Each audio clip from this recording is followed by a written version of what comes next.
The Old Wives' Tale by Arnold Bennett.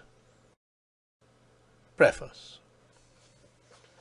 In the autumn of 1903, I used to dine frequently in a restaurant in the Rue de Clichy, Paris. Here were, among others, two waitresses that attracted my attention. One was a beautiful, pale young girl to whom I never spoke, for she was employed far away from the table which I affected. The other, a stout, middle-aged, managing Breton woman, had sole command over my table and me, and gradually she began to assume such a maternal tone towards me that I saw I should be compelled to leave that restaurant. If I was absent for a couple of nights running, she would reproach me sharply. "What? Are you unfaithful to me?"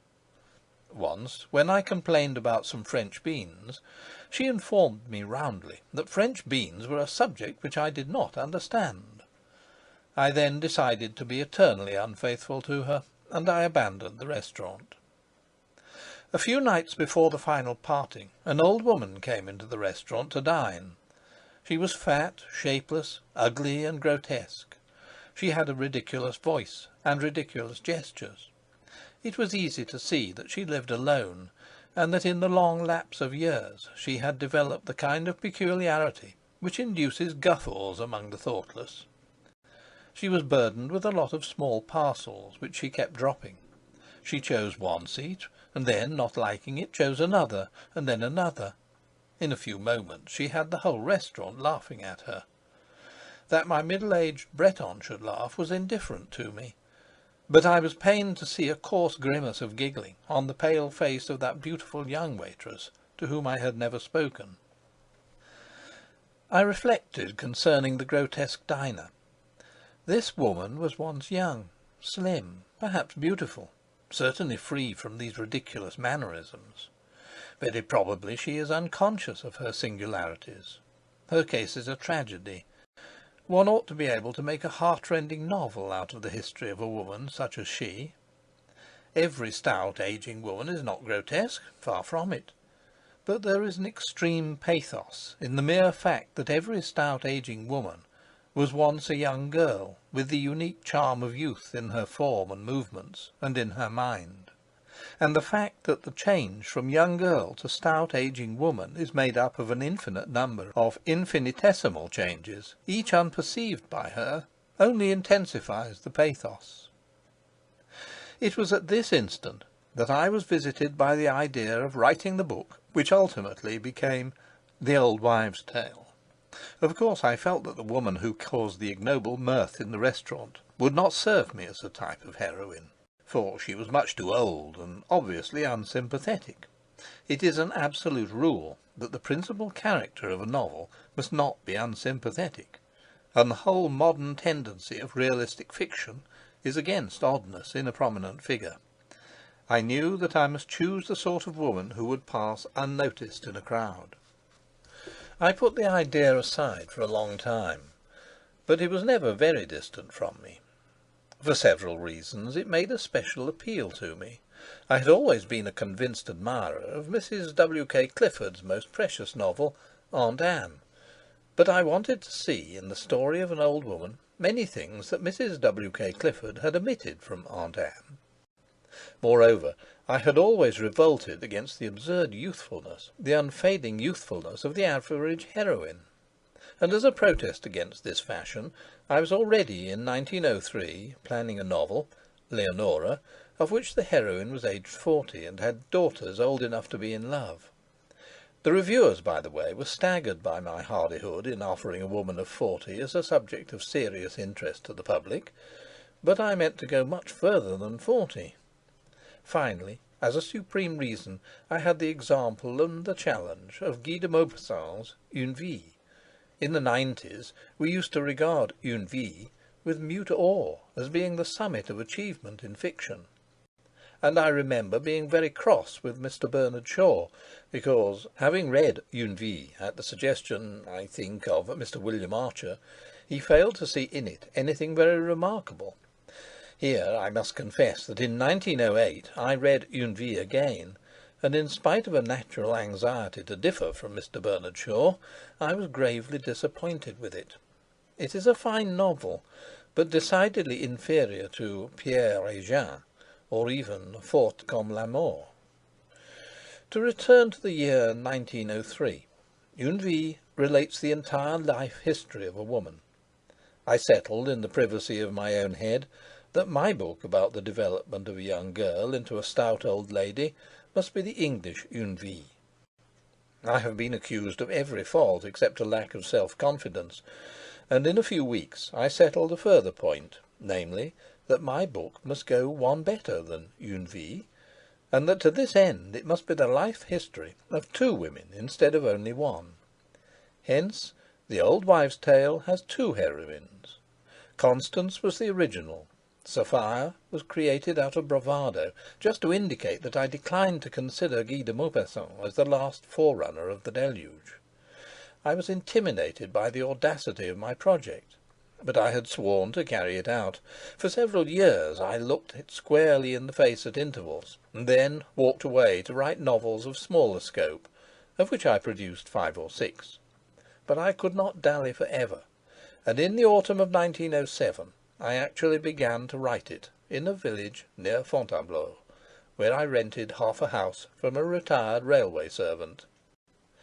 I calculated that it would be 200,000 words long, which it exactly proved to be, and I had a vague notion that no novel of such dimensions, except Richardson's, had ever been written before. So I counted the words in several famous Victorian novels, and discovered to my relief that the famous Victorian novels averaged 400,000 words apiece. I wrote the first part of the novel in 6 weeks. It was fairly easy to me because in the 70s, in the first decade of my life, I had lived in the actual draper's shop of the Baineses, and knew it as only a child could know it. Then I went to London on a visit. I tried to continue the book in a London hotel, but London was too distracting, and I put the thing away. And during January and February of 1908 I wrote Buried Alive, which was published immediately, and was received with majestic indifference by the English public, an indifference which has persisted to this day. I then returned to the Fontainebleau region, and gave The Old Wives' Tale no rest till I finished it at the end of July 1908. It was published in the autumn of the same year, and for 6 weeks afterwards the English public steadily confirmed an opinion expressed by a certain person, in whose judgment I had confidence, to the effect that the work was honest but dull, and that when it was not dull it had a regrettable tendency to facetiousness. My publishers, though brave fellows, were somewhat disheartened. However, the reception of the book gradually became less and less frigid. With regard to the French portion of the story, it was not until I had written the first part that I saw from a study of my chronological basis that the siege of Paris might be brought into the tale. The idea was seductive, but I hated and still hate the awful business of research, and I only knew the Paris of the 20th century. Now I was aware that my railway servant and his wife had been living in Paris at the time of the war. I said to the old man, "By the way, you went through the siege of Paris, didn't you?" He turned to his old wife and said uncertainly, "Siege of Paris? Yes, we did, didn't we?" The siege of Paris had been only one incident among many in their lives. Of course they remembered it well, though not vividly, and I gained much information from them. But the most useful thing which I gained from them was the perception, startling at first, that ordinary people went on living very ordinary lives in Paris during the siege, and that to the vast mass of the population the siege was not the dramatic, spectacular, thrilling, ecstatic affair that is described in history. Encouraged by this perception, I decided to include the siege in my scheme. I read Sarce's diary of the siege aloud to my wife, and I looked at the pictures in Jules Claretty's popular work on the siege and the Commune, and I glanced at the printed collection of official documents, and there my research ended. It has been asserted that unless I had actually been present at a public execution, I could not have written the chapter in which Sophia was at the Auxerre solemnity.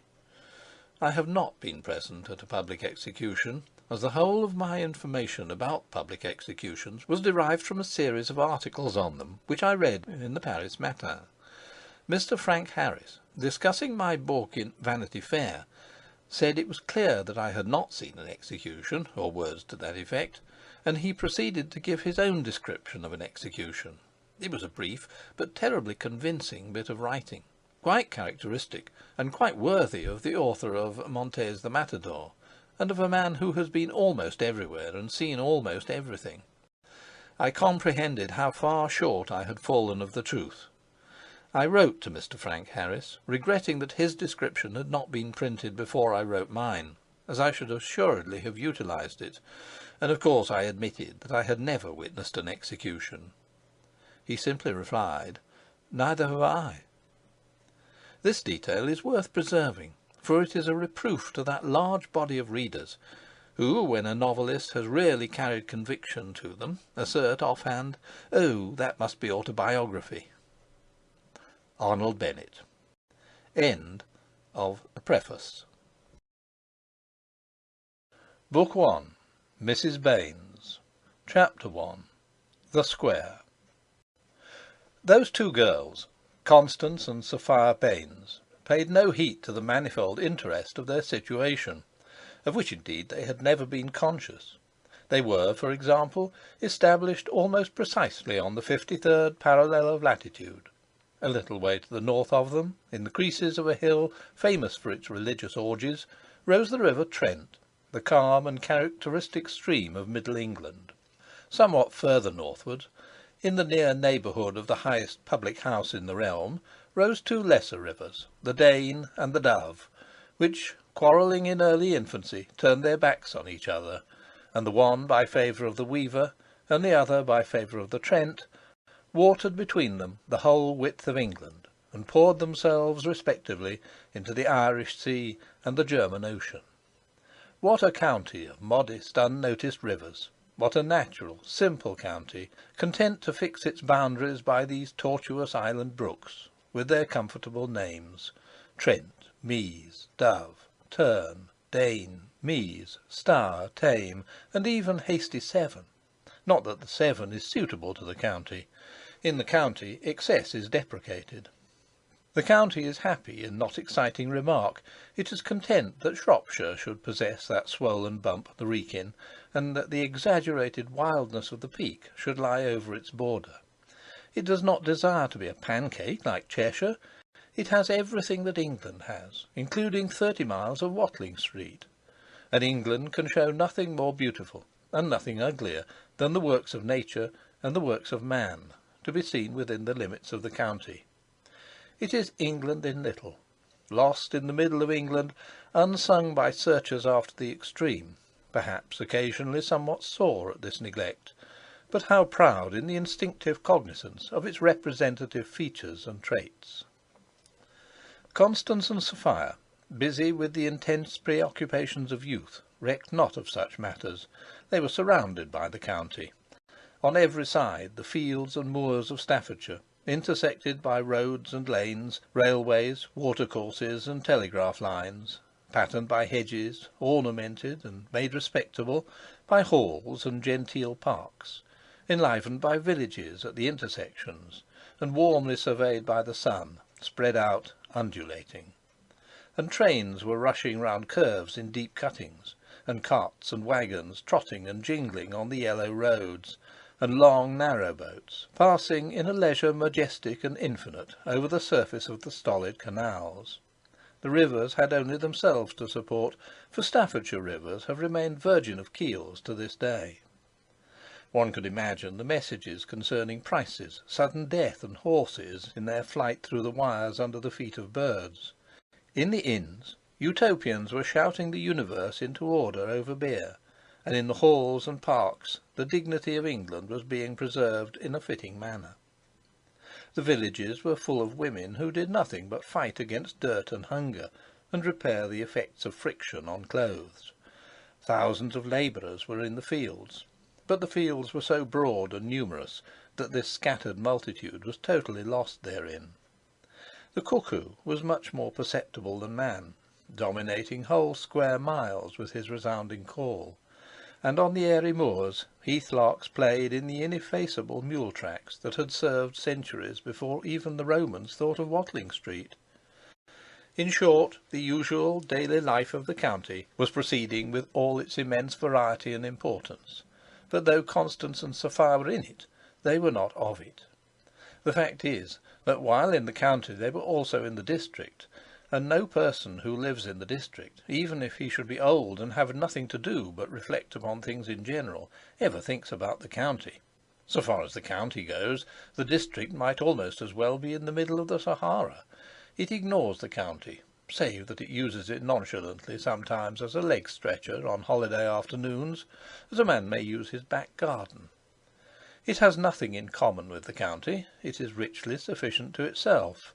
Nevertheless, its self-sufficiency and the true salt savour of its life can only be appreciated by picturing it hemmed in by county.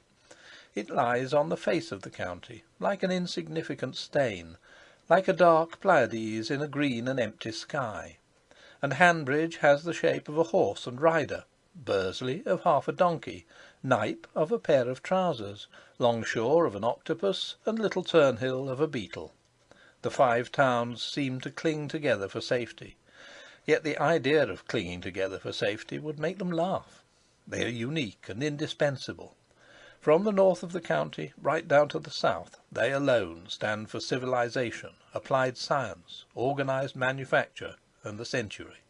Until you come to Wolverhampton, they are unique and indispensable, because you cannot drink tea out of a teacup without the aid of the Five Towns, because you cannot eat a meal in decency without the aid of the Five Towns. For this, the architecture of the Five Towns is an architecture of ovens and chimneys. For this, its atmosphere is as black as its mud. For this, it burns and smokes all night, so that Longshore has been compared to hell. For this, it is unlearned in the ways of agriculture, never having seen corn except as packing straw and in quartern loaves.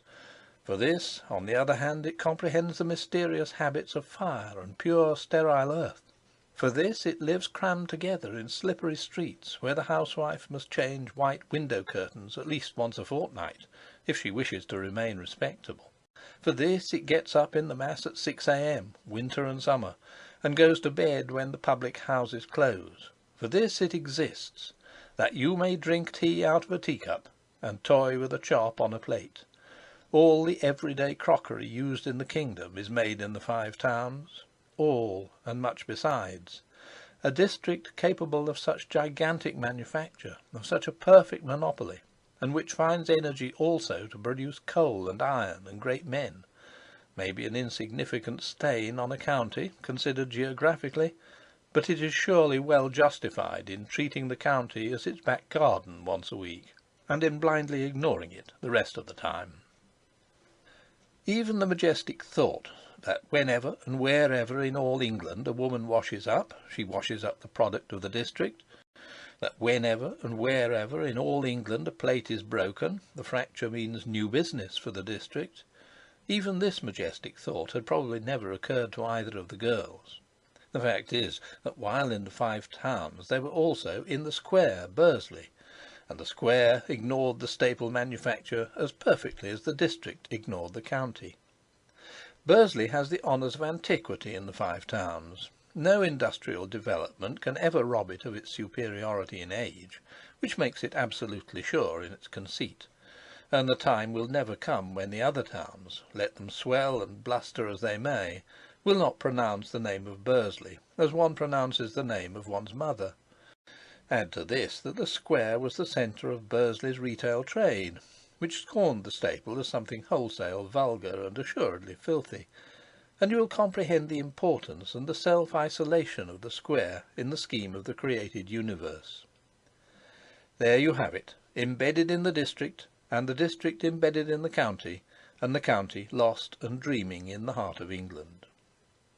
The square was named after St. Luke. The evangelist might have been startled by certain phenomena in his square, but except in Wakes Week, when the shocking always happened, St. Luke's square lived in a manner passably saintly, though it contained 5 public houses, a bank, a barber's, a confectioner's, 3 grocers, 2 chemists, an ironmonger's, a clothier's, and 5 drapers.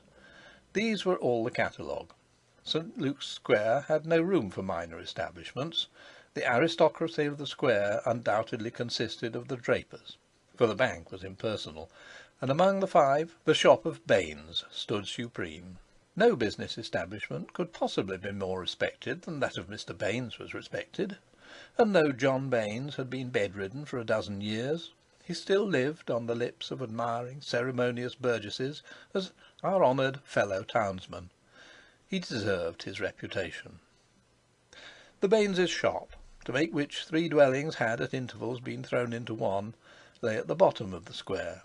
It formed about 1/3 of the south side of the square, the remainder being made up of Critchlow's, chemist, the clothiers, and the Hanover spirit vaults. Vaults was a favourite synonym of the public house in the square. Only two of the public houses were crude public houses, the rest were vaults. It was a composite building of 3 stories, in blackish crimson brick, with a projecting shop front, and above and behind that 2 rows of little windows. On the sash of each window was a red cloth roll stuffed with sawdust to prevent draughts. Plain white blinds descended about 6 inches from the top of each window. There were no curtains to any of the windows save one. This was the window of the drawing-room on the first floor at the corner of the Square and King Street. Another window on the second story was peculiar in that it had neither blind nor pad, and was very dirty. This was the window of an unused room that had a separate staircase to itself, the staircase being barred by a door always locked. Constance and Sophia had lived in continual expectation of the abnormal issuing from that mysterious room which was next to their own, but they were disappointed. The room had no shameful secret, except the incompetence of the architect who had made one house out of 3. It was just an empty, unemployable room. The building had also a considerable frontage on King Street, where, behind the shop, was sheltered the parlour, with a large window and a door that led directly by 2 steps into the street. A strange peculiarity of the shop was that it bore no signboard. Once it had had a large signboard, which a memorable gale had blown into the square. Mr. Baines had decided not to replace it. He had always objected to what he called puffing, and for this reason would never hear of such a thing as a clearance sale. The hatred of puffing grew on him, until he came to regard even a sign as puffing. Uninformed persons who wished to find Baineses must ask and learn. For Mr. Baines to have replaced the sign would have been to condone, yea, to participate in the modern craze for unscrupulous self-advertisement. This abstention of Mr. Baines's from indulgence in signboards was somehow accepted by the more thoughtful members of the community as evidence that the height of Mr. Baines's principles was greater even than they had imagined. Constance and Sophia were the daughters of this credit to human nature. He had no other children. 2. They pressed their noses against the window of the showroom and gazed down into the square as perpendicularly as the projecting front of the shop would allow. The showroom was over the millinery and silken half of the shop. Over the woollen and shirting half were the drawing-room and the chief bedroom. When in quest of articles of coquetry, you mounted from the shop by a curving stair, and your head gradually rose level with a large apartment having a mahogany counter in front of the window, and along one side yellow linoleum on the floor, many cardboard boxes, a magnificent hinged cheval-glass, and 2 chairs. The window-sill being lower than the counter, there was a gulf between the panes and the back of the counter, into which important articles such as scissors, pencils, chalk, and artificial flowers were continually disappearing, another proof of the architect's incompetence. The girls could only press their noses against the window by kneeling on the counter, and this they were doing. Constance's nose was snub, but agreeably so. Sophia had a fine Roman nose. She was a beautiful creature, beautiful and handsome at the same time. They were both of them rather like racehorses, quivering with delicate, sensitive, and luxuriant life, exquisite, enchanting proof of the circulation of the blood, innocent, artful, roguish, prim, gushing, ignorant, and miraculously wise. Their ages were 16 and 15. It is an epoch when, if one is frank, one must admit that one has nothing to learn.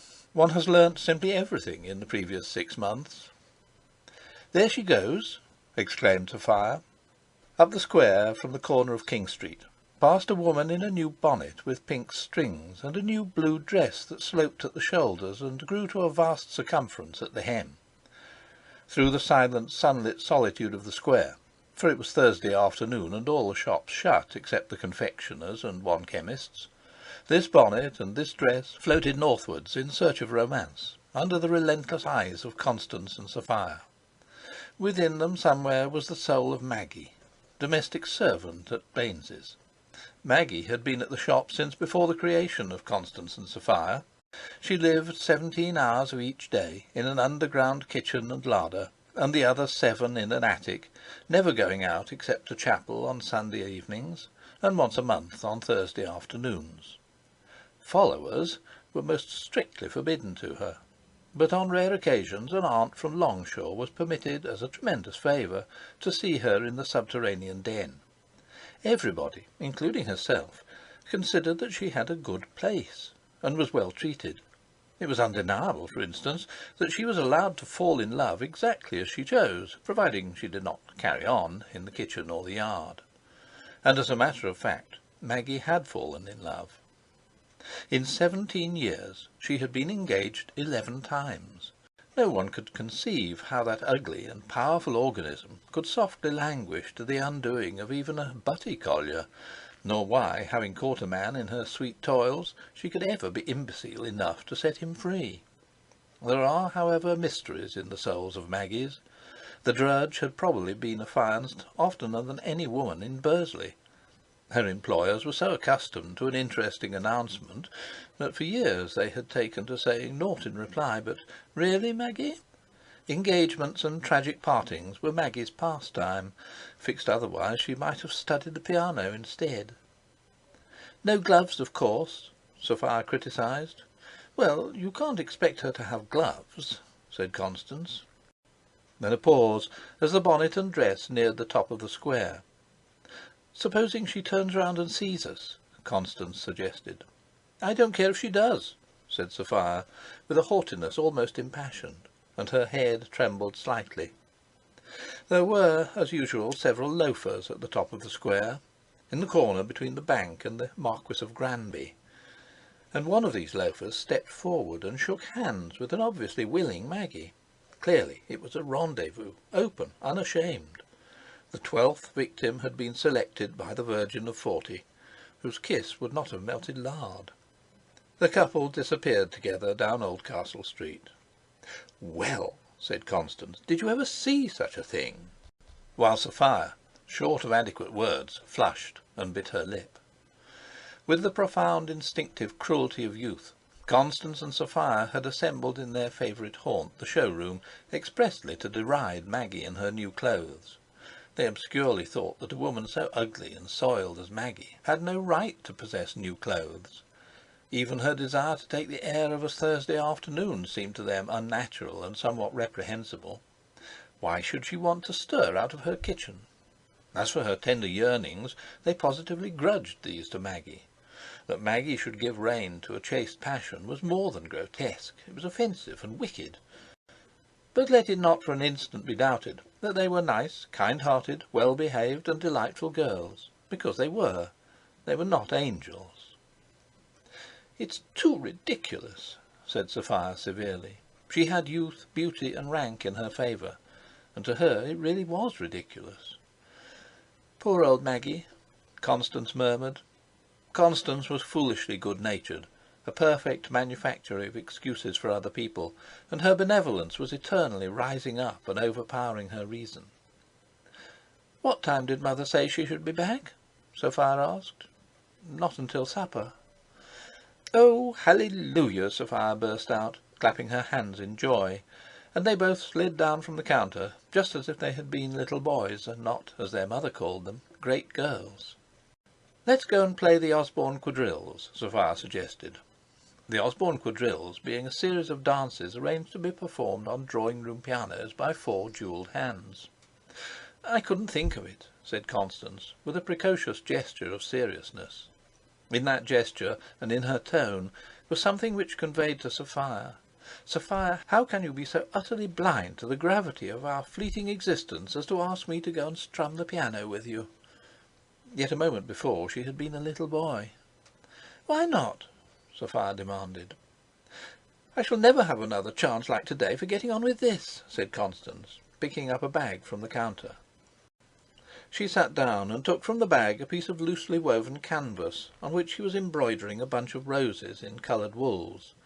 The canvas had once been stretched on a frame, but now, as the delicate labour of the petals and leaves was done, and nothing remained to do but the monotonous background, Constance was content to pin the stuff to her knee.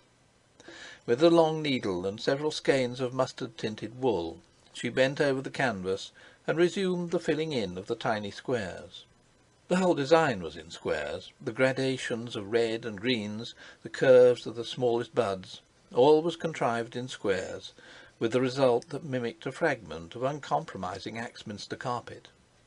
Still, the fine texture of the wool, the regular and rapid grace of those fingers moving incessantly at back and front of the canvas, the gentle sound of the wool as it passed through the holes, and the intent, youthful earnestness of that lowered gaze, excused and invested with charm an activity which, on artistic grounds, could not possibly be justified.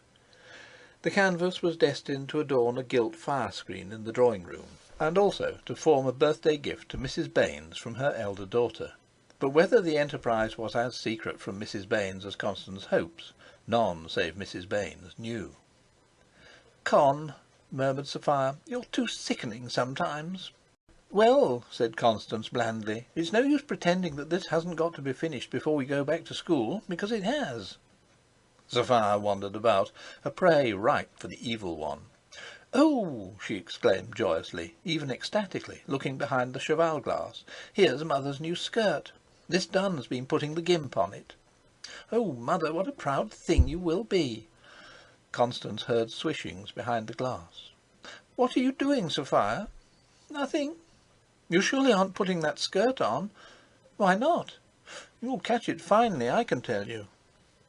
Without further defence, Sophia sprang out from behind the immense glass. She had already shed a notable part of her own costume, and the flush of mischief was in her face. She ran across to the other side of the room and examined carefully a large coloured print that was affixed to the wall. This print represented 15 sisters, all of the same height and slimness of figure, all of the same age, about 25 or so, and all with exactly the same haughty and bored beauty. That they were in truth sisters was clear from the facial resemblance between them. Their demeanour indicated that they were princesses, offspring of some impossibly prolific king and queen. Those hands had never toiled, nor had those features ever relaxed from the smile of courts. The princesses moved in a landscape of marble steps and verandahs, with a bandstand and strange trees in the distance. One was in a riding habit, another in evening attire, another dressed for tea, another for the theatre, another seemed to be ready to go to bed. One held a little girl by the hand. It could not have been her own little girl, for these princesses were far beyond human passions. Where had she obtained the little girl? Why was one sister going to the theatre, another to tea, another to the stable, and another to bed? Why was one in a heavy mantle, and another sheltering from the sun's rays under a parasol?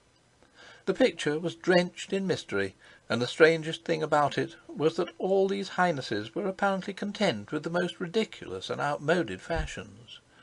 Absurd hats with veils flying behind, absurd bonnets fitting closely to the head and spotted, absurd coiffures that nearly lay on the nape, absurd clumsy sleeves, absurd waists almost above the elbows level, absurd scalloped jackets, and the skirts. What a sight were these skirts! They were nothing but vast decorated pyramids. On the summit of each was stuck the upper half of a princess. It was astounding that princesses should be content to be so preposterous and so uncomfortable. But Sophia perceived nothing uncanny in the picture, which bore the legend, "Newest summer fashions from Paris. Gratis supplement to Myra's journal." Sophia had never imagined anything more stylish, lovely, and dashing than the raiment of the 15 princesses. For Constance and Sophia had the disadvantage of living in the Middle Ages. The crinoline had not quite reached its full circumference, and the dress improver had not even been thought of. In all the Five Towns there was not a public bath, nor a free library, nor a municipal park, nor a telephone, nor yet a board school. People had not understood the vital necessity of going away to the seaside every year. Bishop Colenso had just staggered Christianity by his shameless notions on the Pentateuch. Half Lancashire was starving on account of the American War. Garrotting was the chief amusement of the homicidal classes. Incredible as it may appear, there was nothing but a horse-tram running between Bursley and Hanbridge, and that only twice an hour, and between the other towns no stage of any kind. One went to Longshore as one now goes to Pekin. It was an era so dark and backward that one might wonder how people could sleep in their beds at night for thinking about their sad state. Happily, the inhabitants of the Five Towns in that era were passably pleased with themselves, and they never even suspected that they were not quite modern and quite awake. They thought that the intellectual, the industrial, and the social movements had gone about as far as these movements could go, and they were amazed at their own progress. Instead of being humble and ashamed, they actually showed pride in their pitiful achievements. They ought to have looked forward meekly to the prodigious feats of posterity, but having too little faith and too much conceit, they were content to look behind and make comparisons with the past. They did not foresee the miraculous generation which is us, a poor, blind, complacent people. The ludicrous horse-car was typical of them. The driver rang a huge bell 5 minutes before starting that could be heard from the Wesleyan Chapel to the Cock Yard, and then, after deliberations and hesitations, the vehicle rolled off on its rails into unknown dangers, while passengers shouted good-bye. At Bleakridge it had to stop for the turnpike, and it was assisted up the mountains of Leveson Place and Sutherland Street, towards Hanbridge, by a third horse, on whose back was perched a tiny whip-cracking boy. That boy lived like a shuttle on the road between Leveson Place and Sutherland Street, and even in wet weather he was the envy of all other boys. After half an hour's perilous transit, the car drew up solemnly in a narrow street by the signal office in Hanbridge, and the ruddy driver, having revolved many times the polished iron handle of his sole brake, turned his attention to the passengers in calm triumph, dismissing them with a sort of unsung doxology. And this was regarded as the last word of traction, a whip-cracking boy on a tip-horse. Oh, blind, blind! You could not foresee the 120 electric cars that now rush madly bumping and thundering at 20 miles an hour through all the main streets of the district. So that naturally Sophia, infected with the pride of her period, had no misgivings whatever concerning the final elegance of the princesses. She studied them as the 15 apostles of the ne plus ultra. Then, having taken some flowers and plumes out of a box, amid warnings from Constance, she retreated behind the glass, and presently emerged as a great lady in the style of the princesses. Her mother's tremendous new gown ballooned about her in all its fantastic richness and expensiveness, and with the gown she had put on her mother's importance, that mien of assured authority, of capacity tested in many a crisis, which characterized Mrs. Baines, and which Mrs. Baines seemed to impart to her dresses even before she had regularly worn them. For it was a fact that Mrs. Baines's empty garments inspired respect, as though some essence had escaped from her and remained in them. "Sophia!" Constance stayed her needle, and without lifting her head gazed, with eyes raised from the woolwork, motionless at the posturing figure of her sister. It was sacrilege that she was witnessing, a prodigious irreverence. She was conscious of an expectation that punishment would instantly fall on this daring, impious child. But she, who had never felt these mad, amazing impulses, could nevertheless only smile fearfully. "Sophia!" she breathed, with an intensity of alarm that merged into condoning admiration. "Whatever will you do next?" Sophia's lovely flushed face crowned the extraordinary structure like a blossom, scarcely controlling its laughter. She was as tall as her mother and as imperious, as crested and proud, and in spite of the pigtail, the girlish semicircular comb, and the loose foal-like limbs, she could support as well as her mother the majesty of the gimp embroidered dress. Her eyes sparkled with all the challenges of the untried virgin as she minced about the showroom. A bounding life inspired her movements. The confident and fierce joy of youth shone on her brow. "What thing on earth equals me?" she seemed to demand, with enchanting and yet ruthless arrogance. She was the daughter of a respected, bedridden draper in an insignificant town, lost in the central labyrinth of England, if you like. Yet what manner of man, confronted with her, would or could have denied her naive claim to dominion? She stood in her mother's hoops for the desire of the world, and in the innocence of her soul she knew it.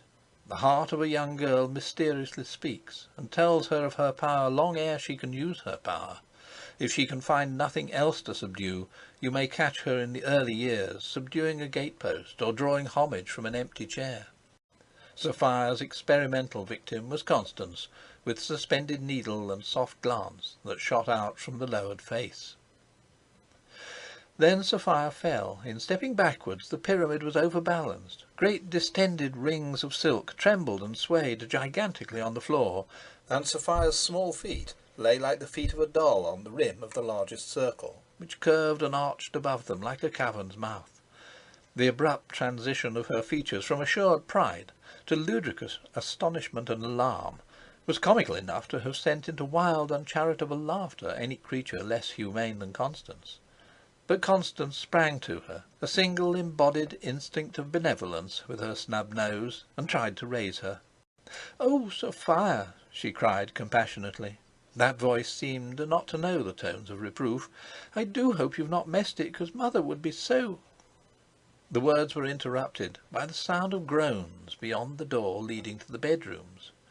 The groans, indicating direst physical torment, grew louder. The two girls stared, wonder-struck and afraid, at the door. Sophia, with her dark head raised, and Constance with her arms round Sophia's waist. The door opened, letting in a much magnified sound of groans, and there entered a youngish, undersized man, who was frantically clutching his head with his hands and contorting all the muscles of his face. On perceiving the sculptural group of two prone, interlocked girls, one enveloped in crinoline and the other with a wool-work bunch of flowers pinned to her knees, he jumped back, ceased groaning, arranged his face, and seriously tried to pretend that it was not he who had been vocal in anguish, that indeed he was just passing as a casual, ordinary wayfarer through the showroom to the shop below. He blushed darkly, and the girls also blushed. "Oh, I beg pardon, I'm sure," said this youngish man suddenly, and with a swift turn he disappeared whence he had come. He was Mr. Povey, a person universally esteemed both within and without the shop, the surrogate of bedridden Mr. Baines, the unfailing comfort and stand-by of Mrs. Baines, the fount and radiating centre of order and discipline in the shop, a quiet, diffident, secretive, tedious, and obstinate youngish man, absolutely faithful, absolutely efficient in his sphere, without brilliance, without distinction, perhaps rather little-minded, certainly narrow-minded, but what a force in the shop! The shop was inconceivable without Mr. Povey. He was under 20 and not out of his apprenticeship when Mr. Baines had been struck down, and he had at once proved his worth. Of the assistants, he alone slept in the house. His bedroom was next to that of his employer. There was a door between the two chambers, and 2 steps led down from the larger to the less. The girls regained their feet, Sophia with Constance's help. It was not easy to write a capsized crinoline. They both began to laugh nervously, with a trace of hysteria. "I thought he'd gone to the dentist's," whispered Constance. Mr. Povey's toothache had been causing anxiety in the microcosm for 2 days, and it had been clearly understood at dinner that Thursday morning that Mr. Povey was to set forth to Oulsnam Brothers, the dentists at Hillport, without any delay. Only on Thursdays and Sundays did Mr. Povey dine with the family. On other days he dined later by himself, but at the family table, when Mrs. Baines or one of the assistants could relieve him in the shop. Before starting out to visit her elder sister at Axe, Mrs. Baines had insisted to Mr. Povey that he had eaten practically nothing but slops for 24 hours, and that if he was not careful she would have him on her hands. He had replied in his quietest, most sagacious, matter-of-fact tone, the tone that carried weight with all who heard it, that he had only been waiting for Thursday afternoon, and should of course go instantly to Ulsnum's and have the thing attended to in a proper manner.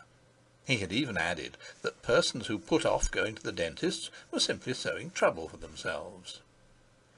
None could possibly have guessed that Mr. Povey was afraid of going to the dentist's, but such was the case. He had not dared to set forth. The paragon of common sense, pictured by most people as being somehow unliable to human frailties, could not yet screw himself up to the point of ringing a dentist's doorbell. "He did look funny," said Sophia. "I wonder what he thought. I couldn't help laughing." Constance made no answer, but when Sophia had resumed her own clothes, and it was ascertained beyond doubt that the new dress had not suffered, and Constance herself was calmly stitching again, she said, poising her needle as she had poised it to watch Sophia, "I was just wondering whether something oughtn't to be done for Mr. Povey." "What?" Sophia demanded. "Has he gone back to his bedroom?"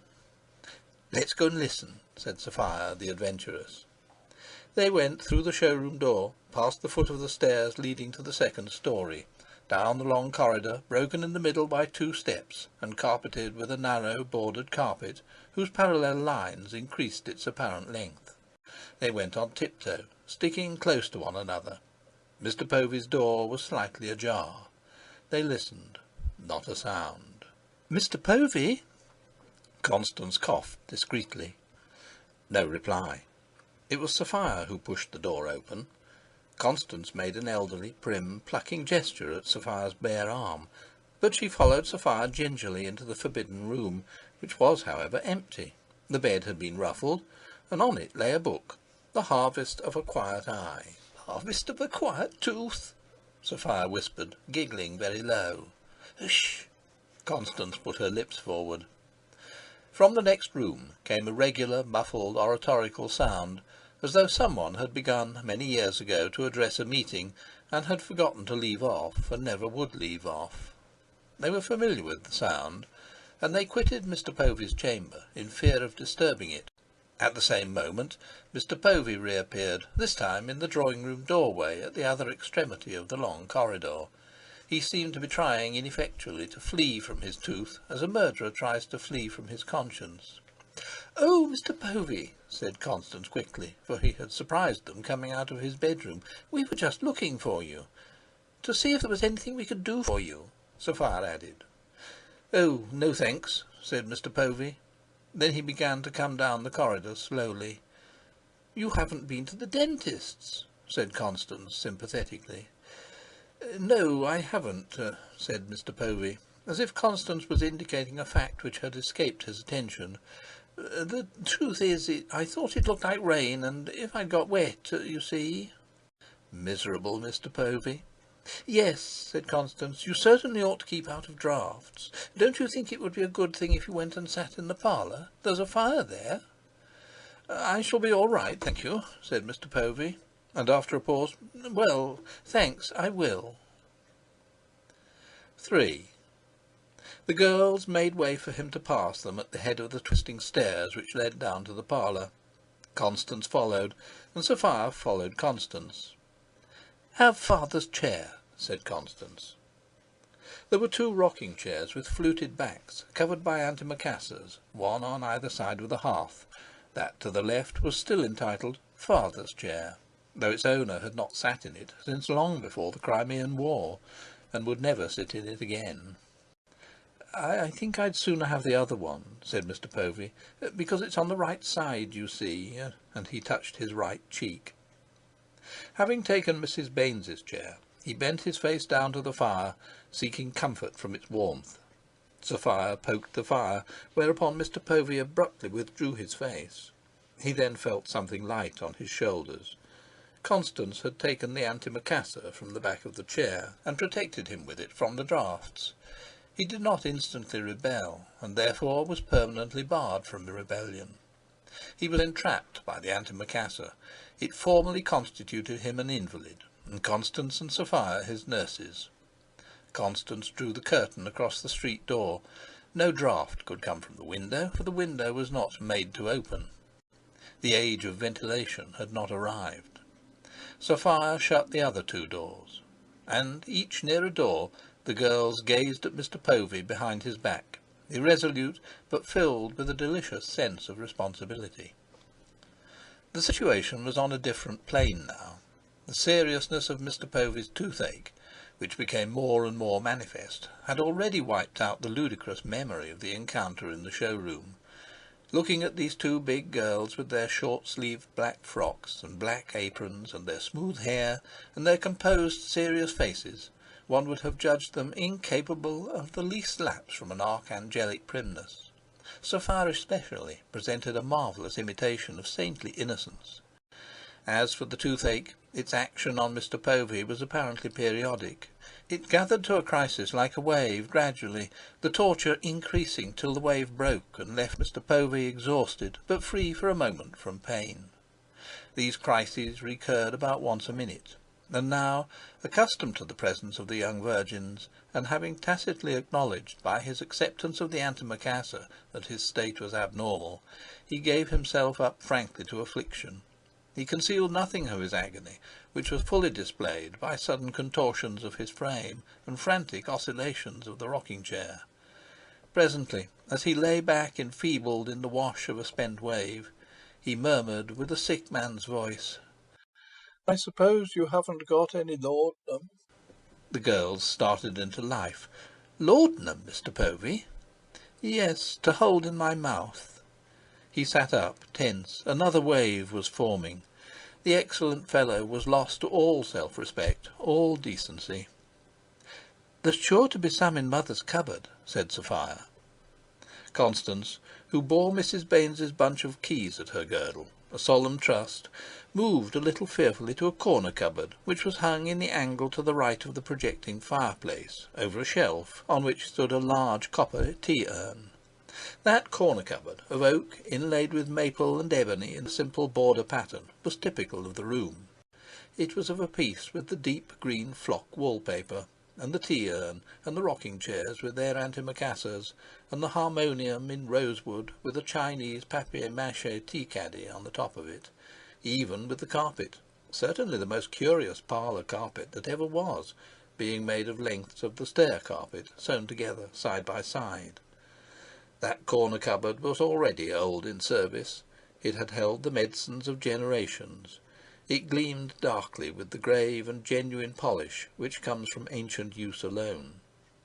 The key, which Constance chose from her bunch, was like the cupboard, smooth and shining with years. It fitted and turned very easily, yet with a firm snap. The single wide door opened sedately as a portal. The girls examined the sacred interior, which had the air of being inhabited by an army of diminutive prisoners, each crying aloud with the full strength of its label to be set free on a mission. "There it is," said Sophia eagerly. And there it was, a blue bottle with a saffron label. "Caution. Poison. Laudanum. Charles Critchlow, M.P.S., Dispensing Chemist, St. Luke's Square, Bursley." Those large capitals frightened the girls. Constance took the bottle as she might have taken a loaded revolver, and she glanced at Sophia. Their omnipotent, all-wise mother was not present to tell them what to do. They, who had never decided, had to decide now, and Constance was the elder. Must this fearsome stuff, whose very name was a name of fear, be introduced in spite of printed warnings into Mr. Povey's mouth? The responsibility was terrifying. "Perhaps I'd better ask Mr. Critchlow," Constance faltered. The expectation of beneficent laudanum had enlivened Mr. Povey, had already, indeed, by a sort of suggestion, half cured his toothache. "Oh, no," he said, "no need to ask Mr. Critchlow. 2 or 3 drops in a little water." He showed impatience to be at the laudanum. The girls knew that an antipathy existed between the chemist and Mr. Povey. "It's sure to be all right," said Sophia. "I'll get the water." With youthful cries and alarms, they succeeded in pouring 4 mortal dark drops, one more than Constance intended, into a cup containing a little water. And as they handed the cup to Mr. Povey, their faces were the faces of affrighted, comical conspirators. They felt so old, and they looked so young. Mr. Povey imbibed eagerly of the potion, put the cup on the mantelpiece, and then tilted his head to the right so as to submerge the affected tooth. In this posture he remained, awaiting the sweet influence of the remedy. The girls, out of a nice modesty, turned away, for Mr. Povey must not swallow the medicine, and they preferred to leave him unhampered in the solution of a delicate problem. When next they examined him, he was leaning back in the rocking-chair, with his mouth open and his eyes shut. "Has it done you any good, Mr. Povey?" "I think I'll lie down on the sofa for a minute," was Mr. Povey's strange reply, and forthwith he sprang up and flung himself onto the horsehair sofa between the fireplace and the window, where he lay stripped of all his dignity, a mere beaten animal in a grey suit, with peculiar coat-tails, and a very creased waistcoat, and a lapel that was planted with pins, and a paper collar, and close-fitting paper cuffs. Constance ran after him with the antimacassar, which she spread softly on his shoulders, and Sophia put another one over his thin little legs, all drawn up. They then gazed at their handiwork, with secret self-accusations and the most dreadful misgivings. "He surely never swallowed it," Constance whispered. "He's asleep anyhow," said Sophia more loudly. Mr. Povey was certainly asleep, and his mouth was very wide open, like a shop door. The only question was whether his sleep was not an eternal sleep. The only question was whether he was not out of his pain for ever. Then he snored horribly. His snore seemed a portent of disaster. Sophia approached him as though he were a bomb, and stared, growing bolder, into his mouth. "Oh, Con!"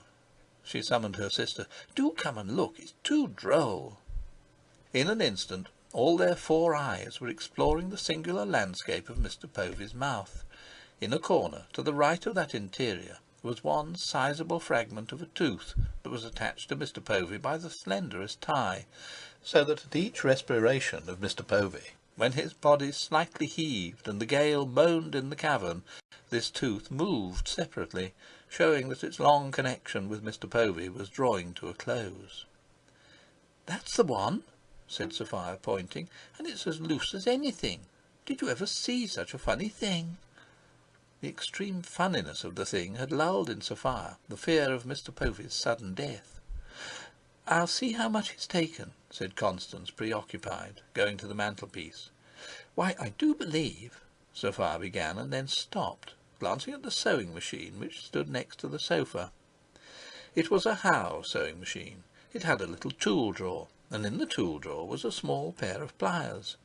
Constance, engaged in sniffing at the lees of the potion in order to estimate its probable deadliness, heard the well-known click of the little tool drawer, and then she saw Sophia nearing Mr. Povey's mouth with the pliers.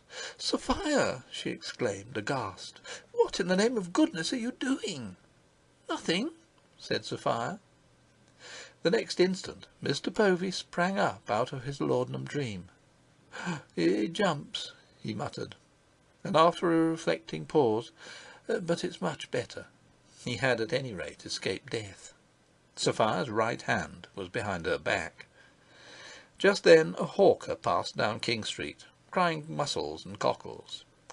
"Oh!" Sophia almost shrieked, "do let's have mussels and cockles for tea!"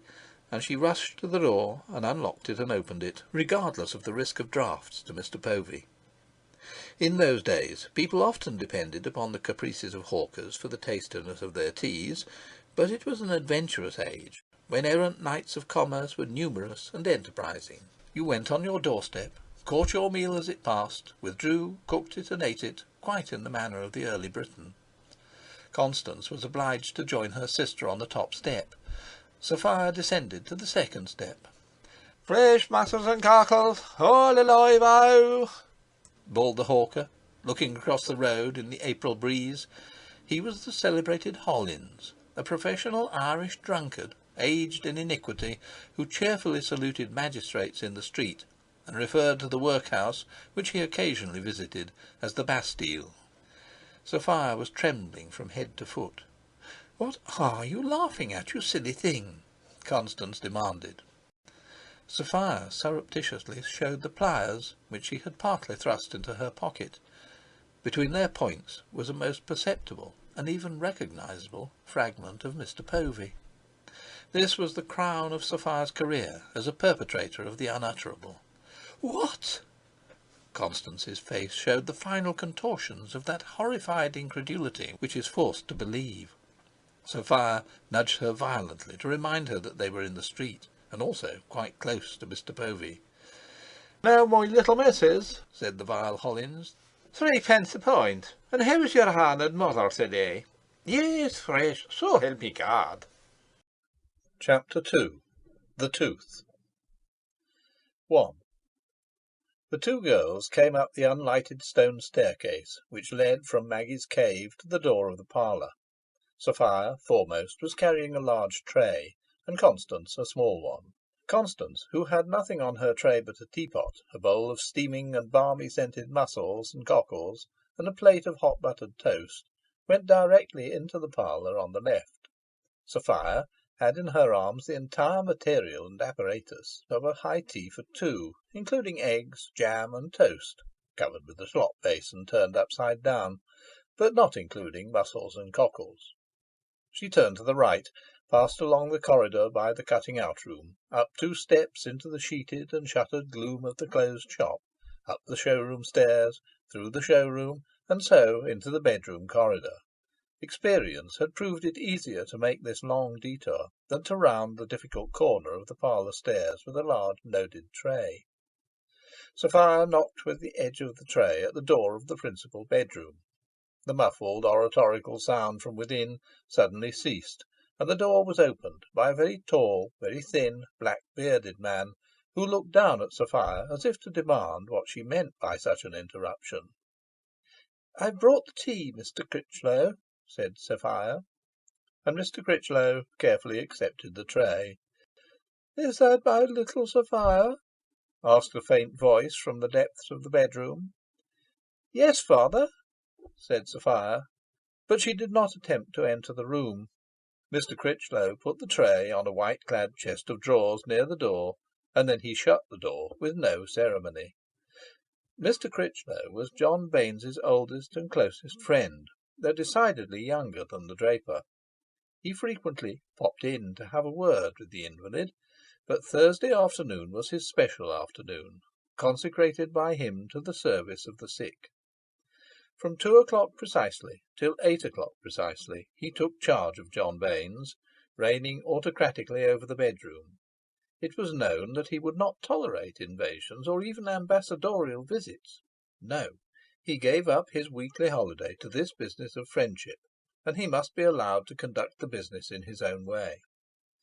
Mrs. Baines herself avoided disturbing Mr. Critchlow's ministrations on her husband. She was glad to do so, for Mr. Baines was never to be left alone under any circumstances, and the convenience of being able to rely upon the presence of a staid member of the Pharmaceutical Society for 6 hours of a given day each week outweighed the slight affront to her prerogatives as wife and housemistress. Mr. Critchlow was an extremely peculiar man, but when he was in the bedroom she could leave the house with an easy mind. Moreover, John Baines enjoyed these Thursday afternoons.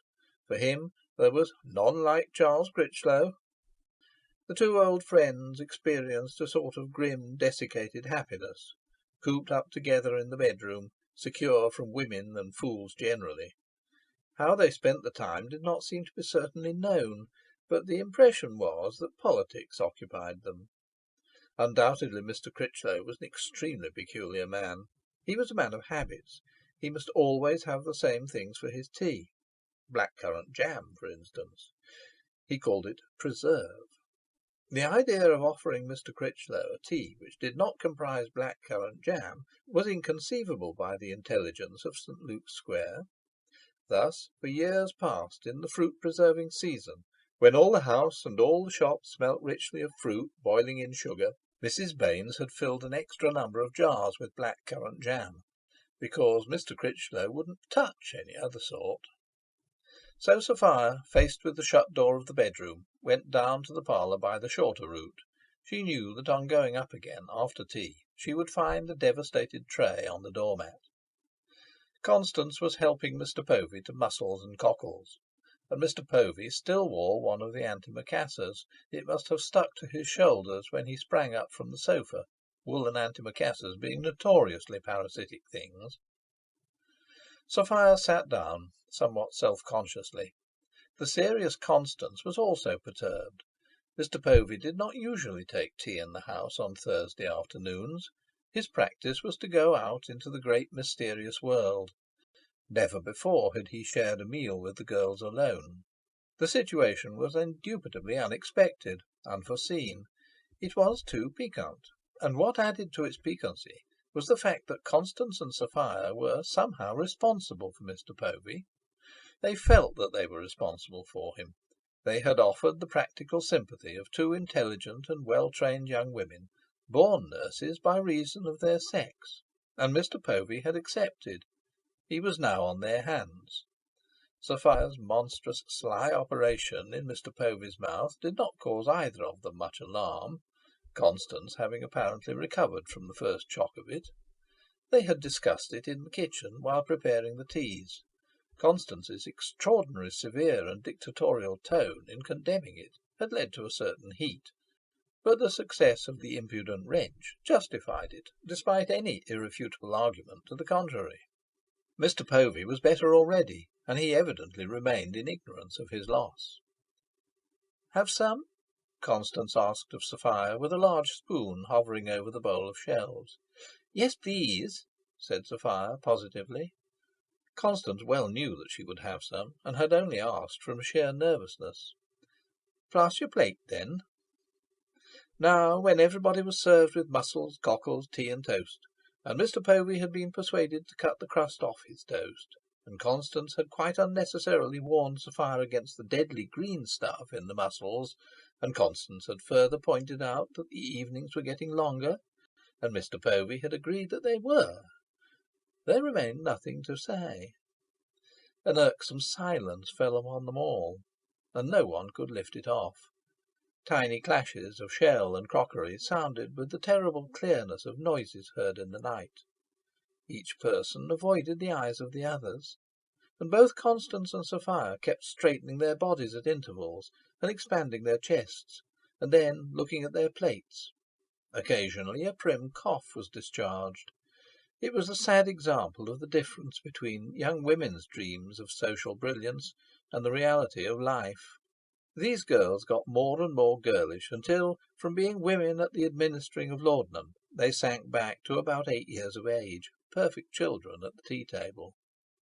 The tension was snapped by Mr. Povey. "My God!" he muttered, moved by a startling discovery to this impious and disgraceful oath. He, the pattern and exemplar, and in the presence of innocent girlhood too. "I've swallowed it." "Swallowed what, Mr. Povey?" Constance inquired. The tip of Mr. Povey's tongue made a careful voyage of inspection all round the right side of his mouth. "Oh, yes," he said, as if solemnly accepting the inevitable. "I've swallowed it." Sophia's face was now scarlet. She seemed to be looking for some place to hide it. Constance could not think of anything to say.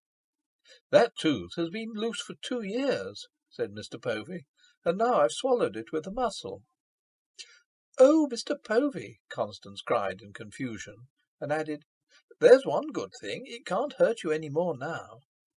"Oh," said Mr. Povey, "it wasn't that tooth that was hurting me. It's an old stump at the back that's upset me this last day or two. I wish it had been." Sophia had her teacup close to her red face. At these words of Mr. Povey, her cheeks seemed to fill out like plump apples. She dashed the cup into its saucer, spilling tea recklessly, and then ran from the room with stifled snorts. "Sophia!" Constance protested. "I must just—" Sophia incoherently spluttered in the doorway. "I shall be all right, don't—" Constance, who had risen, sat down again. 2.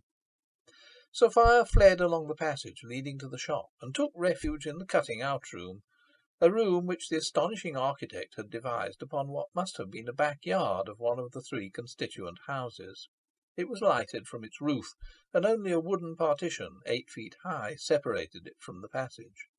Here Sophia gave rein to her feelings.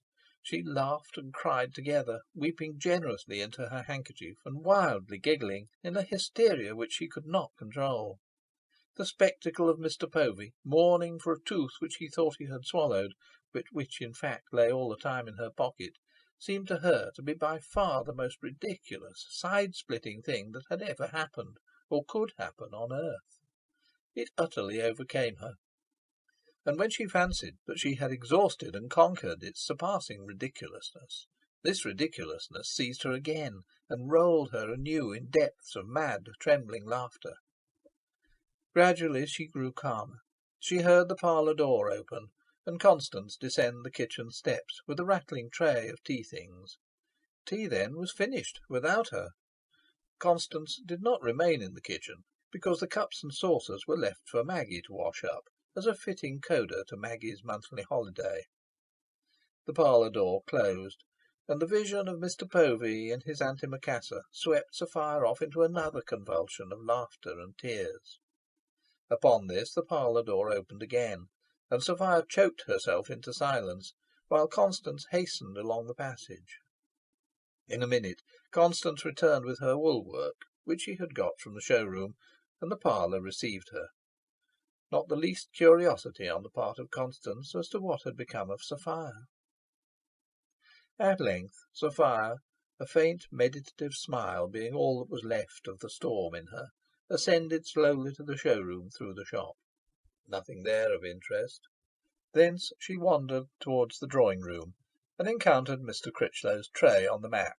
She picked it up, and carried it by way of the showroom and shop down to the kitchen, where she dreamily munched 2 pieces of toast that had cooled to the consistency of leather. She mounted the stone steps, and listened at the door of the parlour. No sound. This seclusion of Mr. Povey and Constance was really very strange. She roved right round the house, and descended creepingly by the twisted house stairs, and listened intently at the other door of the parlour. She now detected a faint, regular snore. Mr. Povey, a prey to laudanum and muscles, was sleeping, while Constance worked at her fire-screen. It was now in the highest degree odd, this seclusion of Mr. Povey and Constance, unlike anything in Sophia's experience. She wanted to go into the parlour, but she could not bring herself to do so. She crept away again, forlorn and puzzled, and next discovered herself in the bedroom which she shared with Constance at the top of the house. She lay down in the dusk on the bed, and began to read The Days of Bruce, but she read only with her eyes. Later she heard movements on the house stairs, and the familiar whining creak of the door at the foot thereof. She skipped lightly to the door of the bedroom. "Good night, Mr. Povey. I hope you'll be able to sleep." Constance's voice. "It will probably come on again." Mr. Povey's voice, pessimistic. Then the shutting of doors. It was almost dark.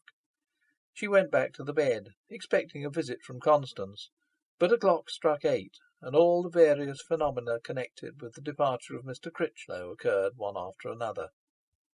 At the same time Maggie came home from the land of romance.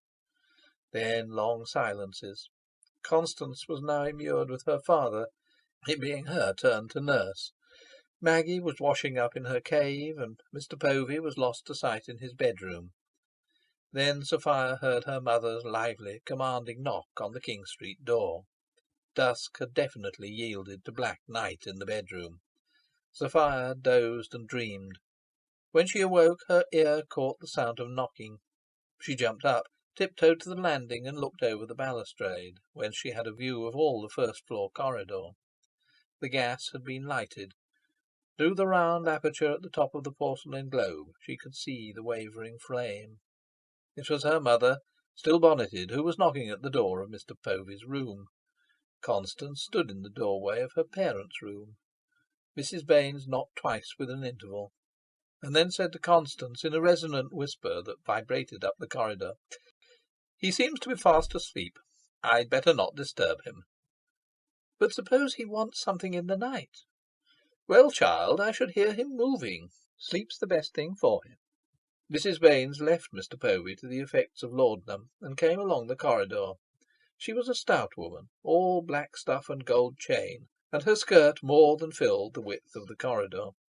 Sophia watched her habitual heavy mounting gesture as she climbed the 2 steps that gave variety to the corridor.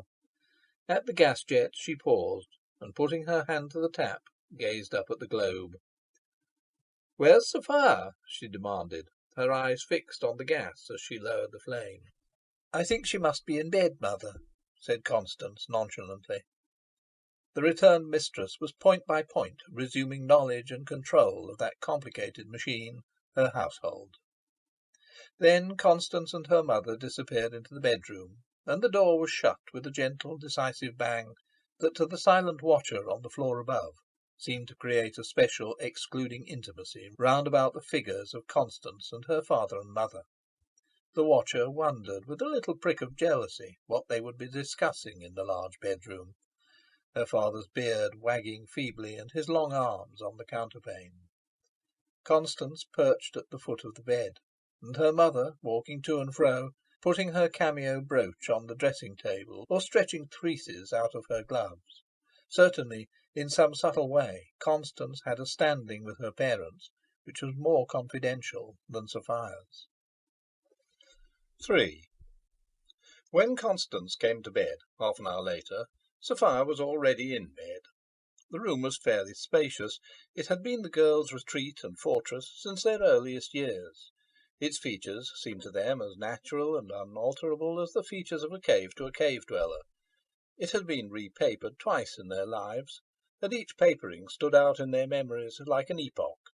A third epoch was due to the replacing of a drugget by a resplendent old carpet degraded from the drawing-room. There was only one bed, the bedstead being of painted iron.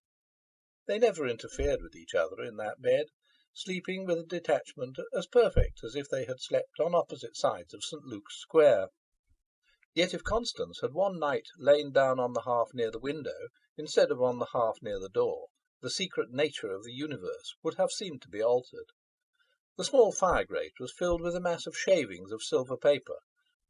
Now, the rare illnesses which they had suffered were recalled chiefly as periods when that silver paper was crammed into a large slipper-case which hung on the mantelpiece, and a fire of coals unnaturally reigned in its place. The silver paper was part of the order of the world. The sash of the window would not work quite properly, owing to a slight subsidence in the wall, and even when the window was fastened, there was always a narrow slit to the left hand between the window and its frame. Through this slit came draughts, and thus very keen frosts were remembered by the nights when Mrs. Baines caused the sash to be forced and kept at its full height by means of wedges. The slit of exposure was part of the order of the world. They possessed only one bed, one washstand, and one dressing-table, but in some other respects they were rather fortunate girls, for they had 2 mahogany wardrobes. This mutual independence as regards wardrobes was due partly to Mrs. Baines's strong common sense, and partly to their father's tendency to spoil them a little. They had, moreover, a chest of drawers with a curved front, of which structure Constance occupied 2 short drawers and 1 long one, and Sophia 2 long drawers. On it stood 2 fancy work-boxes, in which each sister kept jewellery, a savings-bank book, and other treasures, and these boxes were absolutely sacred to their respective owners. They were different, but one was not more magnificent than the other. Indeed, a rigid equality was the rule in the chamber, the single exception being that behind the door were 3 hooks, of which Constance commanded 2. "Well," Sophia began when Constance appeared, "how's darling Mr. Povey?" She was lying on her back and smiling at her 2 hands, which she held up in front of her. "Asleep," said Constance. "At least mother thinks so. She says sleep is the best thing for him." "It will probably come on again," said Sophia. "What's that you say?" Constance asked, undressing. "It will probably come on again." These words were a quotation from the utterances of darling Mr. Povey on the stairs, and Sophia delivered them with an exact imitation of Mr. Povey's vocal mannerism. "Sophia," said Constance firmly, approaching the bed, "I wish you wouldn't be so silly."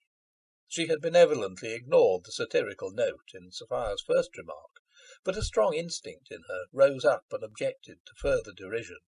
"Surely you've done enough for one day," she added. For answer, Sophia exploded into violent laughter, which she made no attempt to control. She laughed too long and too freely, while Constance stared at her. "I don't know what's come over you," said Constance. "It's only because I can't look at it without simply going off into fits," Sophia gasped out, and she held up a tiny object in her left hand. Constance started, flushing. "You don't mean to say you've kept it?" she protested earnestly. "How horrid you are, Sophia! Give it me at once and let me throw it away. I never heard of such things. Now, give it to me." "No," Sophia objected, still laughing. "I wouldn't part with it for worlds. It's too lovely." She had laughed away all her secret resentment against Constance for having ignored her during the whole evening, and for being on such intimate terms with their parents, and she was ready to be candidly jolly with Constance. "Give it me," said Constance doggedly. Sophia hid her hands under the clothes. "You can have his old stump when it comes out if you like, but not this. What a pity it's the wrong one. Sophia, I'm ashamed of you. Give it me." Then it was that Sophia first perceived Constance's extreme seriousness. She was surprised and a little intimidated by it, for the expression of Constance's face, usually so benign and calm, was harsh, almost fierce. However, Sophia had a great deal of what is called spirit, and not even ferocity on the face of mild Constance could intimidate her for more than a few seconds. Her gaiety expired, and her teeth were hidden. "I've said nothing to Mother," Constance proceeded. "I should hope you haven't," Sophia put in tersely. "But I certainly shall if you don't throw that away," Constance finished. "You can say what you like," Sophia retorted, adding contemptuously a term of opprobrium which has long since passed out of use. "Can't." "Will you give it me or won't you?" "No." It was a battle suddenly engaged in the bedroom. The atmosphere had altered completely with the swiftness of magic. The beauty of Sophia, the angelic tenderness of Constance, and the youthful, naive, innocent charm of both of them were transformed into something sinister and cruel. Sophia lay back on the pillow amid her dark brown hair, and gazed with relentless defiance into the angry eyes of Constance, who stood threatening by the bed. They could hear the gas singing over the dressing table, and their hearts beating the blood wildly in their veins. They ceased to be young without growing old. The eternal had leapt up in them from its sleep. Constance walked away from the bed to the dressing table, and began to loose her hair and brush it, holding back her head, shaking it and bending forward in the changeless gesture of that rite. She was so disturbed that she had unconsciously reversed the customary order of the toilette. After a moment, Sophia slipped out of bed, and stepping with her bare feet to the chest of drawers, opened her workbox and deposited the fragment of Mr. Povey therein. She dropped the lid with an uncompromising bang, as if to say, "We shall see if I'm to be trod upon, miss." Their eyes met again in the looking-glass. Then Sophia got back into bed. 5 minutes later, when her hair was quite finished, Constance knelt down and said her prayers. Having said her prayers, she went straight to Sophia's workbox, opened it, seized the fragment of Mr. Povey, ran to the window, and frantically pushed the fragment through the slit into the square. "There!" she exclaimed nervously. She had accomplished this inconceivable transgression of the code of honour beyond all undoing, before Sophia could recover from the stupefaction of seeing her sacred workbox impudently violated. In a single moment one of Sophia's chief ideals had been smashed utterly, and that by the sweetest, gentlest creature she had ever known. It was a revealing experience for Sophia, and also for Constance, and it frightened them equally. Sophia, staring at the text, "Thou, God, seest me," framed in straw over the chest of drawers, did not stir. She was defeated, and so profoundly moved in her defeat that she did not even reflect upon the obvious inefficacy of illuminated text as a deterrent from evil doing. Not that she cared a fig for the fragment of Mr. Povey. It was the moral aspect of the affair, and the astounding, inexplicable development in Constance's character, that staggered her into silent acceptance of the inevitable. Constance, trembling, took pains to finish undressing with dignified deliberation. Sophia's behaviour under the blow seemed too good to be true, but it gave her courage. At length she turned out the gas and lay down by Sophia, and there was a little shuffling, and then stillness for a while. "And if you want to know," said Constance, in a tone that mingled amicableness with righteousness, "Mother's decided with Aunt Harriet that we're both to leave school next term." Chapter 3. A Battle. 1. The day sanctioned by custom in the Five Towns for the making of pastry is Saturday, but Mrs. Baines made her pastry on Friday, because Saturday afternoon was, of course, a busy time in the shop. It is true that Mrs. Baines made her pastry in the morning, and that Saturday morning in the shop was scarcely different from any other morning.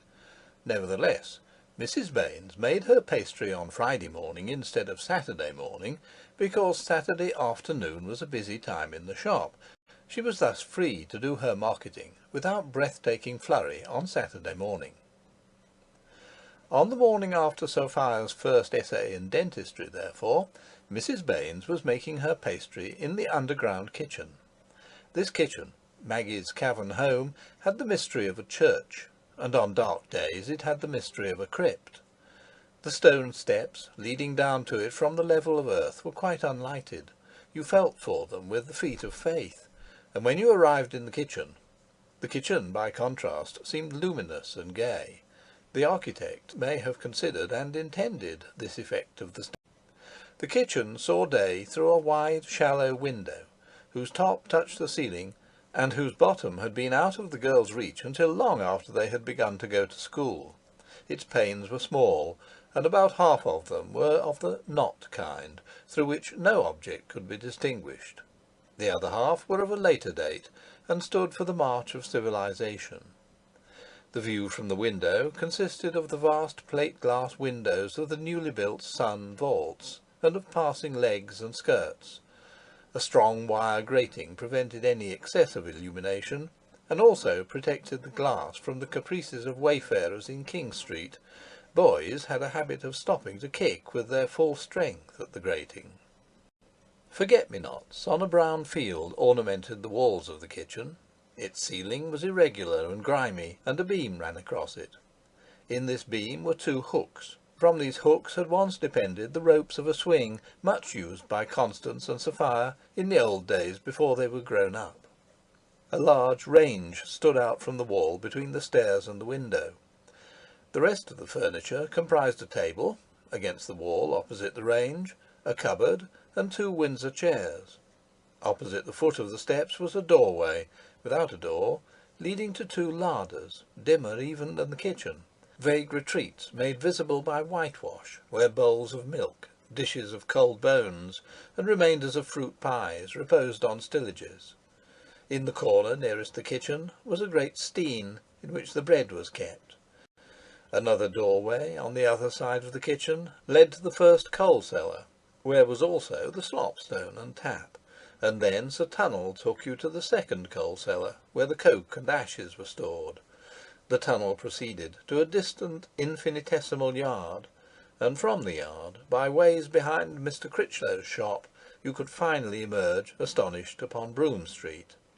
The sense of the vast obscure of those regions, which began at the top of the kitchen steps and ended in black corners of larders, or abruptly in the common dailiness of Broom Street, a sense which Constance and Sophia had acquired in infancy, remained with them almost unimpaired as they grew old.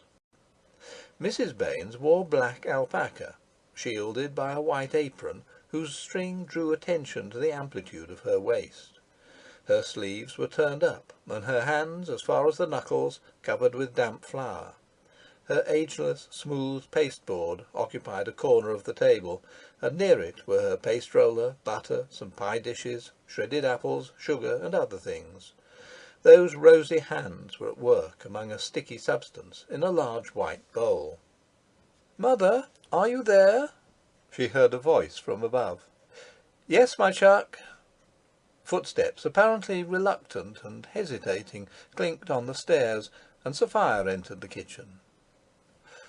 "Put this curl straight," said Mrs. Baines, lowering her head slightly and holding up her floured hands, which might not touch anything but flour.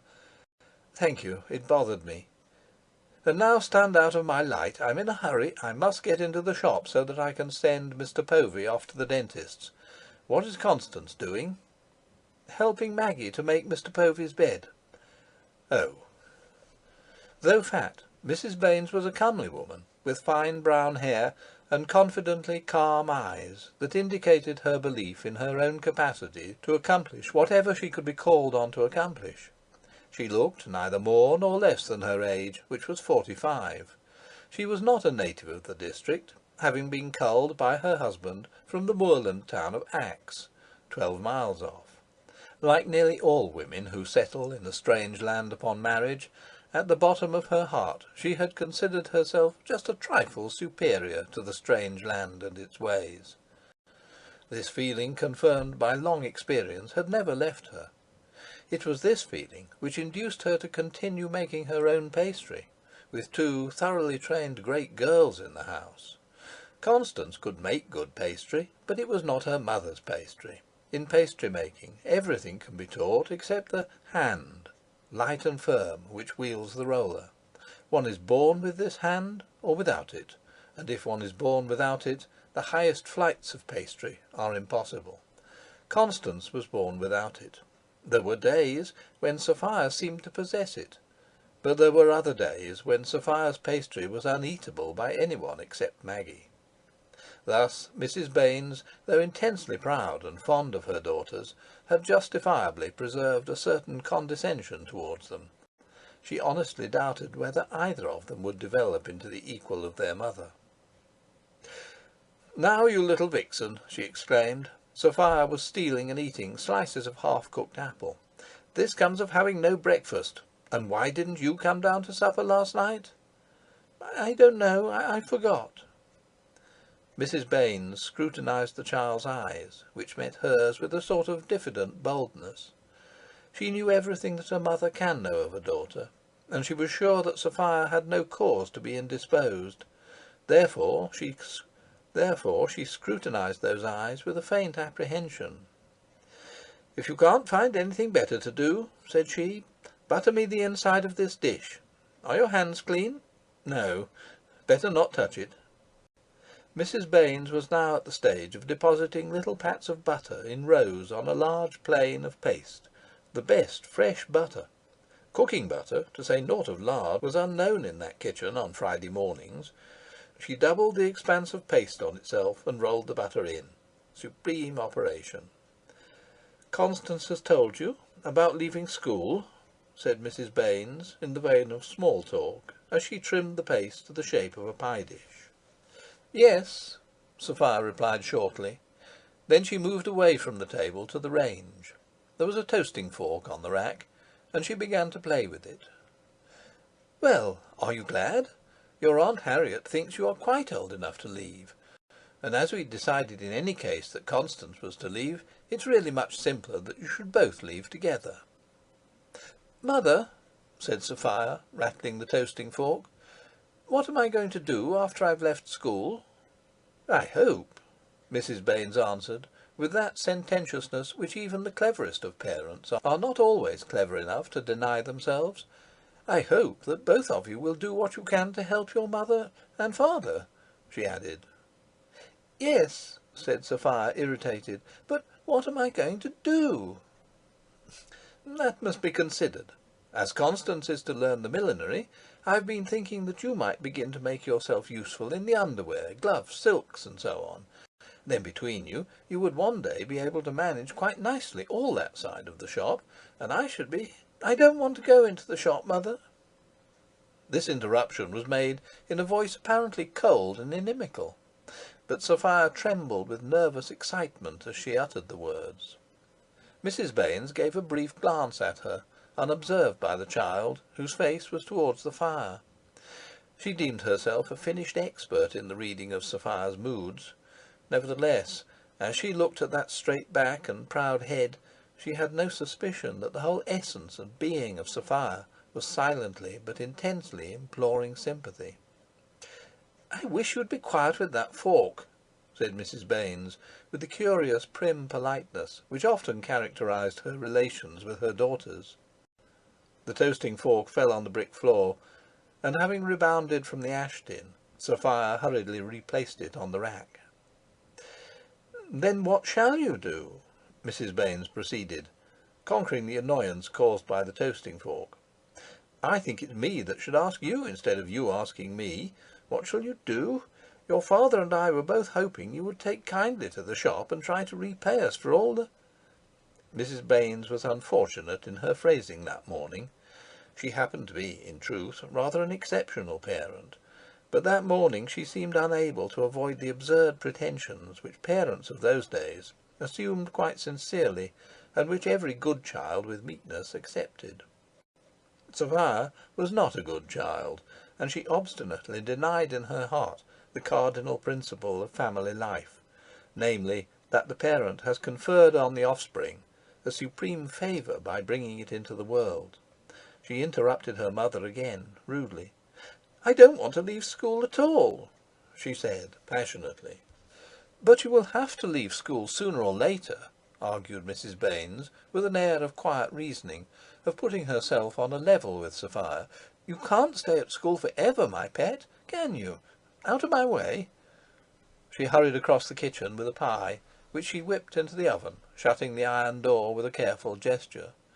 "Yes," said Sophia, "I should like to be a teacher. That's what I want to be." The tap in the coal cellar, out of repair, could be heard distinctly and systematically dropping water into a jar on the slopstone. "A school teacher?" inquired Mrs. Baines. "Of course. What other kind is there?" said Sophia sharply. "With Miss Chetwynd." "I don't think your father would like that," Mrs. Baines replied. "I'm sure he wouldn't like it." "Why not?"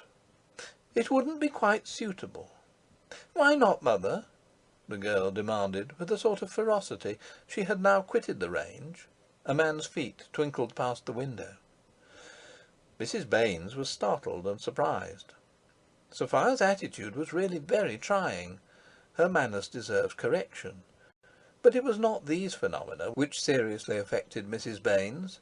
She was used to them, and had come to regard them as somehow the inevitable accompaniment of Sophia's beauty, as the penalty of that surpassing charm which occasionally emanated from the girl like a radiance.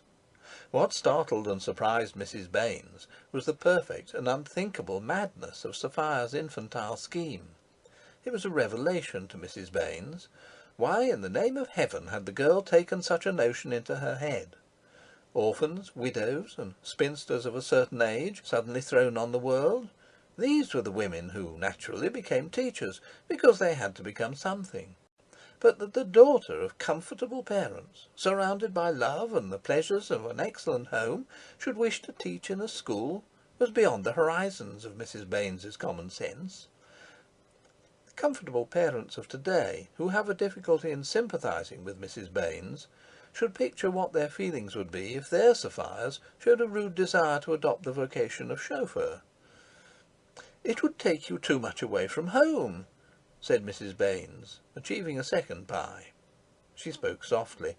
The experience of being Sophia's mother for nearly 16 years had not been lost on Mrs. Baines, and though she was now discovering undreamt-of dangers in Sophia's erratic temperament, she kept her presence of mind sufficiently well to behave with diplomatic smoothness. It was undoubtedly humiliating to a mother to be forced to use diplomacy in dealing with a girl in short sleeves. In her day, mothers had been autocrats. But Sophia was Sophia. "What if it did?" Sophia curtly demanded. "Miss Chetwynd would have me, and then after a time I could go to her sister." "Her sister? What sister?" "Her sister that has a big school in London somewhere." Mrs. Baines covered her unprecedented emotions by gazing into the oven at the first pie. The pie was doing well under all the circumstances. In those few seconds she reflected rapidly, and decided that to a desperate disease a desperate remedy must be applied. London? She herself had never been further than Manchester. London, after a time? No diplomacy would be misplaced in this crisis of Sophia's development. "Sophia," she said, in a changed and solemn voice, fronting her daughter, and holding away from her apron those floured, ringed hands, "I don't know what's come over you, truly I don't. Your father and I are prepared to put up with a certain amount, but the line must be drawn. The fact is, we've spoilt you, and instead of getting better as you grow up, you're getting worse. Now, let me hear no more of this, please. I wish you would imitate your sister a little more. Of course, if you won't do your share in the shop, no one can make you. If you choose to be an idler about the house, we shall have to endure it. We can only advise you for your own good. But as for this—" She stopped, and let silence speak, and then finished, "Let me hear no more of it." It was a powerful and impressive speech, enunciated clearly in such a tone as Mrs. Baines had not employed since dismissing a young lady assistant 5 years ago for light conduct. "But, mother—" A commotion of pails resounded at the top of the stone steps. It was Maggie in descent from the bedrooms. Now the Baines family passed its life in doing its best to keep its affairs to itself, the assumption being that Maggie and all the shop staff, Mr. Povey possibly excepted, were obsessed by a ravening appetite for that which did not concern them. Therefore the voices of the Baineses always died away, or fell to a hushed, mysterious whisper, whenever the foot of the eavesdropper was heard. Mrs. Baines put a floured finger to her double chin. "That will do," said she with finality. Maggie appeared, and Sophia, with a brusque precipitation of herself, vanished upstairs. 2. "Now, really, Mr. Povey, this is not like you," said Mrs. Baines, who, on her way into the shop, had discovered the indispensable in the cutting-out room. It is true that the cutting-out room was almost Mr. Povey's sanctum, whither he retired from time to cut out suits of clothes and odd garments for the tailoring department. It is true that the tailoring department flourished with orders, employing several tailors who crossed legs in their own homes, and that appointments were continually being made with customers for trying on in that room. But these considerations did not affect Mrs. Baines's attitude of disapproval. "I'm just cutting out that suit for the minister," said Mr. Povey. The Reverend Mr. Merley, superintendent of the Wesleyan Methodist circuit, called on Mr. Baines every week. On a recent visit, Mr. Baines had remarked that the parson's coat was ageing into green, and had commanded that a new suit should be built and presented to Mr. Merley. Mr. Merley, who had a genuine mediaeval passion for souls, and who spent his money and health freely in gratifying the passion, had accepted the offer strictly on behalf of Christ, and had carefully explained to Mr. Povey Christ's use for multifarious pockets. "I see you are," said Mrs. Baines tartly, "but that's no reason why you should be without a coat, and in this cold room too, you with toothache." The fact was that Mr. Povey always doffed his coat when cutting out. Instead of a coat he wore a tape measure. "My tooth doesn't hurt me," said he sheepishly, dropping the great scissors and picking up a cake of chalk. "Fiddlesticks!" said Mrs. Baines. The exclamation shocked Mr. Povey. It was not unknown on the lips of Mrs. Baines, but she usually reserved it for members of her own sex. Mr. Povey could not recall that she had ever applied it to any statement of his. "What's the matter with the woman?" he thought. The redness of her face did not help him to answer the question, for her face was always red after the operations of Friday in the kitchen. "You men are all alike," Mrs. Baines continued. "The very thought of the dentist cures you. Why don't you go in at once to Mr. Critchlow and have it out, like a man?" Mr. Critchlow extracted teeth, and his shop sign said "Bone setter and chemist." But Mr. Povey had his views. "I make no account of Mr. Critchlow as a dentist," said he. "Then for goodness' sake go to Oulsnam's." "When? I can't very well go now, and tomorrow is Saturday." "Why can't you go now?" "Well, of course I could go now," he admitted. "Let me advise you to go then, and don't come back with that tooth in your head. I shall be having you laid up next. Show some pluck, do." "Oh, pluck!" he protested, hurt. At that moment Constance came down the passage, singing. "Constance, my pet," Mrs. Baines called. "Yes, mother." She put her head into the room. "Oh!" Mr. Povey was assuming his coat. "Mr. Povey is going to the dentist's." Yes, I'm going at once," Mr. Povey confirmed. "Oh, I'm so glad!" Constance exclaimed. Her face expressed a pure sympathy, uncomplicated by critical sentiments. Mr. Povey rapidly bathed in that sympathy, and then decided that he must show himself a man of oak and iron. "It's always best to get these things done with," said he, with stern detachment. "I'll just slip my overcoat on." "Here it is," said Constance quickly. Mr. Povey's overcoat and hat were hung on a hook immediately outside the room in the passage. She gave him the overcoat, anxious to be of service. "I didn't call you in here to be Mr. Povey's valet," said Mrs. Baines to herself with mild grimness, and aloud, "I can't stay in the shop long, Constance, but you can be there, can't you, till Mr. Povey comes back? And if anything happens, run up and tell me." "Yes, mother." Constance eagerly consented. She hesitated, and then turned to obey at once. "I want to speak to you first, my pet." Mrs. Baines stopped her, and her tone was peculiar, charged with import, confidential, and therefore very flattering to Constance. "I think I'll go out by the side door," said Mr. Povey. "It'll be nearer." This was truth. He would save about 10 yards in 2 miles by going out through the side door instead of through the shop. Who could have guessed that he was ashamed to be seen going to the dentist's, afraid lest, if he went through the shop, Mrs. Baines might follow him and utter some remark prejudicial to his dignity before the assistants? Mrs. Baines could have guessed, and did. "You won't want that tape measure," said Mrs. Baines dryly, as Mr. Povey dragged open the side door. The ends of the forgotten tape measure were dangling beneath coat and overcoat. "Oh!" Mr. Povey scowled at his forgetfulness. "I'll put it in its place," said Constance, offering to receive the tape measure. "Thank you," said Mr. Povey gravely. "I don't suppose they'll be long over my bit of a job," he added, with a difficult, miserable smile. Then he went off down King Street, with an exterior of gay briskness and dignified joy in the fine May morning, but there was no May morning in his cowardly human heart. "Hi, Povey!" cried a voice from the square. But Mr. Povey disregarded all appeals. He had put his hand to the plough, and he would not look back. "Hi, Povey!" Useless. Mrs. Baines and Constance were both at the door.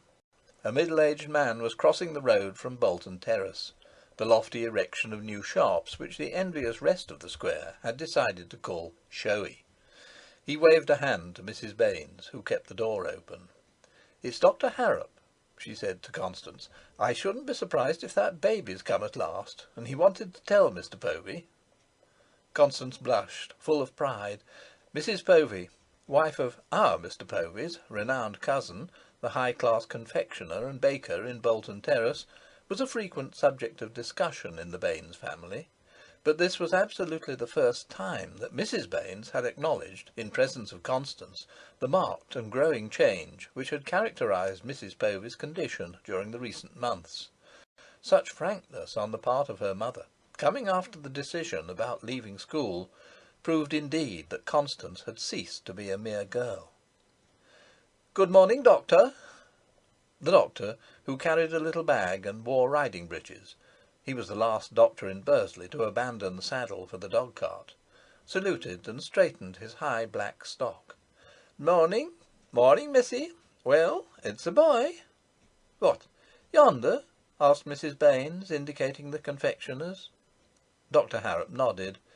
"I wanted to inform him," said he, jerking his shoulder in the direction of the swaggering coward. "What did I tell you, Constance?" said Mrs. Baines, turning to her daughter. Constance's confusion was equal to her pleasure. The alert doctor had halted at the foot of the 2 steps, and with one hand in the pocket of his full-fall breeches, he gazed up, smiling out of little eyes, at the ample matron and the slender virgin. "Yes," he said, "been up most of the night. Difficult. It's all right, I hope?" "Oh, yes, fine child. But he put his mother to some trouble for all that. Nothing fresh?" This time he lifted his eyes to indicate Mr. Baines's bedroom. "No," said Mrs. Baines, with a different expression. "Keeps cheerful." "Yes." "Good. A very good morning to ye." He strode off towards his house, which was lower down the street. "I hope she'll turn over a new leaf now," observed Mrs. Baines to Constance, as she closed the door. Constance knew that her mother was referring to the confectioner's wife. She gathered that the hope was slight in the extreme. "What did you want to speak to me about, mother?" she asked, as a way out of her delicious confusion. "Shut that door," Mrs. Baines replied, pointing to the door which led to the passage, and while Constance obeyed, Mrs. Baines herself shut the staircase door.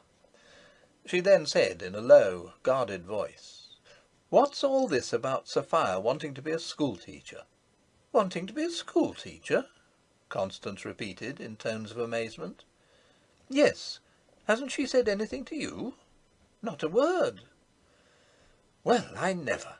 She wants to keep on with Miss Chetwynd and be a teacher." Mrs. Baines had half a mind to add that Sophia had mentioned London, but she restrained herself. There are some things which one cannot bring oneself to say. She added, "Instead of going into the shop." "I never heard of such a thing," Constance murmured brokenly, in the excess of her astonishment. She was rolling up Mr. Povey's tape measure. "Neither did I," said Mrs. Baines. "And shall you let her, mother?" "Neither your father nor I would ever dream of it," Mrs. Baines replied, with calm and yet terrible decision. "I only mentioned it to you because I thought Sophia would have told you something." "No, mother." As Constance put Mr. Povey's tape measure neatly away in its drawer under the cutting-out counter, she thought how serious life was, what with babies and Sophias. She was very proud of her mother's confidence in her. This simple pride filled her ardent breast with a most agreeable commotion, and she wanted to help everybody, to show in some way how much she sympathized with and loved everybody. Even the madness of Sophia did not weaken her longing to comfort Sophia. 3. That afternoon there was a search for Sophia, whom no one had seen since dinner. She was discovered by her mother, sitting alone and unoccupied in the drawing-room. The circumstance was in itself sufficiently peculiar, for on weekdays the drawing-room was never used, even by the girls during their holidays, except for the purpose of playing the piano. However, Mrs. Baines offered no comment on Sophia's geographical situation, nor on her idleness. "My dear," she said, standing at the door, with a self-conscious effort to behave as though nothing had happened, "will you come and sit with your father a bit?" "Yes, mother," answered Sophia, with a sort of cold alacrity. "Sophia is coming, father," said Mrs. Baines at the open door of the bedroom, which was at right angles with, and close to, the drawing-room door. Then she surged swishing along the corridor and went into the show-room, whither she had been called. Sophia passed to the bedroom, the eternal prison of John Baines. Although, on account of his nervous restlessness, Mr. Baines was never left alone, it was not a part of the usual duty of the girls to sit with him.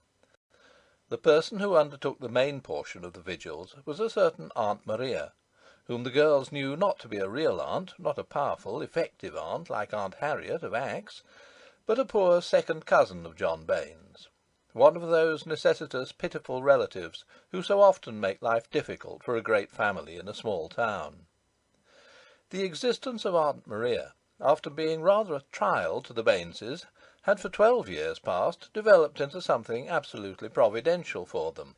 It is to be remembered that in those days Providence was still busying himself with everybody's affairs, and foreseeing the future in the most extraordinary manner. Thus, having foreseen that John Baines would have a stroke and need a faithful, tireless nurse, he had begun 50 years in advance by creating Aunt Maria, and had kept her carefully in misfortune's way, so that at the proper moment she would be ready to cope with the stroke. Such, at least, is the only theory which will explain the use by the Baineses, and indeed by all thinking Bursley, of the word providential in connection with Aunt Maria.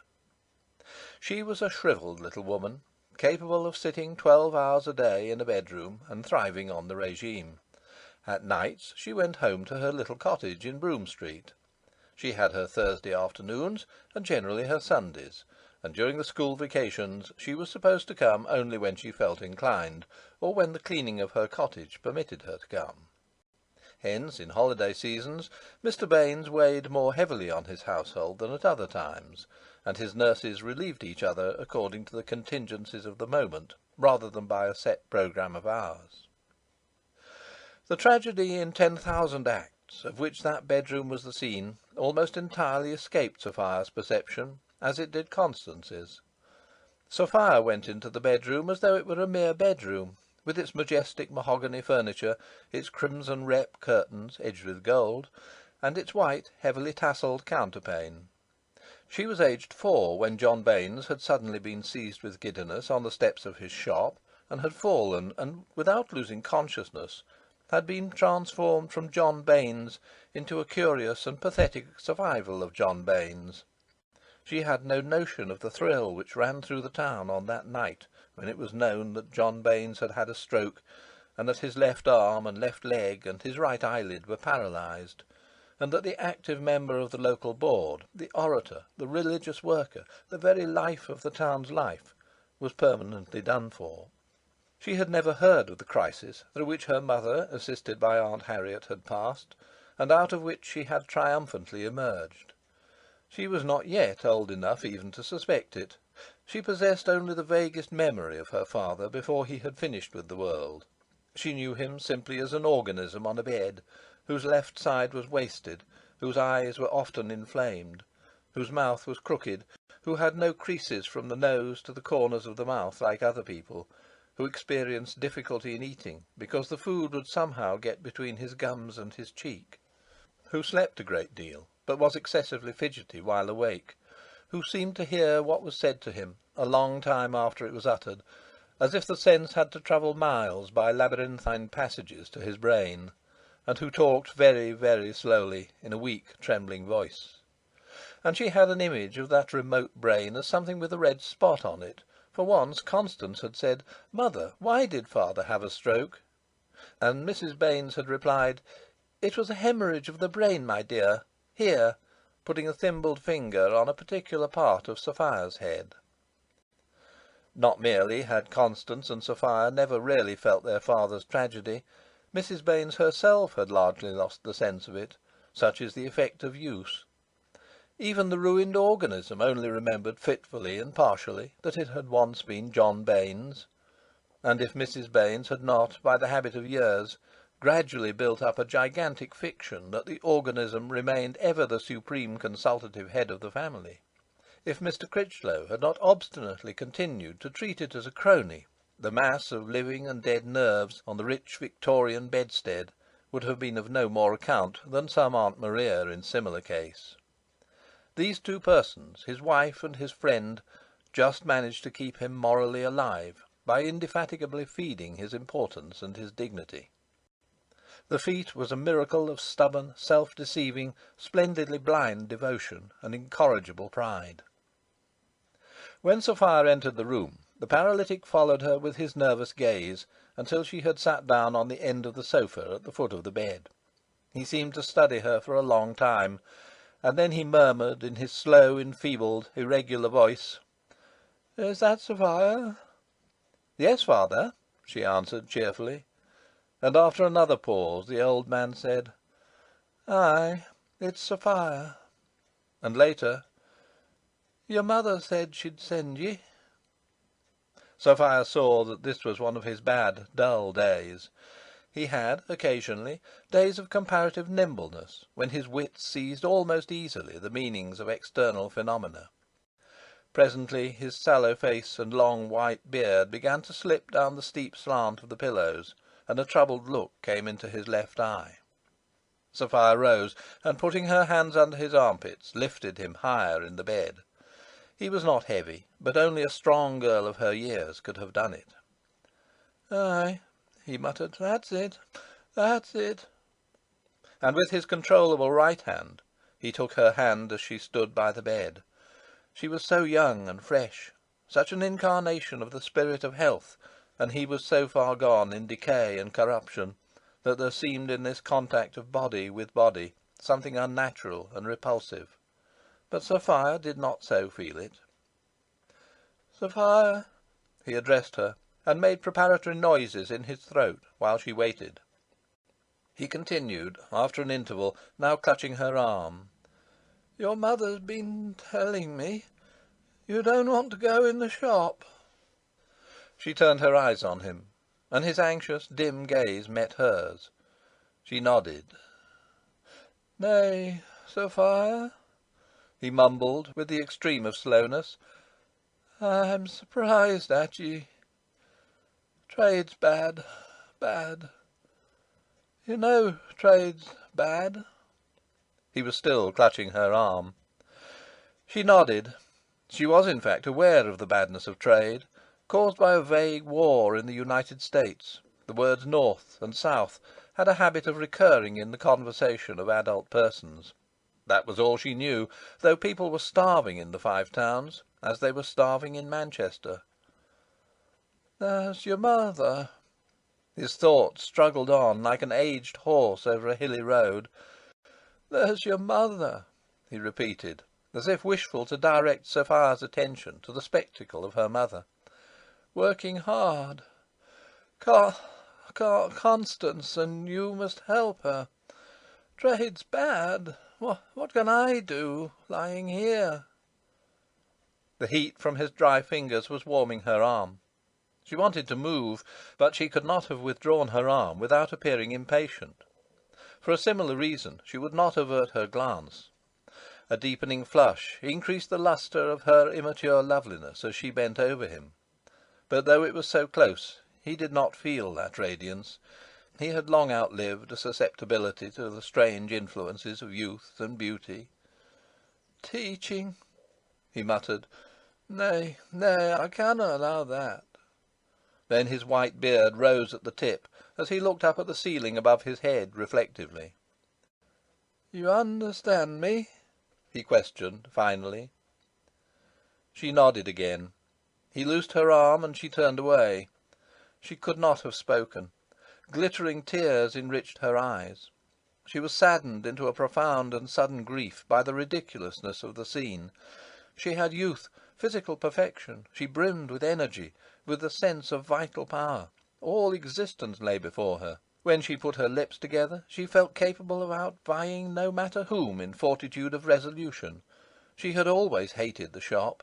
She did not understand how her mother and Constance could bring themselves to be deferential and flattering to every customer that entered. No, she did not understand it. But her mother, though a proud woman, and Constance, seemed to practise such behaviour so naturally, so unquestioningly, that she had never imparted to either of them her feelings. She guessed that she would not be comprehended. But long ago she had decided that she would never go into the shop. She knew that she would be expected to do something, and she had fixed on teaching as the one possibility. These decisions had formed part of her inner life for years past. She had not mentioned them, being secretive and scarcely anxious for unpleasantness, but she had been slowly preparing herself to mention them.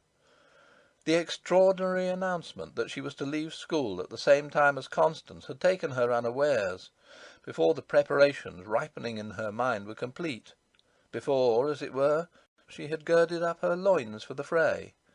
She had been caught unready, and the opposing forces had obtained the advantage of her. But did they suppose she was beaten?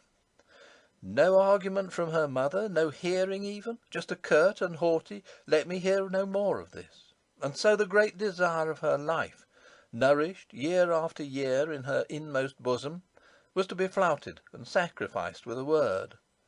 Her mother did not appear ridiculous in the affair, for her mother was a genuine power, commanding by turns genuine love and genuine hate, and always, till then, obedience and the respect of reason. It was her father who appeared tragically ridiculous, and in turn the whole movement against her grew grotesque in its absurdity.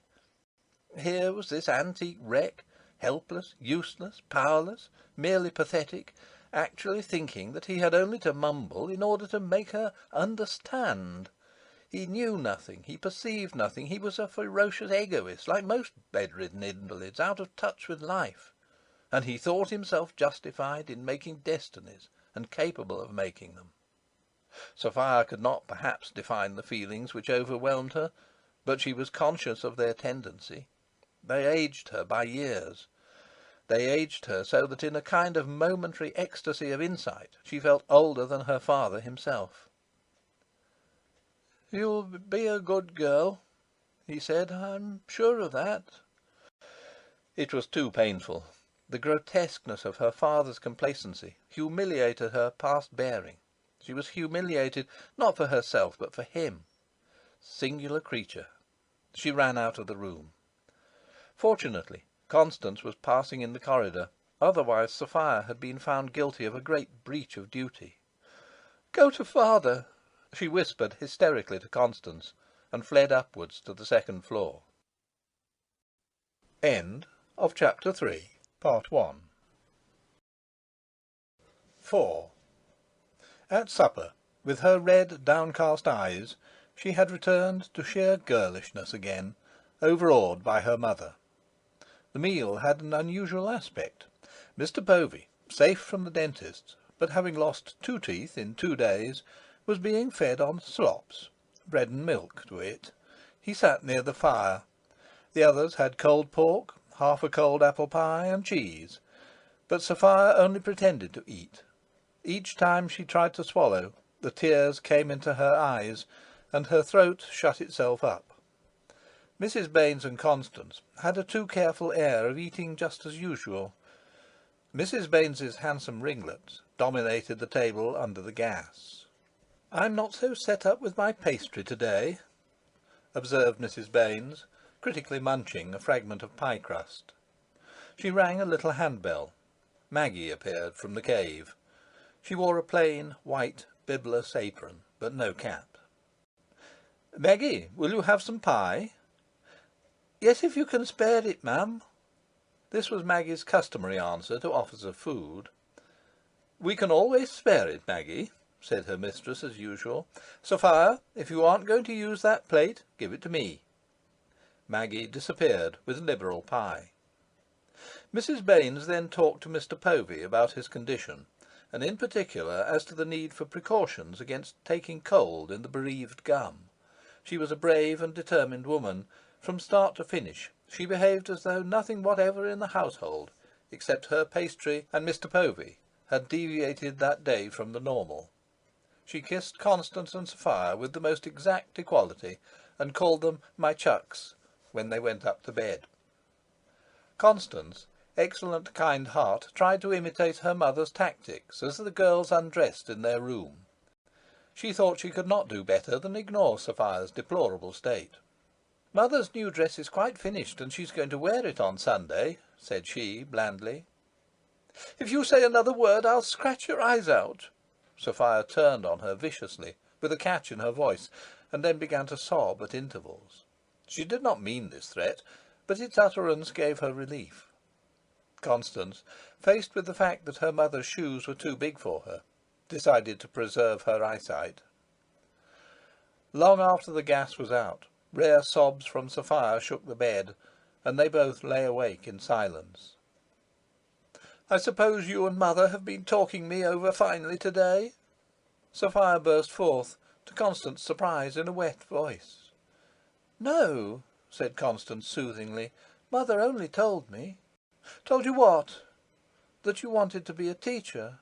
And I will be too," said Sophia bitterly.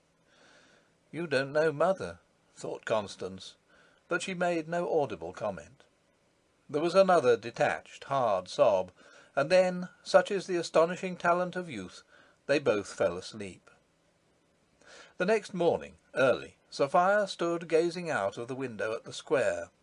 It was Saturday, and all over the square little stalls with yellow linen roofs were being erected for the principal market of the week.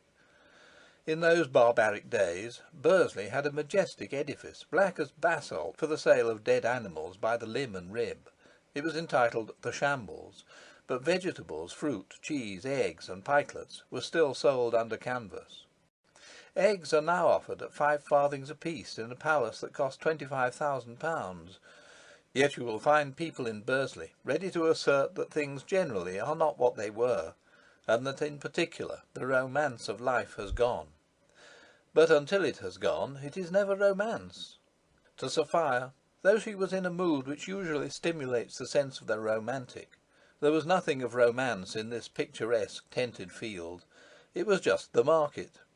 Hull's, the leading grocer's, was already open at the extremity of the square, and a boy apprentice was sweeping the pavement in front of it. The public houses were open, several of them specialising in hot rum at 5:30 a.m. The town crier, in his blue coat with red facings, crossed the square, carrying his big bell by the tongue. There was the same shocking hole in one of Mrs. Povey's, confectioner's, window curtains, a hole which even her recent travail could scarcely excuse.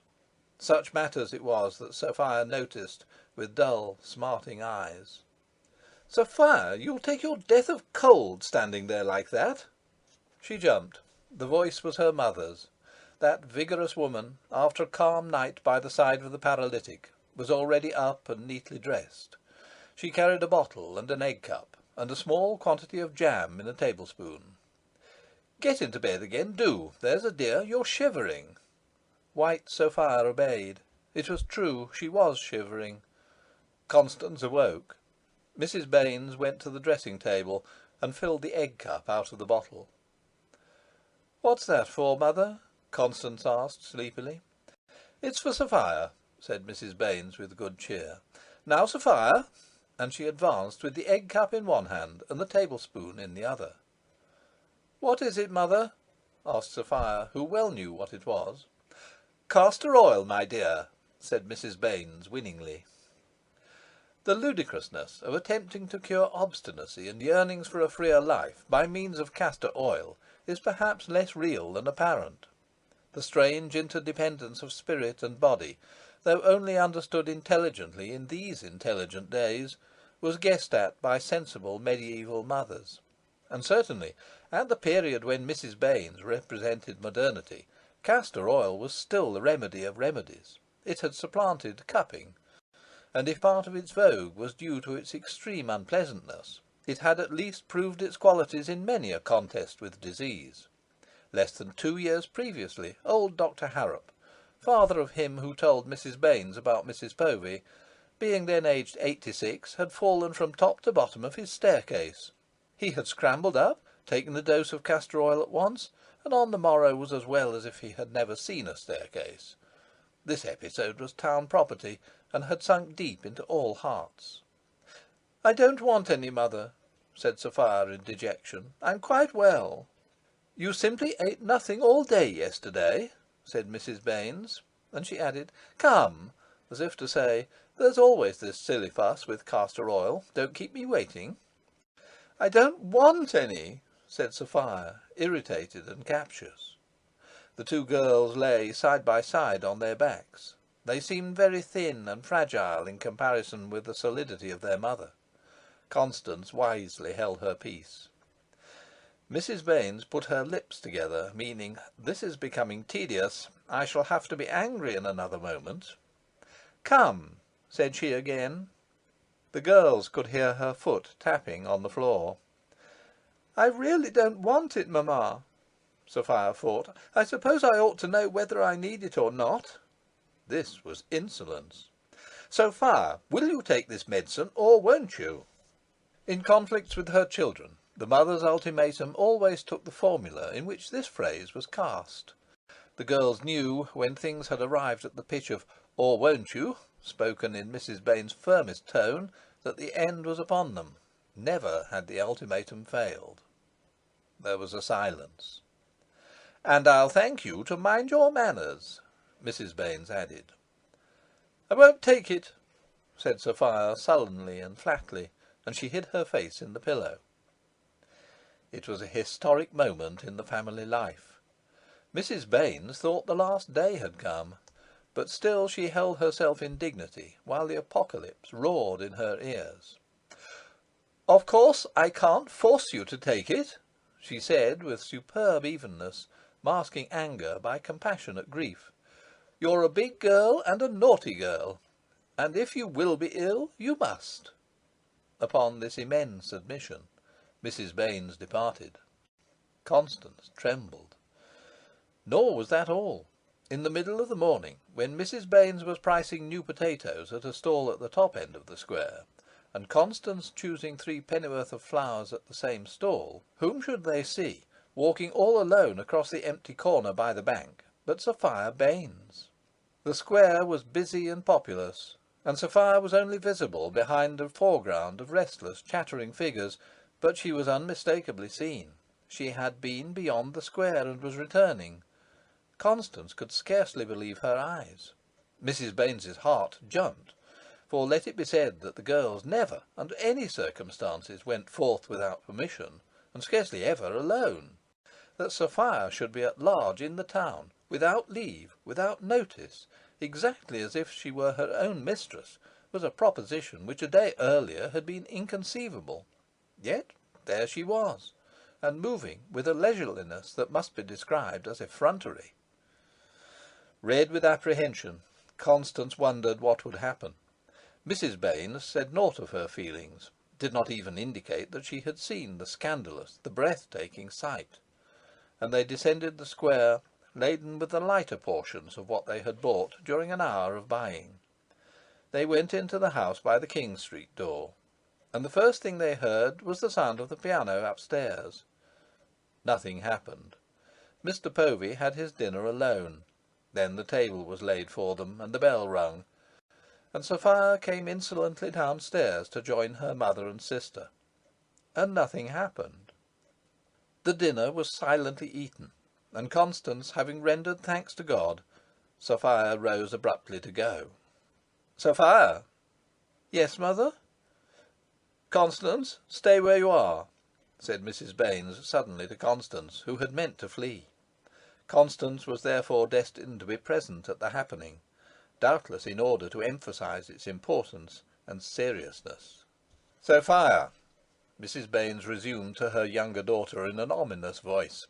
"No, please shut the door. There's no reason why everybody in the house should hear. Come right into the room. Right in. That's it. Now, what were you doing out in the town this morning?" Sophia was fidgeting nervously with the edge of her little black apron, and worrying a seam of the carpet with her toes. She bent her head towards her left shoulder, at first smiling vaguely. She said nothing, but every limb, every glance, every curve was speaking. Mrs. Baines sat firmly in her own rocking chair, full of the sensation that she had Sophia, as it were, writhing on the end of a skewer. Constance was braced into a moveless anguish. "I will have an answer," pursued Mrs. Baines. "What were you doing out in the town this morning?" "I just went out," answered Sophia at length, still with eyes downcast, and in a rather simpering tone. "Why did you go out? You said nothing to me about going out. I heard Constance ask you if you were coming with us to the market, and you said, very rudely, that you weren't." "I didn't say it rudely," Sophia objected. "Yes, you did, and I'll thank you not to answer back." "I didn't mean to say it rudely, did I, Constance?" Sophia's head turned sharply to her sister. Constance knew not where to look. "Don't answer back," Mrs. Baines repeated sternly, "and don't try to drag Constance into this, for I won't have it." "Oh, of course Constance is always right," observed Sophia, with an irony whose unparalleled impudence shook Mrs. Baines to her massive foundations. "Do you want me to have to smack you, child?" Her temper flashed out, and you could see ringlets vibrating under the provocation of Sophia's sauciness. Then Sophia's lower lip began to fall and to bulge outwards, and all the muscles of her face seemed to slacken. "You are a very naughty girl," said Mrs. Baines with restraint. "I've got her," said Mrs. Baines to herself. "I may just as well keep my temper." And a sob broke out of Sophia. She was behaving like a little child. She bore no trace of the young maiden sedately crossing the square without leave and without an escort. "I knew she was going to cry," said Mrs. Baines, breathing relief. "I'm waiting," said Mrs. Baines aloud. A second sob.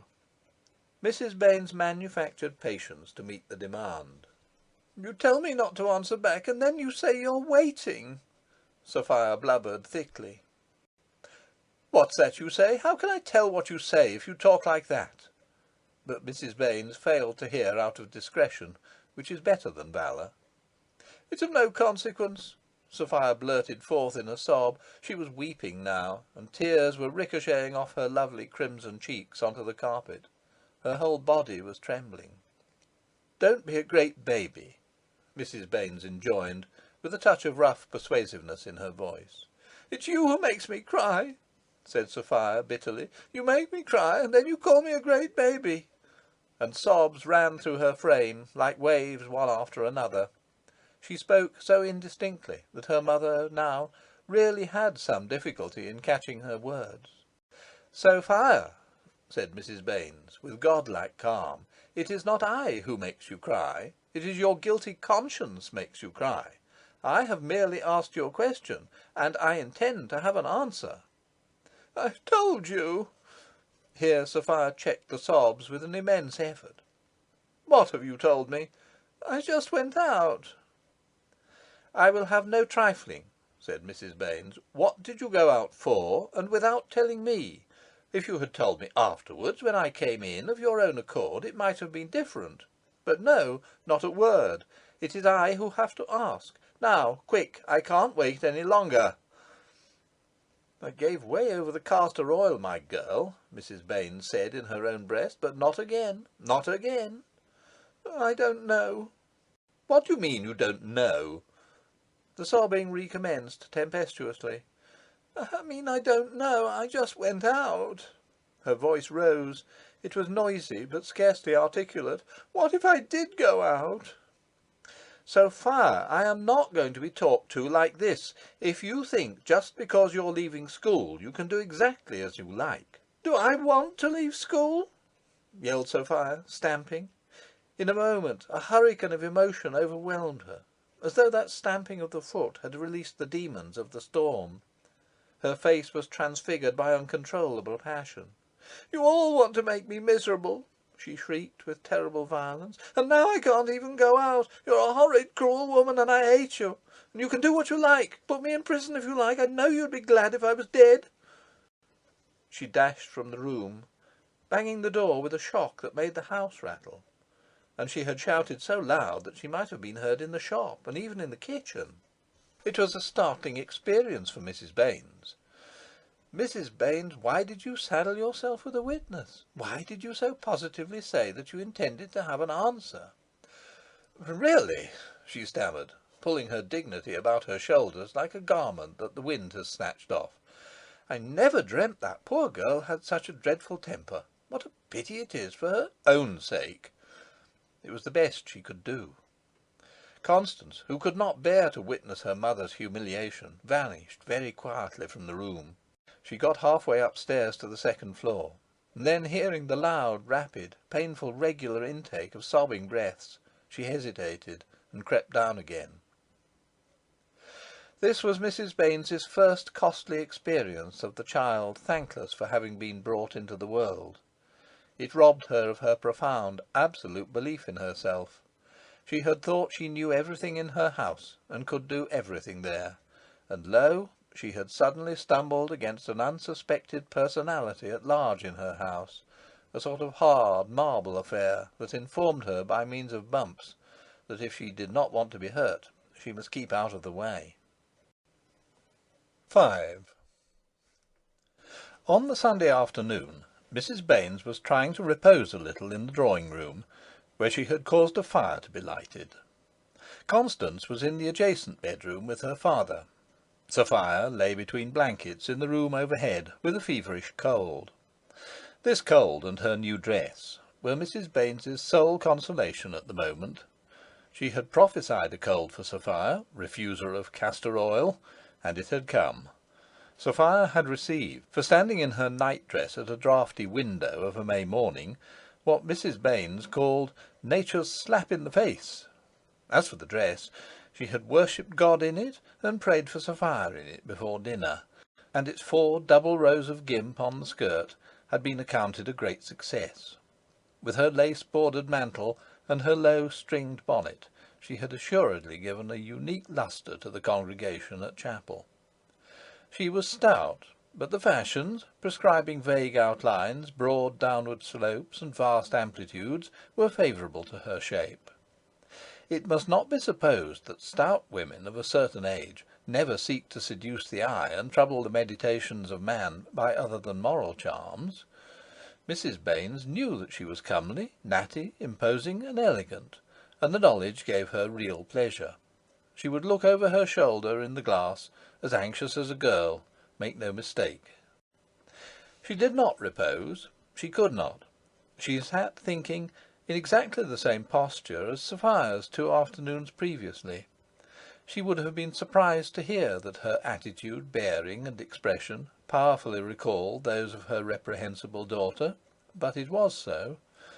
A good angel made her restless, and she went idly to the window and glanced upon the empty shuttered square.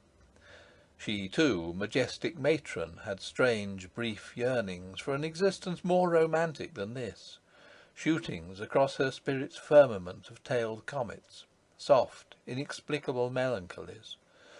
The good angel, withdrawing her from such a mood, directed her gaze to a particular spot at the top of the square. She passed at once out of the room, not precisely in a hurry, yet without wasting time.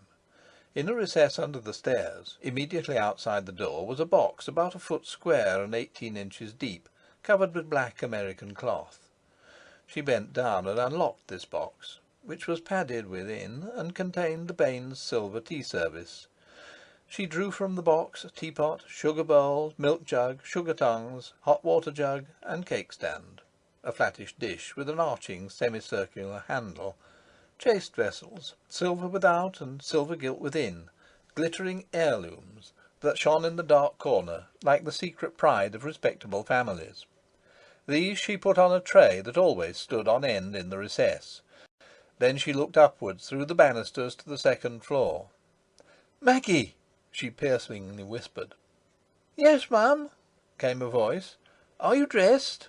"Yes, ma'am, I'm just coming." "Well, put on your muslin apron," Mrs. Baines implied.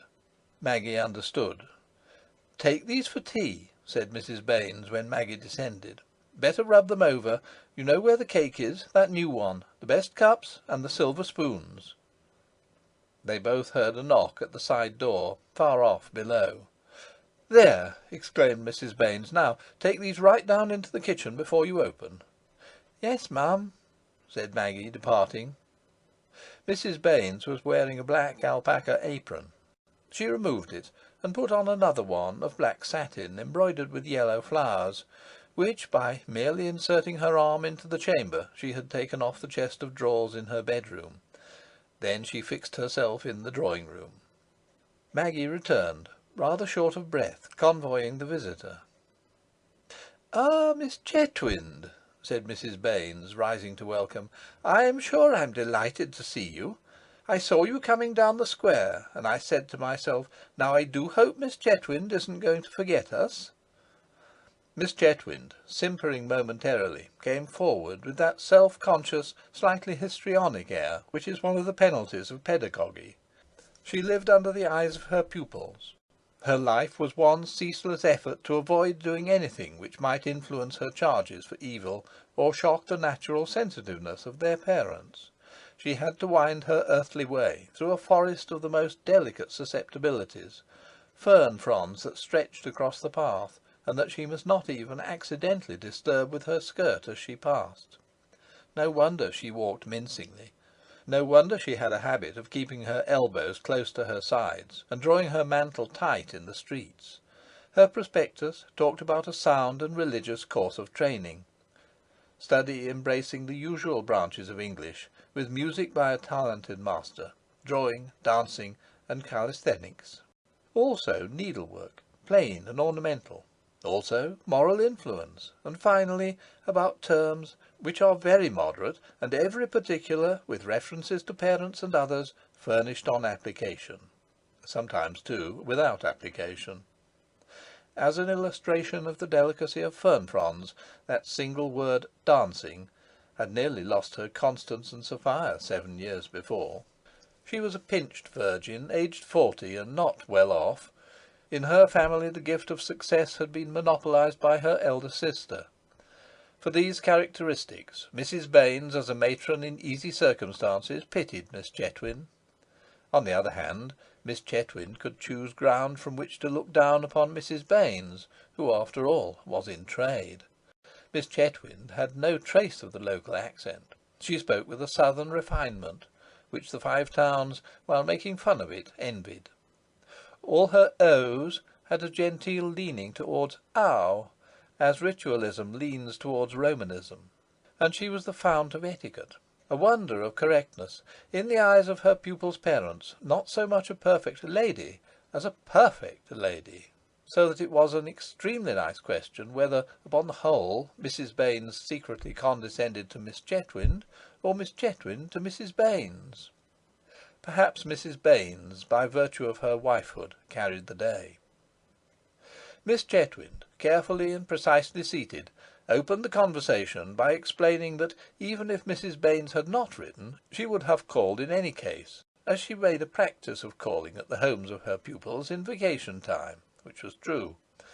Mrs. Baines, it should be stated, had on Friday afternoon sent to Miss Chetwynd one of her most luxurious notes, lavender-coloured paper with scalloped edges, the sweetest mode of the day, to announce in her Italian hand that Constance and Sophia would both leave school at the end of next term, and giving reasons in regard to Sophia. Before the visitor had got very far, Maggie came in with a lacquered tea-caddy, and the silver teapot and a silver spoon on a lacquered tray. Mrs. Baines, while continuing to talk, chose a key from her bunch, unlocked the tea-caddy, and transferred 4 teaspoonfuls of tea from it to the teapot, and relocked the caddy. "Strawberry," she mysteriously whispered to Maggie, and Maggie disappeared, bearing the tray and its contents. "And how is your sister? It's quite a long time since she was down here," Mrs. Baines went on to Miss Chetwynd, after whispering "strawberry." The remark was merely in the way of small talk, for the hostess felt a certain unwilling hesitation to approach the topic of daughters, but it happened to suit the social purpose of Miss Chetwynd to a nicety. Miss Chetwynd was a vessel brimming with great tidings. "She is very well, thank you," said Miss Chetwynd, and her expression grew exceedingly vivacious. Her face glowed with pride as she added, "Of course, everything is changed now." "Indeed?" murmured Mrs. Baines, with polite curiosity. "Yes," said Miss Chetwynd. "You've not heard?" "No," said Mrs. Baines. Miss Chetwynd knew that she had not heard. "About Elizabeth's engagement to the Reverend Archibald Jones?" It is the fact that Mrs. Baines was taken aback. She did nothing indiscreet. She did not give vent to her excusable amazement that the elder Miss Chetwynd should be engaged to anyone at all, as some woman would have done in the stress of the moment. She kept her presence of mind. "This is really most interesting," said she. It was, for Archibald Jones was one of the idols of the Wesleyan Methodist connection, a special preacher famous throughout England. At anniversaries and trust sermons, Archibald Jones had probably no rival. His Christian name helped him. It was a luscious, resounding mouthful for admirers. He was not an itinerant minister, migrating every 3 years. His function was to direct the affairs of the book-room, the publishing department of the connection. He lived in London, and shot out into the provinces at week-ends, preaching on Sundays, and giving a lecture tinctured with bookishness in the chapel on Monday evenings. In every town he visited there was competition for the privilege of entertaining him. He had zeal, indefatigable energy, and a breezy wit. He was a widower of 50, and his wife had been dead for 20 years. It had seemed as if women were not for this bright star. And here Elizabeth Chetwynd, who had left the Five Towns a quarter of a century before at the age of 20, had caught him. Austere, moustached, formidable, desiccated, she must have done it with her powerful intellect. It must be a union of intellects. He had been impressed by hers, and she by his, and then their intellects had kissed. Within a week, 50,000 women in 40 counties had pictured to themselves the osculation of intellects, and shrugged their shoulders, and decided once more that men were incomprehensible. These great ones in London, falling in love like the rest. But no, love was a ribald and voluptuous word to use in such a matter as this. It was generally felt that the Reverend Archibald Jones and Miss Chetwynd the elder would lift marriage to what would now be termed an astral plane. After tea had been served, Mrs. Baines gradually recovered her position, both in her own private esteem and in the deference of Miss Aileen Chetwynd. "Yes," said she, "you can talk about your sister, and you can call him Archibald, and you can mince up your words, but have you got a tea service like this? Can you conceive more perfect strawberry jam than this? Did not my dress cost more than you spend on your clothes in a year? Has a man ever looked at you? All in all, is there not something about my situation, in short, something?" She did not say this aloud. She in no way deviated from the scrupulous politeness of a hostess. There was nothing in even her tone to indicate that Mrs. John Baines was a personage. Yet it suddenly occurred to Miss Chetwynd that her pride in being the prospective sister-in-law of the Reverend Archibald Jones would be better for a while in her pocket, and she inquired after Mr. Baines. After this, the conversation limped somewhat. "I suppose you weren't surprised by my letter?" said Mrs. Baines. "I was and I wasn't," answered Miss Chetwynd in her professional manner, and not her manner of a prospective sister-in-law. "Of course I'm naturally sorry to lose two such good pupils, but we can't keep our pupils for ever." She smiled. She was not without fortitude. It is easier to lose pupils than to replace them. "Still—" A pause. "What you say of Sophia is perfectly true, perfectly. She is quite as advanced as Constance. Still—" Another pause, and a more rapid enunciation. "Sophia is by no means an ordinary girl. I hope she hasn't been a very great trouble to you." "Oh no!" exclaimed Miss Chetwynd. "Sophia and I have got on very well together. I have always tried to appeal to her reason. I have never forced her. Now, with some girls, in some ways I look upon Sophia as the most remarkable girl, not pupil, but the most remarkable, what shall I say, individuality that I have ever met with." And her demeanour added, "And mind you, this is something from me." "Indeed," said Mrs. Baines. She told herself, "I am not your common foolish parent. I see my children impartially. I am incapable of being flattered concerning them." Nevertheless, she was flattered, and the thought shaped itself that really Sophia was no ordinary girl. "I suppose she has talked to you about becoming a teacher?" asked Miss Chetwynd, taking a morsel of the unparalleled jam. She held the spoon with her thumb and three fingers. Her fourth finger, in matters of honest labour, would never associate with the other three. Delicately curved, it always drew proudly away from them. "Has she mentioned this to you?" Mrs. Baines demanded, startled. "Oh yes," said Miss Chetwynd, "several times. Sophia is a very secretive girl, very, but I think I may say that I have always had her confidence. There have been times when Sophia and I have been very near each other. Elizabeth was much struck with her. Indeed, I may tell you that in one of her last letters to me she spoke of Sophia, and said that she had mentioned her to Mr. Jones, and that Mr. Jones remembered her quite well." Impossible for even a wise, uncommon parent not to be affected by such an announcement. "I dare say your sister will give up her school now," observed Mrs. Baines, to divert attention from her self-consciousness. "Oh no!" And this time Mrs. Baines had genuinely shocked Miss Chetwynd. "Nothing would induce Elizabeth to give up the cause of education. Archibald takes the keenest interest in the school. Oh no, not for worlds." "Then you think Sophia would make a good teacher?" asked Mrs. Baines, with apparent inconsequence and with a smile. But the words marked an epoch in her mind. All was over. "I think that she is very much set on it, and—" "That wouldn't affect her father or me," said Mrs. Baines quickly. Certainly not. I merely say that she is very much set on it. Yes, she would, at any rate, make a teacher far superior to the average. That girl has got the better of her mother without me, she reflected. Ah, here is dear Constance. Constance, tempted beyond her strength by the sounds of the visit and the colloquy, had slipped into the room. "I've left both doors open, mother," she excused herself for quitting her father, and kissed Miss Chetwynd. She blushed, but she blushed happily, and really made a most creditable debut as a young lady. Her mother rewarded her by taking her into the conversation, and history was soon made. So Sophia was apprenticed to Miss Aileen Chetwynd. Mrs. Baines bore herself greatly. It was Miss Chetwynd who had urged, and her respect for Miss Chetwynd.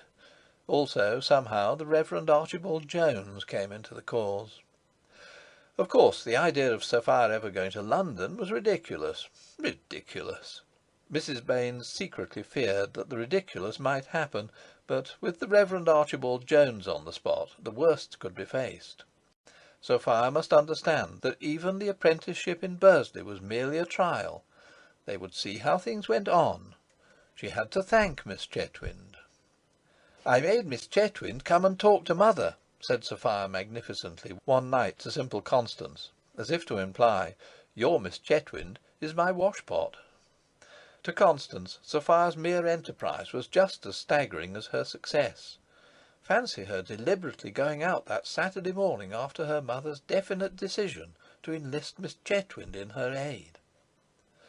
There is no need to insist on the tragic grandeur of Mrs. Baines's renunciation, a renunciation which implied her acceptance of a change in the balance of power in her realm. Part of its tragedy was that none, not even Constance, could divine the intensity of Mrs. Baines's suffering. She had no confidant, she was incapable of showing a wound. But when she lay awake at night by the organism which had once been her husband, she dwelt long and deeply on the martyrdom of her life. What had she done to deserve it? Always had she conscientiously endeavoured to be kind, just, patient, and she knew herself to be sagacious and prudent. In the frightful and unguessed trials of her existence as a wife, surely she might have been granted consolations as a mother. Yet no, it had not been. And she felt all the bitterness of age against youth. Youth, egotistic, harsh, cruel, uncompromising. Youth that is so crude, so ignorant of life, so slow to understand. She had Constance, yes, but it would be 20 years before Constance could appreciate the sacrifice of judgment and of pride which her mother had made, in a sudden decision, during that rambling, starched, simpering interview with Miss Aileen Chetwynd. Probably Constance thought that she had yielded to Sophia's passionate temper. Impossible to explain to Constance that she had yielded to nothing but a perception of Sophia's complete inability to hear reason and wisdom. Sometimes as she lay in the dark, she would, in fancy, snatch her heart from her bosom and fling it down before Sophia, bleeding, and cry, "See what I carry about with me on your account." Then she would take it back and hide it again, and sweeten her bitterness with wise admonitions to herself. All this because Sophia, aware that if she stayed in the house she would be compelled to help in the shop, chose an honourable activity which freed her from the danger.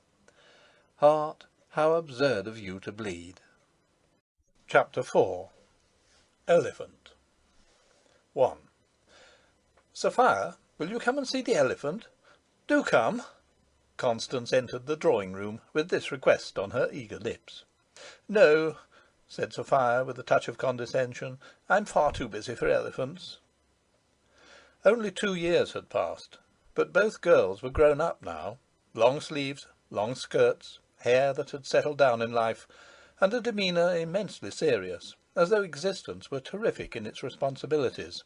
Yet sometimes childhood surprisingly broke through the crust of gravity, as now in Constance, aroused by such things as elephants, and proclaimed with vivacious gestures that it was not dead after all. The sisters were sharply differentiated. Constance wore the black alpaca apron and the scissors at the end of a long black elastic, which indicated her vocation in the shop. She was proving a considerable success in the millinery department. She had learned how to talk to people, and was, in her modest way, very self-possessed. She was getting a little stouter. Everybody liked her. Sophia had developed into the student. Time had accentuated her reserve. Her sole friend was Miss Chetwynd, with whom she was, having regard to the disparity of their ages, very intimate.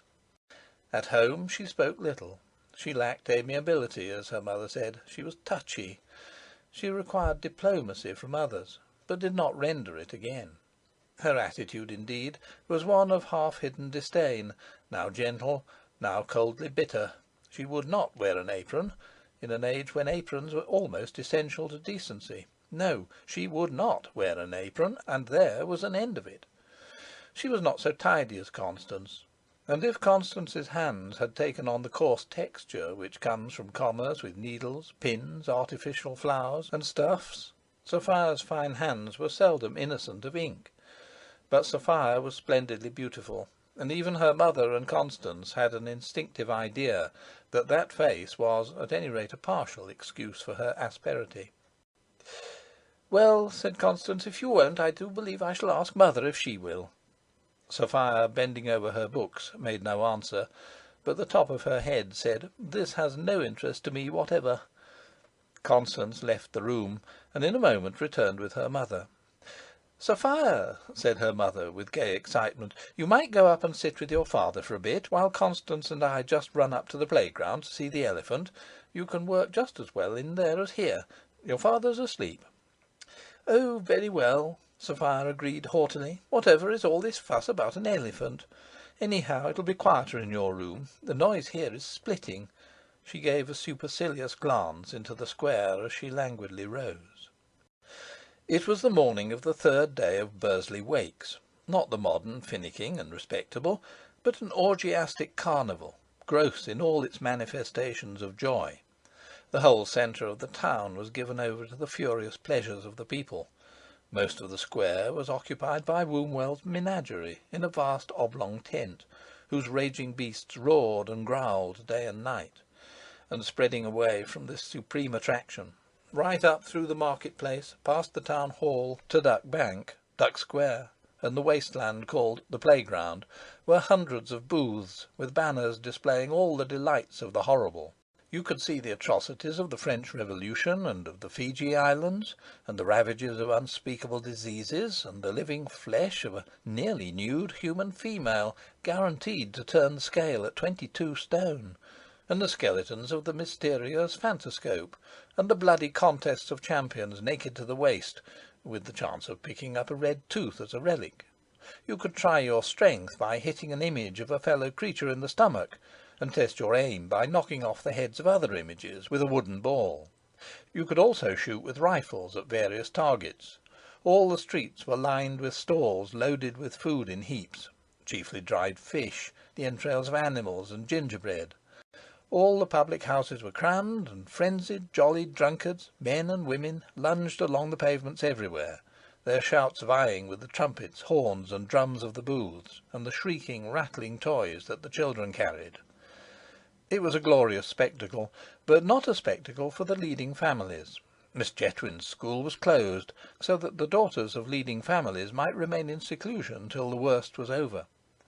The Baineses ignored the Wakes in every possible way, choosing that week to have a show of mourning goods in the left-hand window, and refusing to let Maggie outside on any pretext. Therefore the dazzling social success of the elephant, which was quite easily drawing Mrs. Baines into the vortex, cannot imaginably be overestimated. On the previous night, one of the 3 Wombwell elephants had suddenly knelt on a man in the tent. He had then walked out of the tent and picked up another man at haphazard from the crowd which was staring at the great pictures in front, and tried to put this second man into his mouth. Being stopped by his Indian attendant with a pitchfork, he placed the man on the ground and stuck his tusk through an artery of the victim's arm. He then, amid unexampled excitement, suffered himself to be led away. He was conducted to the rear of the tent, just in front of Baines's shuttered windows, and by means of stakes, pulleys, and ropes, forced to his knees. His head was whitewashed, and 6 men of the Rifle Corps were engaged to shoot at him at a distance of 5 yards, while constables kept the crowd off with truncheons. He died instantly, rolling over with a soft thud. The crowd cheered, and, intoxicated by their importance, the volunteers fired 3 more volleys into his carcass, and were then borne off as heroes to different inns. The elephant, by the help of his 2 companions, was got on to a railway lorry and disappeared into the night. Such was the greatest sensation that has ever occurred, or perhaps will ever occur, in Bursley. The excitement about the repeal of the Corn Laws, or about Inkerman, was feeble compared to that excitement. Mr. Critchlow, who had been called on to put a hasty tourniquet round the arm of the second victim, had popped in afterwards to tell John Baines all about it. Mr. Baines's interest, however, had been slight. Mr. Critchlow succeeded better with the ladies, who, though they had witnessed the shooting from the drawing-room, were thirsty for the most trifling details. The next day it was known that the elephant lay near the playground, pending the decision of the chief bailiff and the medical officer as to his burial, and everybody had to visit the corpse. No social exclusiveness could withstand the seduction of that dead elephant. Pilgrims travelled from all the 5 towns to see him. "We're going now," said Mrs. Baines, after she had assumed her bonnet and shawl. "All right," said Sophia, pretending to be absorbed in study, as she sat on the sofa at the foot of her father's bed; and Constance, having put her head in at the door, drew her mother after her like a magnet. Then Sophia heard a remarkable conversation in the passage. "Are you going up to see the elephant, Mrs. Baines?" asked the voice of Mr. Povey. "Yes. Why? I think I had better come with you. The crowd is sure to be very rough." Mr. Povey's tone was firm. He had a position. "But the shop? We shall not be long," said Mr. Povey. "Oh, yes, mother," Constance added appealingly. Sophia felt the house thrill as the side door banged. She sprang up and watched the 3 cross King Street diagonally, and so plunge into the Wakes. This triple departure was surely the crowning tribute to the dead elephant. It was simply astonishing. It caused Sophia to perceive that she had miscalculated the importance of the elephant. It made her regret her scorn of the elephant as an attraction. She was left behind, and the joy of life was calling her. She could see down into the vaults on the opposite side of the street, where working men, potters and colliers, in their best clothes, some with high hats, were drinking, gesticulating, and laughing in a row at a long counter. She noticed, while she was thus at the bedroom window, a young man ascending King Street, followed by a porter trundling a flat barrow of luggage. He passed slowly under the very window.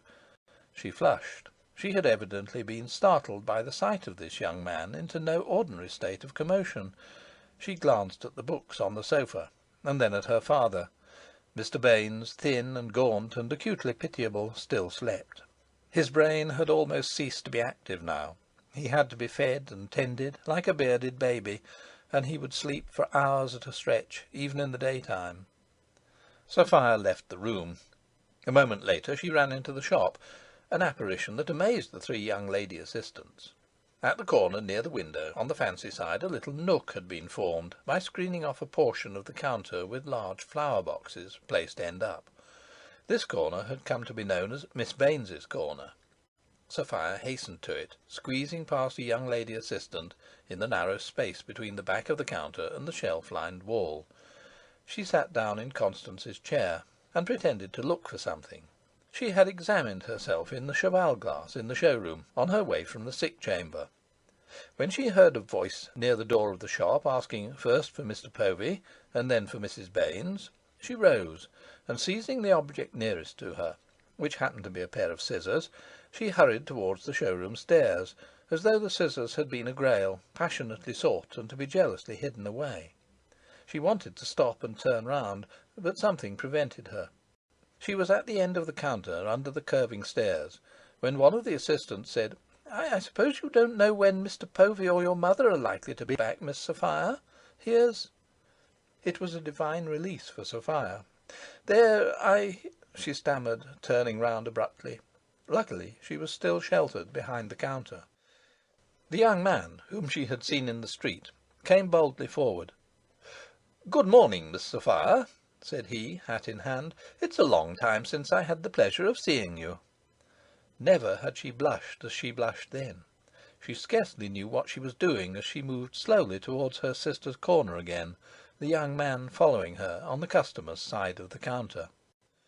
2.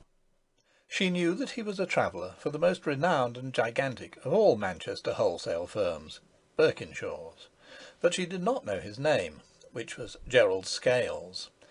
He was a rather short but extremely well-proportioned man of 30, with fair hair and a distinguished appearance, as became a representative of Birkinshaw's. His broad, tight necktie, with an edge of white collar showing above it, was particularly elegant. He had been on the road for Birkinshaw's for several years, but Sophia had only seen him once before in her life, when she was a little girl, 3 years ago. The relations between the travellers of the great firms and their solid, sure clients in small towns were in those days often cordially intimate. The traveller came with the lustre of a historic reputation around him. There was no need to fawn for orders, and the client's immense and immaculate respectability made him the equal of no matter what ambassador. It was a case of mutual esteem, and of that confidence-generating phenomenon, an old account. The tone in which a commercial traveller of middle age would utter the phrase "an old account" revealed in a flash all that was romantic, prim, and stately in mid-Victorian commerce. In the days of Baines, after one of the elaborately engraved advice circulars had arrived, "Our Mr. So-and-so will have the pleasure of waiting upon you on whatever it is day next, the something or other inst." John might in certain cases be expected to say on the morning of whatever day, "Missus, what have you gotten for supper tonight?" Mr. Gerald Scales had never been asked to supper. He had never even seen John Baines, but as the youthful successor of an aged traveller who had had the pleasure of St. Luke's Square on behalf of Birkinshaw's since before railways, Mrs. Baines had treated him with a faint agreeable touch of maternal familiarity, and both her daughters being once in the shop during his visit, she had on that occasion commanded the gawky girls to shake hands with him. Sophia had never forgotten that glimpse. The young man without a name had lived in her mind, brightly glowing, as the very symbol and incarnation of the masculine and the elegant. The renewed sight of him seemed to have wakened her out of a sleep. Assuredly she was not the same Sophia. As she sat in her sister's chair in the corner, entrenched behind the perpendicular boxes, playing nervously with the scissors, her beautiful face was transfigured into the ravishingly angelic. It would have been impossible for Mr. Gerald Scales or anybody else to credit, as he gazed at those lovely, sensitive, vivacious, responsive features, that Sophia was not a character of heavenly sweetness and perfection. She did not know what she was doing. She was nothing but the exquisite expression of a deep instinct to attract and charm. Her soul itself emanated from her in an atmosphere of allurement and acquiescence. Could those laughing lips hang in a heavy pout? Could that delicate and mild voice be harsh? Could those burning eyes be coldly inimical? Never. The idea was inconceivable. And Mr. Gerald Scales, with his head over the top of the boxes, yielded to the spell. Remarkable that Mr. Gerald Scales, with all his experience, should have had to come to Bursley to find the pearl, the paragon, the ideal. But so it was. They met in an equal abandonment. The only difference between them was that Mr. Scales, by force of habit, kept his head. "I see it is your Wakes here," said he.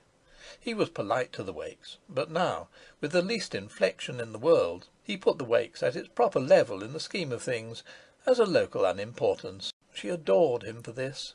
She was athirst for sympathy in the task of scorning everything local. "I expect you didn't know," she said, implying that there was every reason why a man of his mundane interests should not know. "I should have remembered if I had thought," said he, "but I didn't think. What's this about an elephant?" "Oh," she exclaimed, "have you heard of that? My porter was full of it. Well," she said, "of course it's a very big thing in Bursley." As she smiled in gentle pity of poor Bursley, he naturally did the same, and he thought how much more advanced and broad the younger generation was than the old. He would never have dared to express his real feelings about Bursley to Mrs. Baines, or even to Mr. Povey, who was, however, of no generation. Yet here was a young woman actually sharing them. She told him all the history of the elephant. "Must have been very exciting," he commented, despite himself. "Do you know," she replied, "it was." After all, Bursley was climbing in their opinion. "And my mother and my sister and Mr. Povey have all gone to see it. That's why they're not here." That the elephant should have caused both Mr. Povey and Mrs. Baines to forget that the representative of Berkinshaws was due to call was indeed a final victory for the elephant. "But not you!" he exclaimed. "No," she said, "not me." "Why didn't you go?" He continued his flattering investigations with a generous smile. "I simply didn't care to," said she, proudly nonchalant. "And I suppose you're in charge here?" "No," she answered, "I just happened to have run down here for these scissors, that's all." "I often see your sister," said he. "Often do I say? That is, generally when I come, but never you." "I'm never in the shop," she said. "It's just an accident to-day." "Oh, so you leave the shop to your sister?" "Yes." She said nothing of her teaching. Then there was a silence. Sophia was very thankful to be hidden from the curiosity of the shop. The shop could see nothing of her, and only the back of the young man, and the conversation had been conducted in low voices. She tapped her foot, stared at the worn, polished surface of the counter with the brass yard measure nailed along its edge, and then she uneasily turned her gaze to the left, and seemed to be examining the backs of the black bonnets which were perched on high stands in the great window. Then her eyes caught his for an important moment. "Yes," she breathed. Somebody had to say something. If the shop missed the murmur of their voices, the shop would wonder what had happened to them. Mr. Scales looked at his watch. "I dare say if I come in again about 2, he began. "Oh yes, they're sure to be in then," she burst out, before he could finish his sentence. He left abruptly, queerly, without shaking hands. But then it would have been difficult, she argued, for him to have put his arm over the boxes, and without expressing the hope of seeing her again. She peeped through the black bonnets, and saw the porter put the leather strap over his shoulders, raise the rear of the barrow, and trundle off. But she did not see Mr. Scales. She was drunk. Thoughts were tumbling about in her brain like cargo loose in a rolling ship. Her entire conception of herself was being altered. Her attitude towards life was being altered. The thought which knocked hardest against its fellows was, "Only in these moments have I begun to live." And as she flitted upstairs to resume watch over her father, she sought to devise an innocent-looking method by which she might see Mr. Scales when he next called, and she speculated as to what his name was. 3. When Sophia arrived in the bedroom, she was startled because her father's head and beard were not in their accustomed place on the pillow. She could only make out something vaguely unusual sloping off the side of the bed. A few seconds passed, not to be measured in time, and she saw that the upper part of his body had slipped down, and his head was hanging inverted near the floor between the bed and the ottoman. His face, neck, and hands were dark and congested. His mouth was open, and the tongue protruded through the black, swollen, mucous lips. His eyes were prominent and coldly staring. The fact was that Mr. Baines had wakened up, and, being restless, had slid out partially from his bed, and died of asphyxia. After having been unceasingly watched for 14 years, he had, with an invalid's natural perverseness, taken advantage of Sophia's brief dereliction to expire. Say what you will, amid Sophia's horror and her terrible grief and shame, she had visitings of the idea that he did it on purpose. She ran out from the room, knowing by intuition that he was dead, and shrieked out, "Maggie!" at the top of her voice. The house echoed. "Yes, miss," said Maggie, quite close, coming out of Mr. Povey's chamber with a slop pail. "Fetch Mr. Critchlow at once. Be quick, just as you are. It's father." Maggie, perceiving darkly that disaster was in the air, and instantly filled with importance and a sort of black joy, dropped her pail in the exact middle of the passage, and almost fell down the crooked stairs. One of Maggie's deepest instincts always held in check by the stern dominance of Mrs. Baines, was to leave pails prominent on the main roots of the house, and now, divining what was at hand, it flamed into insurrection. No sleepless night had ever been so long to Sophia as the 3 minutes which elapsed before Mr. Critchlow came. As she stood on the mat outside the bedroom door, she tried to draw her mother and Constance and Mr. Povey by magnetic force out of the Wakes into the house, and her muscles were contracted in this strange effort. She felt that it was impossible to continue living if the secret of the bedroom remained unknown 1 instant longer, so intense was her torture, and yet that the torture which could not be borne must be borne. Not a sound in the house, not a sound from the shop, only the distant murmur of the Wakes. "Why did I forget father?" she asked herself with awe. "I only meant to tell him that they were all out and run back. Why did I forget father?"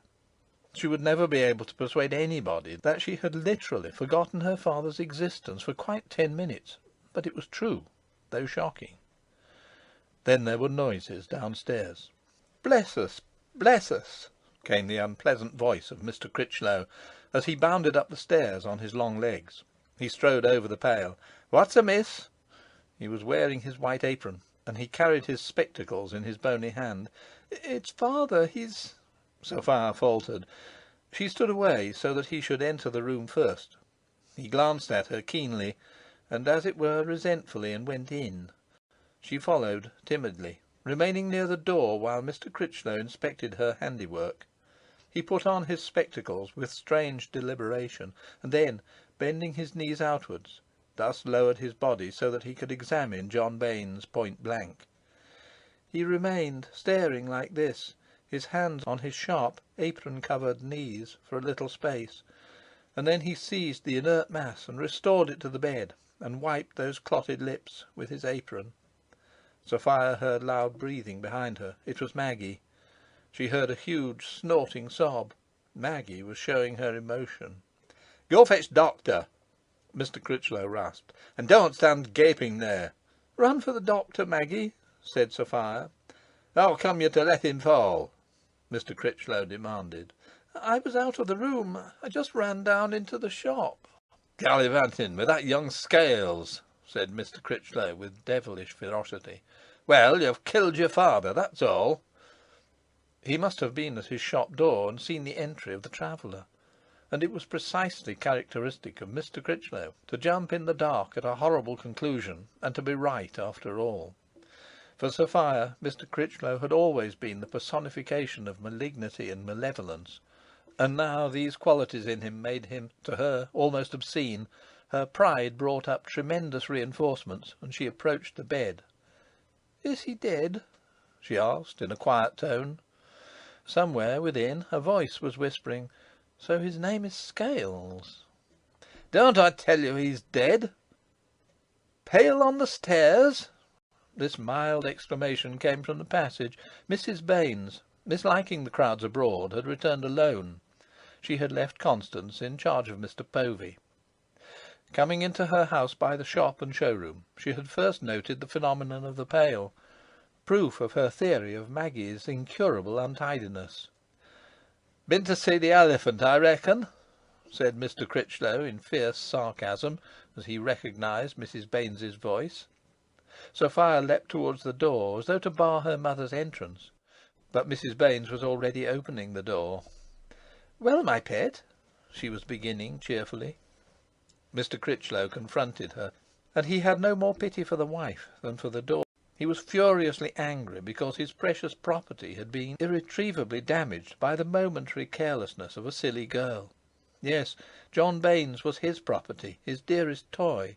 He was convinced that he alone had kept John Baines alive for 14 years, that he alone had fully understood the case and sympathised with the sufferer, that none but he had been capable of displaying ordinary common sense in the sick-room. He had learned to regard John Baines as, in some sort, his creation, and now, with their stupidity, their neglect, their elephants between them, they had done for John Baines. He had always known that it would come to that, and it had come to that. "She let him fall out of bed, and you're a widow now, missus," he announced, with a virulence hardly conceivable. His angular features and dark eyes expressed a murderous hate for every woman named Baines. "Mother!" cried Sophia, "I only ran down into the shop to—" She seized her mother's arm in frenzied agony. "My child!" cried Mrs. Baines, rising miraculously to the situation, with a calm benevolence of tone and gesture that remained for ever sublime in the stormy heart of Sophia. "Do not hold me." With infinite gentleness she loosed herself from those clasping hands. "Have you sent for the doctor?" she questioned Mr. Critchlow. The fate of her husband presented no mysteries to Mrs. Baines. Everybody had been warned 1,000 times of the danger of leaving the paralytic, whose life depended on his position, and whose fidgetiness was therefore a constant menace of death to him. For 5,000 nights she had wakened infallibly every time he stirred, and rearranged him by the flicker of a little oil lamp. But Sophia, unhappy creature, had merely left him. That was all. Mr. Critchlow and the widow gazed, helplessly waiting, at the pitiable corpse, of which the salient part was the white beard. They knew not that they were gazing at a vanished era.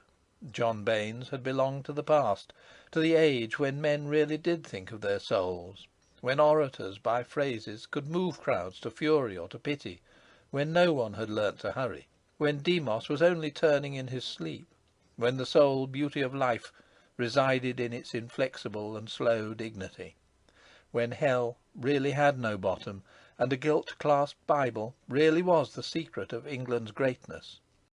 Mid-Victorian England lay on that mahogany bed. Ideals had passed away with John Baines. It is thus that ideals die, not in the conventional pageantry of honoured death, but sorrily, ignobly, while one's head is turned. And Mr. Povey and Constance, very self-conscious, went and saw the dead elephant, and came back. And at the corner of King Street, Constance exclaimed brightly, "Why, who's gone out and left the side door open?" For the doctor had at length arrived, and Maggie, in showing him upstairs with pious haste, had forgotten to shut the door. And they took advantage of the side door, rather guiltily, to avoid the eyes of the shop. They feared that in the parlour they would be the centre of a curiosity half ironical and half reproving. For had they not accomplished an escapade? So they walked slowly. The real murderer was having his dinner in the commercial room up at the Tiger, opposite the town hall. 4. Several shutters were put up in the windows of the shop to indicate a death, and the news instantly became known in trading circles throughout the town. Many people simultaneously remarked on the coincidence that Mr. Baines should have died while there was a show of mourning goods in his establishment. This coincidence was regarded as extremely sinister, and it was apparently felt that, for the sake of the mind's peace, one ought not to inquire into such things too closely. From the moment of putting up the prescribed shutters, John Baines and his funeral began to acquire importance in Bursley, and their importance grew rapidly, almost from hour to hour. The wakes continued as usual, except that the chief constable, upon representations being made to him by Mr. Critchlow and other citizens, descended upon St. Luke's Square, and forbade the activities of Wombwell's orchestra. Wombwell and the chief constable differed as to the justice of the decree, but every well-minded person praised the chief constable, and he himself considered that he had enhanced the town's reputation for a decent propriety.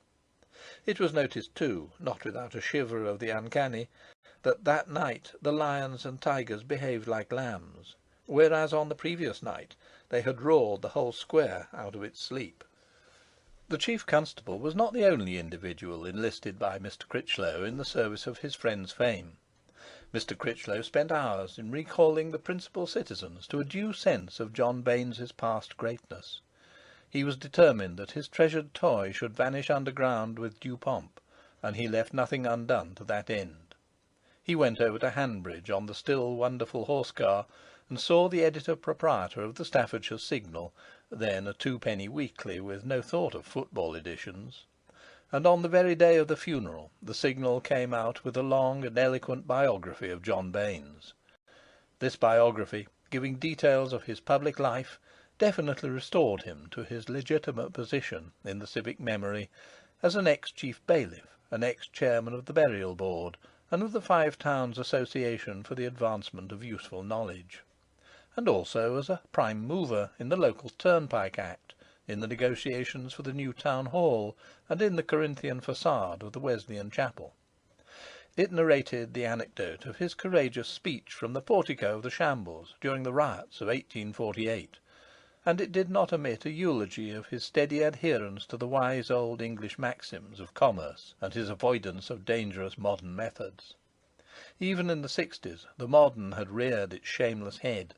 The panegyric closed with an appreciation of the dead man's fortitude in the terrible affliction with which a divine providence had seen fit to try him. And finally the Signal uttered its absolute conviction that his native town would raise a cenotaph to his honour.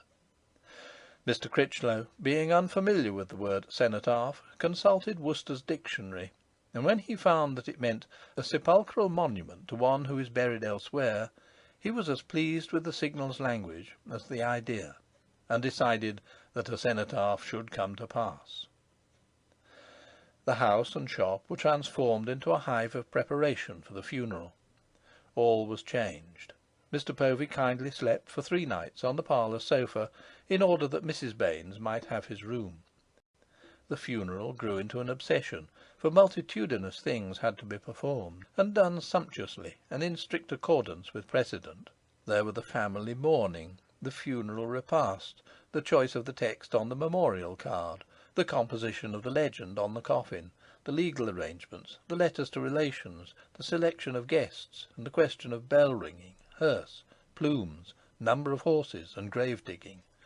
Nobody had leisure for the indulgence of grief except Aunt Maria, who, after she had helped in the laying out, simply sat down and bemoaned unceasingly for hours her absence on the fatal morning. "If I hadn't been so fixed on polishing my candlesticks," she weepingly repeated, "he might have been alive and well now." Not that Aunt Maria had been informed of the precise circumstances of the death. She was not clearly aware that Mr. Baines had died through a piece of neglect. But, like Mr. Critchlow, she was convinced that there had been only one person in the world truly capable of nursing Mr. Baines. Beyond the family, no one save Mr. Critchlow and Dr. Harrop knew just how the martyr had finished his career. Dr. Harrop, having been asked bluntly if an inquest would be necessary, had reflected a moment, and then replied, "No," and he added, "Least said, soonest mended. Mark me." They had marked him. He was common sense in breeches. As for Aunt Maria, she was sent about her snivelling business by Aunt Harriet. The arrival in the house of this genuine aunt from Axe, of the majestic and enormous widow, whom even the imperial Mrs. Baines regarded with a certain awe, set a seal of ultimate solemnity on the whole event. In Mr. Povey's bedroom, Mrs. Baines fell like a child into Aunt Harriet's arms, and sobbed, "If it had been anything but that elephant!" Such was Mrs. Baines's sole weakness, from first to last. Aunt Harriet was an exhaustless fountain of authority upon every detail concerning interments, and to a series of questions ending with the word "sister," and answers ending with the word "sister," the prodigious travail incident to the funeral was gradually and successfully accomplished. Dress and the repast exceeded all other matters in complexity and difficulty. But on the morning of the funeral, Aunt Harriet had the satisfaction of beholding her younger sister the centre of a tremendous cocoon of crape, whose slightest pleat was perfect. Aunt Harriet seemed to welcome her then, like a veteran, formally into the august army of relicts. As they stood side by side, surveying the special table which was being laid in the showroom for the repast, it appeared inconceivable that they had reposed together in Mr. Povey's limited bed. They descended from the showroom to the kitchen, where the last delicate dishes were inspected. The shop was of course closed for the day, but Mr. Povey was busy there, and in Aunt Harriet's all-seeing glance he came next after the dishes. She rose from the kitchen to speak with him. "You've got your boxes of gloves all ready?" she questioned him. "Yes, Mrs. Maddock." "You'll not forget to have a measure handy?" "No, Mrs. Maddock." You'll find you want more of 7 3/4 and 8s than anything. Yes, I have allowed for that. If you'll place yourself behind the side door and put your boxes on the harmonium, you'll be able to catch every one as they come in. That is what I had thought of, Mrs. Maddock. She went upstairs again. Mrs. Baines had reached the showroom again, and was smoothing out creases in the white damask cloth and arranging glass dishes of jam at equal distances from each other. "Come, sister," said Mrs. Maddock. "A last look." And they passed into the mortuary bedroom, to gaze at Mr. Baines before he should be everlastingly nailed down. In death he had recovered some of his earlier dignity, but even so he was a startling sight. The two widows bent over him, one on either side, and gravely stared at that twisted, worn, white face, all neatly tucked up in linen. "I shall fetch Constance and Sophia," said Mrs. Maddock, with tears in her voice. "Do you go into the drawing-room, sister?" But Mrs. Maddock only succeeded in fetching Constance. Then there was the sound of wheels in King Street. The long rite of the funeral was about to begin. Every guest, after having been measured and presented with a pair of the finest black kid gloves by Mr. Povey, had to mount the crooked stairs and gaze upon the carcass of John Baines, going afterwards to the drawing-room to condole briefly with the widow. And every guest, while conscious of the enormity of so thinking, thought what an excellent thing it was that John Baines should be at last dead and gone. The tramping on the stairs was continual, and finally Mr. Baines himself went downstairs, bumping against corners, and led a cortège of 20 vehicles. The funeral tea was not over at 7 o'clock, 5 hours after the commencement of the rite. It was a gigantic and faultless meal, worthy of John Baines's distant past. Only 2 persons were absent from it, John Baines and Sophia. The emptiness of Sophia's chair was much noticed. Mrs. Maddock explained that Sophia was very high-strung and could not trust herself. Great efforts were put forth by the company to be lugubrious and inconsolable, but the secret relief resulting from the death would not be entirely hidden.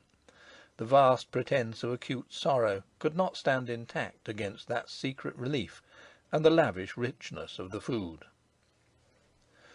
To the offending of sundry important relatives from a distance, Mr. Critchlow informally presided over that assemblage of grave men in high stocks and crinolined women. He had closed his shop, which had never before been closed on a weekday, and he had a great deal to say about this extraordinary closure. It was due as much to the elephant as to the funeral. The elephant had become a victim to the craze for souvenirs. Already in the night his tusks had been stolen, then his feet disappeared for umbrella stands, and most of his flesh had departed in little hunks. Everybody in Bursley had resolved to participate in the elephant. One consequence was that all the chemists' shops in the towns were assaulted by strings of boys. "Please, a penn'orth of alum to take smell out of a bit of elephant." Mr. Critchlow hated boys. "I'll alum ye," says I, and I did. I allumed him out of my shop with a pestle. If there'd been one, there'd have been 20 between opening and 9 o'clock. "George," I says to my apprentice, "shut sharp up. My old friend John Baines is going to his long home to-day, and I'll close. I've had enough of alum for one day." The elephant fed the conversation until after the second relay of hot muffins. When Mr. Critchlow had eaten to his capacity, he took the signal importantly from his pocket, posed his spectacles, and read the obituary all through in slow, impressive accents. Before he reached the end, Mrs. Baines began to perceive that familiarity had blinded her to the heroic qualities of her late husband. The 14 years of ceaseless care were now quite genuinely forgotten, and she saw him in his strength and in his glory. When Mr. Critchlow arrived at the eulogy of the husband and father, Mrs. Baines rose and left the showroom. The guests looked at each other in sympathy for her. Mr. Critchlow shot a glance at her over his spectacles, and continued steadily reading. After he had finished, he approached the question of the cenotaph. Mrs. Baines, driven from the banquet by her feelings, went into the drawing-room. Sophia was there, and Sophia, seeing tears in her mother's eyes, gave a sob, and flung herself bodily against her mother, clutching her and hiding her face in that broad crape which abraded her soft skin. "Mother," she wept passionately, "I want to leave the school now. I want to please you. I'll do anything in the world to please you. I'll go into the shop if you'd like me to." Her voice lost itself in tears. "Calm yourself, my pet," said Mrs. Baines, tenderly caressing her. It was a triumph for the mother, in the very hour when she needed a triumph. Chapter 5. The Traveller. 1. Exquisite, 1 and 11pence. These singular signs were being painted in shiny black on an unrectangular parallelogram of white cardboard by Constance one evening in the parlour. She was seated, with her left side to the fire and to the fizzing gas, at the dining table, which was covered with a checked cloth in red and white. Her dress was of dark crimson. She wore a cameo brooch and a gold chain round her neck. Over her shoulders was thrown a white knitted shawl, for the weather was extremely cold, the English climate being much more serious and downright at that day than it is now. She bent low to the task, holding her head slightly askew, putting the tip of her tongue between her lips, and expending all the energy of her soul and body in an intense effort to do what she was doing as well as it could be done. "Splendid," said Mr. Povey. Mr. Povey was fronting her at the table. He had his elbows on the table and watched her carefully, with the breathless and divine anxiety of a dreamer who is witnessing the realization of his dream. And Constance, without moving any part of her frame except her head, looked up at him and smiled for a moment, and he could see the delicious little nostrils at the end of her snub nose. These two, without knowing or guessing it, were making history, the history of commerce. They had no suspicion that they were the forces of the future, insidiously at work to destroy what the forces of the past had created, but such was the case. They were conscious merely of a desire to do their duty in the shop and to the shop. Probably it had not even occurred to them that this desire, which each stimulated in the breast of the other, had assumed the dimensions of a passion. It was ageing Mr. Povey, and it had made of Constance a young lady tremendously industrious and preoccupied. Mr. Povey had recently been giving attention to the question of tickets. It is not too much to say that Mr. Povey, to whom heaven had granted a minimum share of imagination, had nevertheless discovered his little parcel of imagination in the recesses of being, and brought it effectively to bear on tickets. Tickets ran in conventional grooves. There were heavy oblong tickets for flannels, shirting, and other stuffs in the piece. There were smaller and lighter tickets for intermediate goods, and there were diamond-shaped tickets, containing nothing but the price, for bonnets, gloves, and flimflams generally. The legends on the tickets gave no sort of original invention. The words lasting, durable, unshrinkable, latest, cheap, stylish, novelty, choice as an adjective, new, and tasteful exhausted the entire vocabulary of tickets. Now Mr. Povey attached importance to tickets, and since he was acknowledged to be the best window dresser in Bursley, his views were entitled to respect. He dreamt of other tickets in original shapes, with original legends. In brief, he achieved, in regard to tickets, the rare feat of ridding himself of preconceived notions, and of approaching a subject with fresh, virginal eyes. When he indicated the nature of his wishes to Mr. Chawner, the wholesale stationer who supplied all the Five Towns with shop tickets, Mr. Chawner grew uneasy and worried. Mr. Chawner was indeed shocked. For Mr. Chawner there had always been certain well-defined genera of tickets, and he could not conceive the existence of other genera. When Mr. Povey suggested circular tickets, tickets with a blue and red line round them, tickets with legends such as unsurpassable, very dainty, or please note, Mr. Chawner hummed and hawed, and finally stated that it would be impossible to manufacture these preposterous tickets, these tickets which would outrage the decency of trade. If Mr. Povey had not happened to be an exceedingly obstinate man, he might have been defeated by the crass Toryism of Mr. Chawner. But Mr. Povey was obstinate, and he had resources of ingenuity which Mr. Chawner little suspected. The great tramping march of progress was not to be impeded by a Mr. Chawner. Mr. Povey began to make his own tickets. At first he suffered, as all reformers and inventors suffer. He used the internal surface of collar boxes and ordinary ink and pens, and the result was such as to give customers the idea that Baines's was too poor or too mean to buy tickets like other shops. For bought tickets had an ivory-tinted gloss, and the ink was black and glossy, and the edges were very straight, and did not show yellow between two layers of white. Whereas Mr. Povey's tickets were of a bluish white, without gloss. The ink was neither black nor shiny, and the edges were amateurishly rough. The tickets had an unmistakable air of having been made out of something else. Moreover, the lettering had not the free, dashing style of Mr. Chawner's tickets.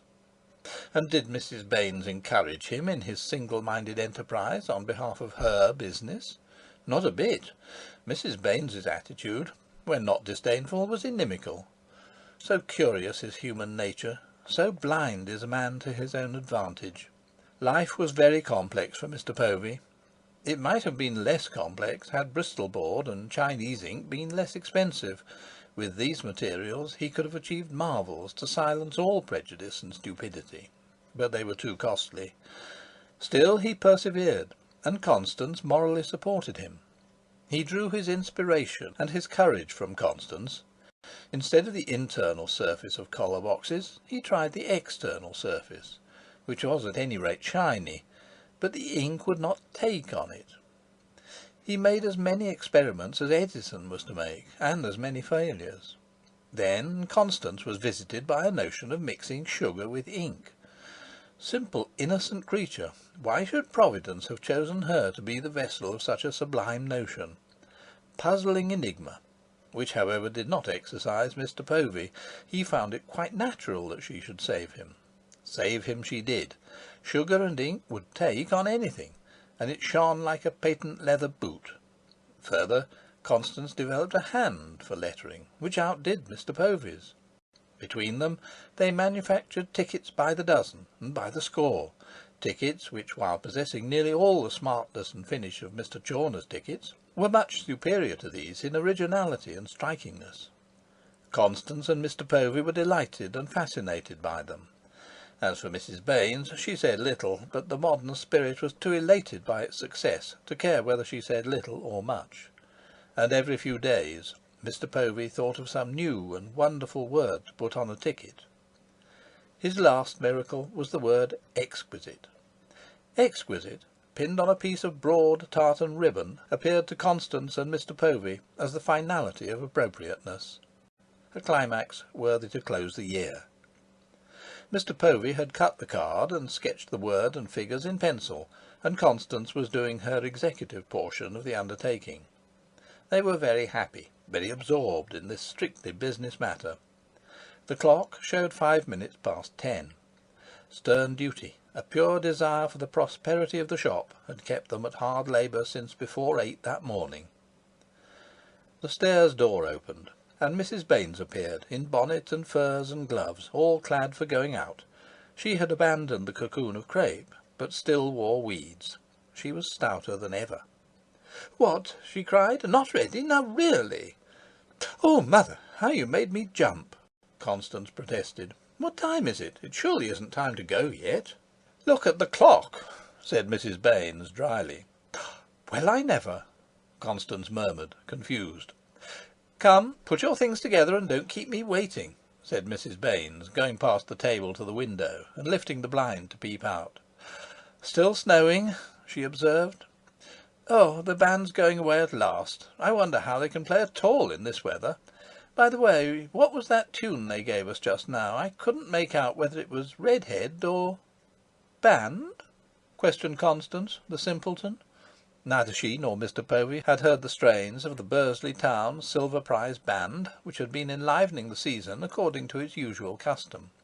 These two practical, duteous, common-sense young and youngish persons had been so absorbed in their efforts for the welfare of the shop that they had positively not only forgotten the time, but had also failed to notice the band. But if Constance had had her wits about her, she would have at least pretended that she had heard it. "What's this?" asked Mrs. Baines, bringing her vast form to the table and picking up a ticket. Mr. Povey said nothing. Constance said, "Mr. Povey thought of it today. Don't you think it's very good, Mother?" "I'm afraid I don't," Mrs. Baines coldly replied. She had mildly objected already to certain words, but exquisite seemed to her silly. It seemed out of place. She considered that it would merely bring ridicule on her shop. Exquisite written on a window ticket? No. What would John Baines have thought of exquisite? Exquisite. She repeated the word with a sarcastic inflection, putting the accent, as everyone put it, on the second syllable.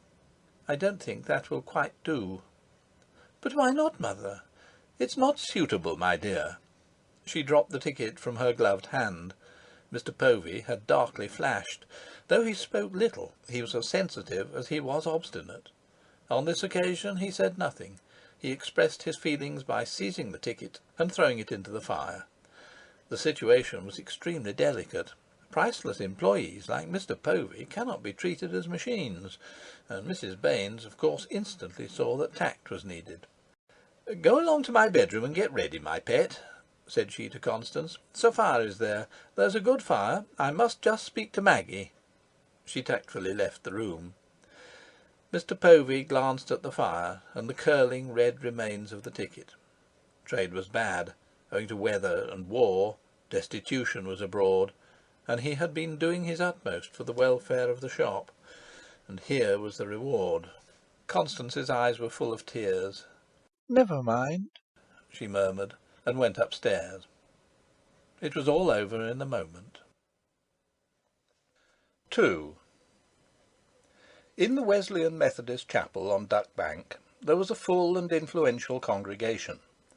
For in those days influential people were not merely content to live in the town where their fathers had lived, without dreaming of country residences and smokeless air. They were content also to believe what their fathers had believed about the beginning and the end of it all. There was no such thing as the unknowable in those days. The eternal mysteries were as simple as an addition sum. A child could tell you with absolute certainty where you would be and what you would be doing 1,000,000 years hence, and exactly what God thought of you. Accordingly, everyone being of the same mind, everyone met on certain occasions in certain places in order to express the universal mind. And in the Wesleyan Methodist Chapel, for example, instead of a sparse handful of persons disturbingly conscious of being in a minority, as now, a magnificent and proud majority had collected, deeply aware of its rightness and its correctness. And the minister, backed by minor ministers, knelt and covered his face in the superb mahogany rostrum, and behind him, in what was then still called the orchestra, though no musical instruments except the grand organ had sounded in it for decades, the choir knelt and covered their faces, and all around in the richly painted gallery and on the ground floor multitudinous rows of people in easy circumstances of body and soul knelt in high pews and covered their faces.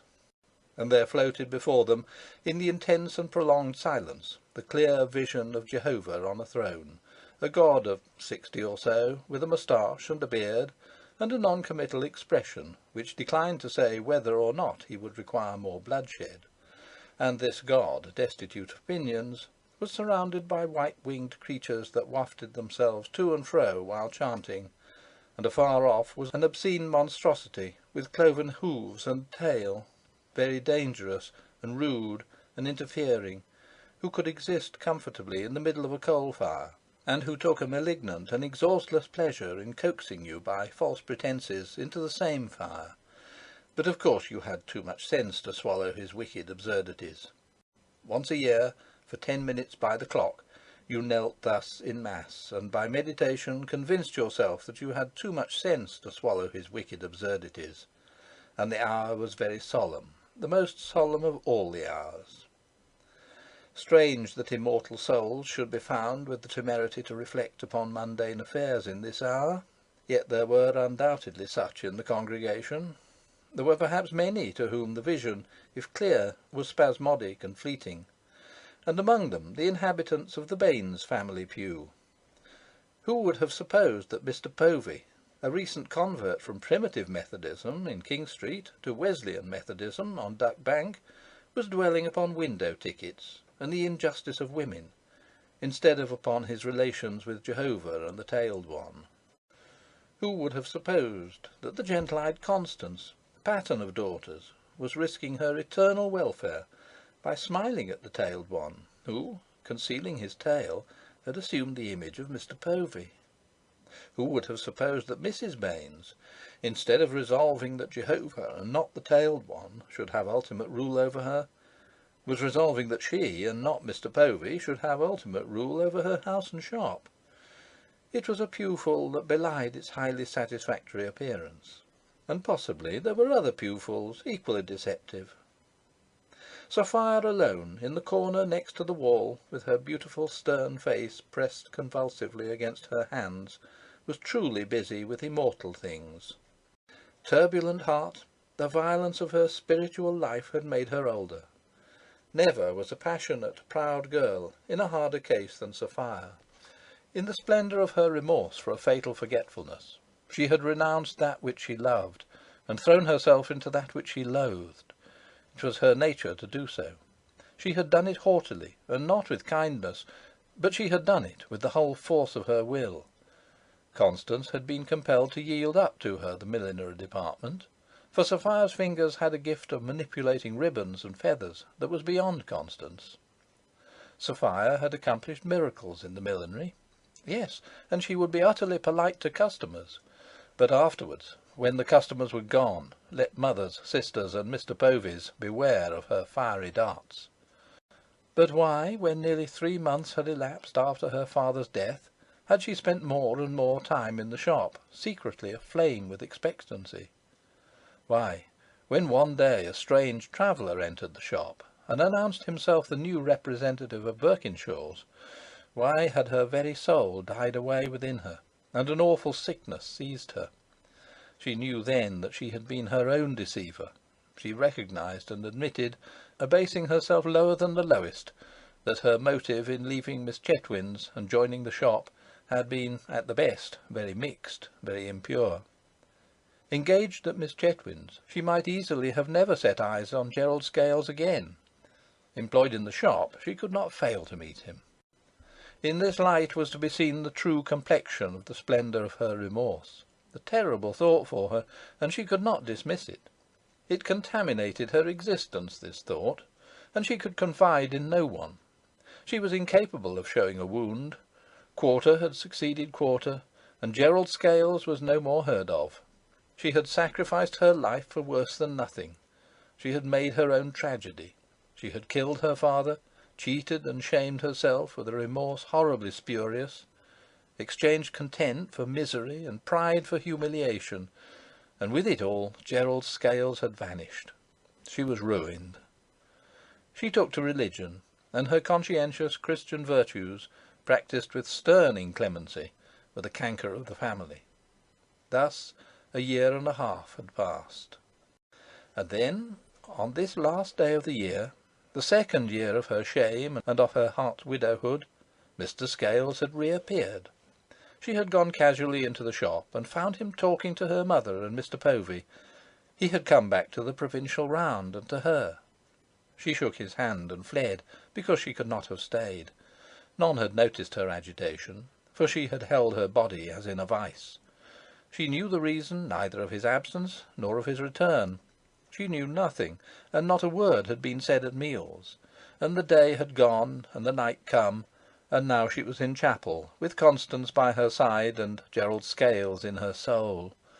Happy beyond previous conception of happiness, wretched beyond an unutterable woe, and none knew.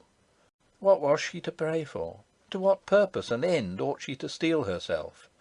Ought she to hope, or ought she to despair? "O God, help me!" she kept whispering to Jehovah, whenever the heavenly vision shone through the rack of her meditation. "O God, help me!" She had a conscience that, when it was in the mood for severity, could be unspeakably cruel to her. And whenever she looked with dry, hot eyes through her gloved fingers, she saw in front of her, on the wall, a marble tablet, inscribed in gilt letters, the cenotaph. She knew all the lines by heart in their spacious grandiloquence. Lines such as: "Ever ready with his tongue, his pen, and his purse, to help the church of his fathers, in her he lived, and in her he died, cherishing a deep and ardent affection for his beloved faith and creed." And again: "His sympathies extended beyond his own community. He was always to the fore in good works, and he served the circuit, the town, and the district with great acceptance and usefulness." Thus had Mr. Critchlow's vanity been duly appeased. As the minutes sped in the breathing silence of the chapel, the emotional tension grew tighter. Worshippers sighed heavily, or called upon Jehovah for a sign, or merely coughed an invocation. And then at last the clock in the middle of the balcony gave forth the single stroke to which it was limited. The ministers rose, and the congregation after them, and everybody smiled as though it was the millennium, and not simply the new year, that had set in. Then, faintly, through walls and shut windows, came the sound of bells, and of steam sirens and whistles. The superintendent minister opened his hymn book, and the hymn was sung which had been sung in Wesleyan chapels on New Year's morn since the era of John Wesley himself. The organ finished with a clangour of all its pipes. The minister had a last few words with Jehovah, and nothing was left to do except to persevere in well-doing. The people leant towards each other across the high backs of the pews. "A happy New Year!" Thank you. Same to you." "Another watch-night service over?" Yes." And a sigh. Then the aisles were suddenly crowded, and there was a good-humoured, optimistic pushing towards the door. In the Corinthian porch occurred a great putting on of cloaks, ulsters, galoshes, and even pattens, and a great putting up of umbrellas. And the congregation went out into the whirling snow, dividing into several black, silent-footed processions down Trafalgar Road, up towards the playground, along the market-place, and across Duck Square in the direction of St. Luke's Square. Mr. Povey was between Mrs. Baines and Constance. "You must take my arm, my pet," said Mrs. Baines to Sophia. Then Mr. Povey and Constance waded on in front through the drifts. Sophia balanced that enormous swaying mass, her mother. Owing to their hoops, she had much difficulty in keeping close to her. Mrs. Baines laughed with the complacent ease of obesity, yet a fall would have been almost irredeemable for her, and so Sophia had to laugh too. But though she laughed, God had not helped her. She did not know where she was going, nor what might happen to her next. "Why, bless us!" exclaimed Mrs. Baines, as they turned the corner into King Street. "There's someone sitting on our doorstep." There was. A figure swathed in an ulster, a maud over the ulster, and a high hat on top of it all. It could not have been there very long, because it was only speckled with snow. Mr. Povey plunged forward. "It's Mr. Scales, of all people," said Mr. Povey. "Mr. Scales!" cried Mrs. Baines. And "Mr. Scales!" murmured Sophia, terribly afraid. Perhaps she was afraid of miracles. Mr. Scales, sitting on her mother's doorstep in the middle of the snowy night, had assuredly the air of a miracle, of something dreamt in a dream, of something pathetically and impossibly appropriate, pat, as they say in the Five Towns. But he was a tangible fact there, and years afterwards, in the light of further knowledge of Mr. Scales, Sophia came to regard his being on the doorstep as the most natural and characteristic thing in the world. Real miracles never seem to be miracles, and that which, at the first blush, resembles one, usually proves to be an instance of the extremely prosaic. 3. "Is that you, Mrs. Baines?" asked Gerald Scales in a half-witted voice, looking up, and then getting to his feet. "Is this your house?" "So it is. Well, I'd no idea I was sitting on your doorstep." He smiled timidly, nay, sheepishly, while the women and Mr. Povey surrounded him with their astonished faces under the light of the gas lamp. Certainly he was very pale. "But whatever is the matter, Mr. Scales?" Mrs. Baines demanded in an anxious tone. "Are you ill? Have you been suddenly—" "Oh, no," said the young man lightly. "It's nothing, only I was set on just now, down there." He pointed to the depths of King Street. "Set on?" Mrs. Baines repeated, alarmed. "That makes the fourth case in a week that we know of," said Mr. Povey. "It really is becoming a scandal." The fact was that, owing to depression of trade, lack of employment, and rigorous weather, public security in the Five Towns was at that period not as perfect as it ought to have been. In the stress of hunger, the lower classes were forgetting their manners, and this in spite of the altruistic and noble efforts of their social superiors to relieve the destitution, due of course to short-sighted improvidence. When, the social superiors were asking in despair, will the lower classes learn to put by for a rainy day? They might have said a snowy and a frosty day. It was really too bad of the lower classes, when everything that could be done was being done for them, to kill, or even attempt to kill, the goose that lays the golden eggs, and especially in a respectable town. What indeed were things coming to? Well, here was Mr. Gerald Scales, gentleman from Manchester, a witness and victim to the deplorable moral condition of the Five Towns. What would he think of the Five Towns? The evil and the danger had been a topic of discussion in the shop for a week past, and now it was being brought home to them. "I hope you weren't," said Mrs. Baines, apologetically and sympathetically. "Oh no," Mr. Scales interrupted her quite gaily. "I managed to beat them off, only my elbow." Meanwhile it was continuing to snow. "Do come in," said Mrs. Baines. "I couldn't think of troubling you," said Mr. Scales. "I'm all right now, and I can find my way to the Tiger." "You must come in, if it's only for a minute," said Mrs. Baines with decision. She had to think of the honour of the town. "You're very kind," said Mr. Scales. The door was suddenly opened from within, and Maggie surveyed them from the height of the 2 steps. "A Happy New Year, mum, to all of you." "Thank you, Maggie," said Mrs. Baines, and primly added, "The same to you." And in her own mind she said that Maggie could best prove her desire for a Happy New Year by contriving in future not to scamp her corners, and not to break so much crockery. Sophia, scarce knowing what she did, mounted the steps. "Mr. Scales ought to let our New Year in, my pet." Mrs. Baines stopped her. "Oh, of course, mother." Sophia concurred with a gasp, springing back nervously. Mr. Scales raised his hat, and duly led the New Year and much snow into the Baines' parlour. And there was a vast deal of stamping of feet, agitating of umbrellas, and shaking of cloaks and ulsters on the doormat, in the corner by the harmonium. And Maggie took away an armful of everything snowy, including galoshes, and received instructions to boil milk and to bring mince. Mr. Povey said "brrr," and shut the door, which was bordered with felt to stop ventilation. Mrs. Baines turned up the gas till it sang, and told Sophia to poke the fire, and actually told Constance to light the second gas. Excitement prevailed. The placidity of existence had been agreeably disturbed. Yes, agreeably, in spite of the horror at the attack on Mr. Scales's elbow, by an adventure. Moreover, Mr. Scales proved to be in evening dress, and nobody had ever worn evening dress in that house before.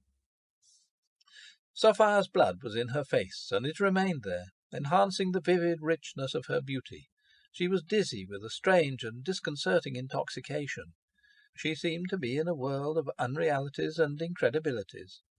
Her ears heard with indistinctness, and the edges of things and people had a prismatic colouring. She was in a state of ecstatic, unreasonable, inexplicable happiness. All her misery, doubts, despair, rancour, churlishness had disappeared. She was as softly gentle as Constance. Her eyes were the eyes of a fawn, and her gestures delicious in their modest and sensitive grace. Constance was sitting on the sofa, and, after glancing about as if for shelter, she sat down on the sofa by Constance's side. She tried not to stare at Mr. Scales, but her gaze would not leave him. She was sure that he was the most perfect man in the world, a shortish man perhaps, but a perfect. That such perfection could be was almost past her belief. He excelled all her dreams of the ideal man. His smile, his voice, his hand, his hair, never were such. Why, when he spoke, it was positively music. When he smiled, It was heaven. His smile to Sophia was one of those natural phenomena which are so lovely that they make you want to shed tears. There is no hyperbole in this description of Sophia's sensations, but rather an understatement of them. She was utterly obsessed by the unique qualities of Mr. Scales.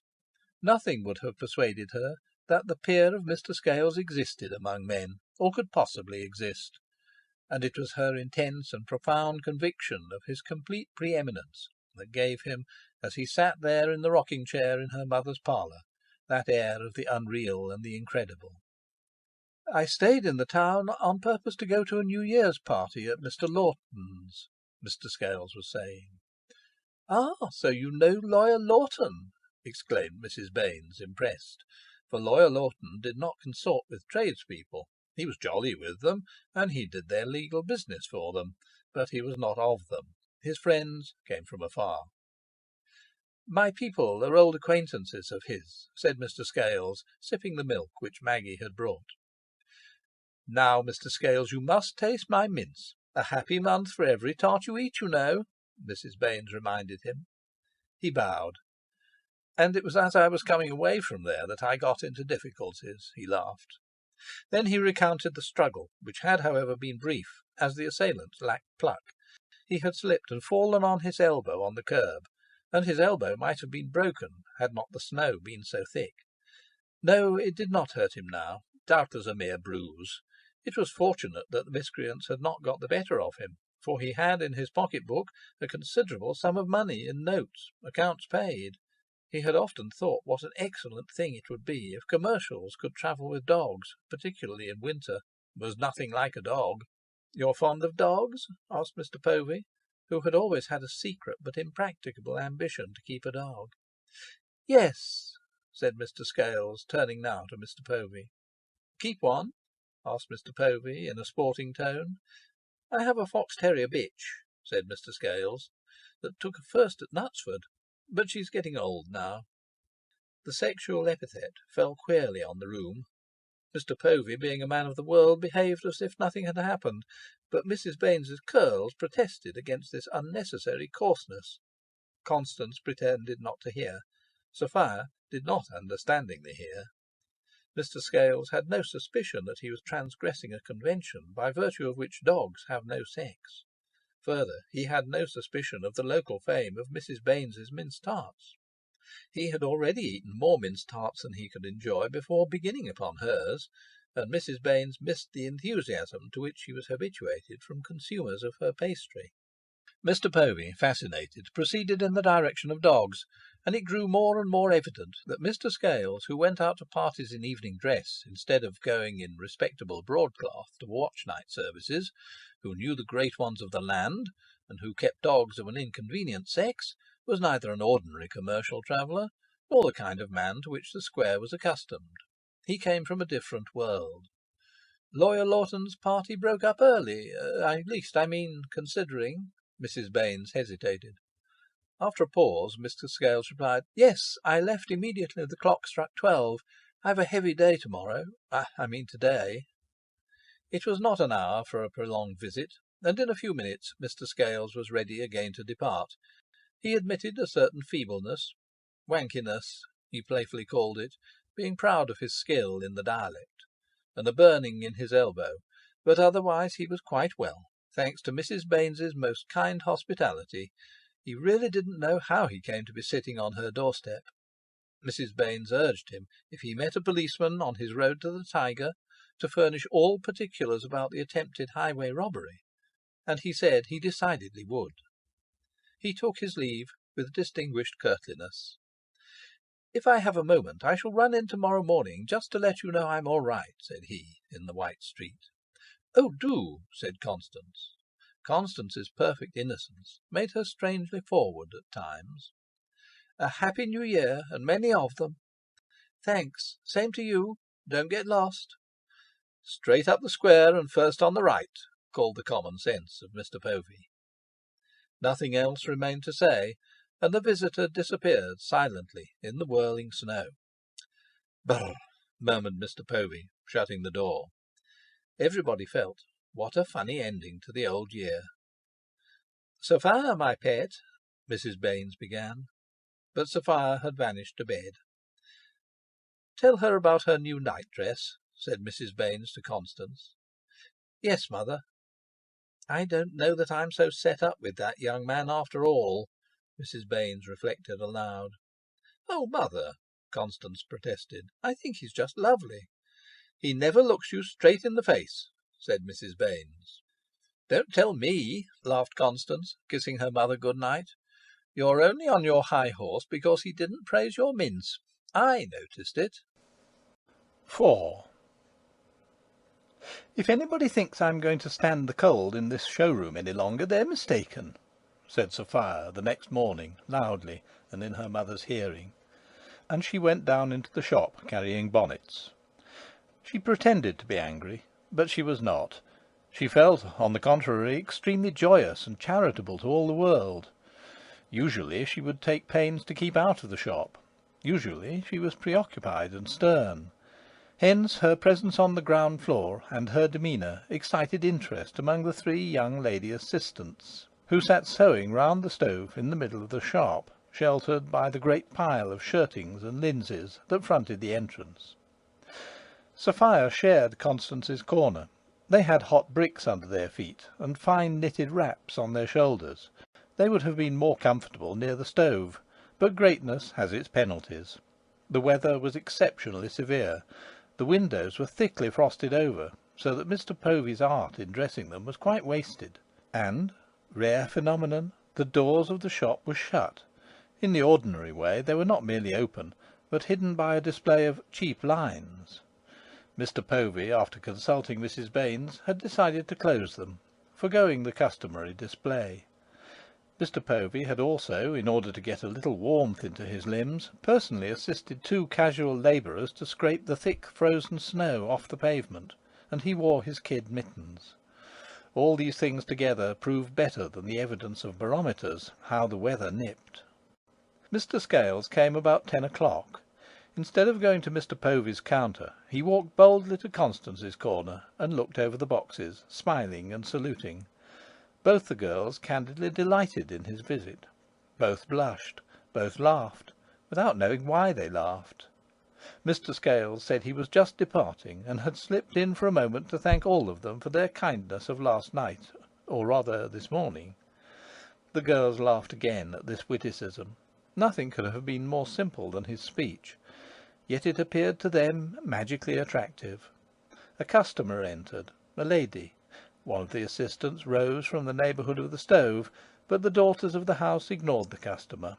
It was part of the etiquette of the shop that customers, at any rate chance customers, should not exist for the daughters of the house until an assistant had formally drawn attention to them.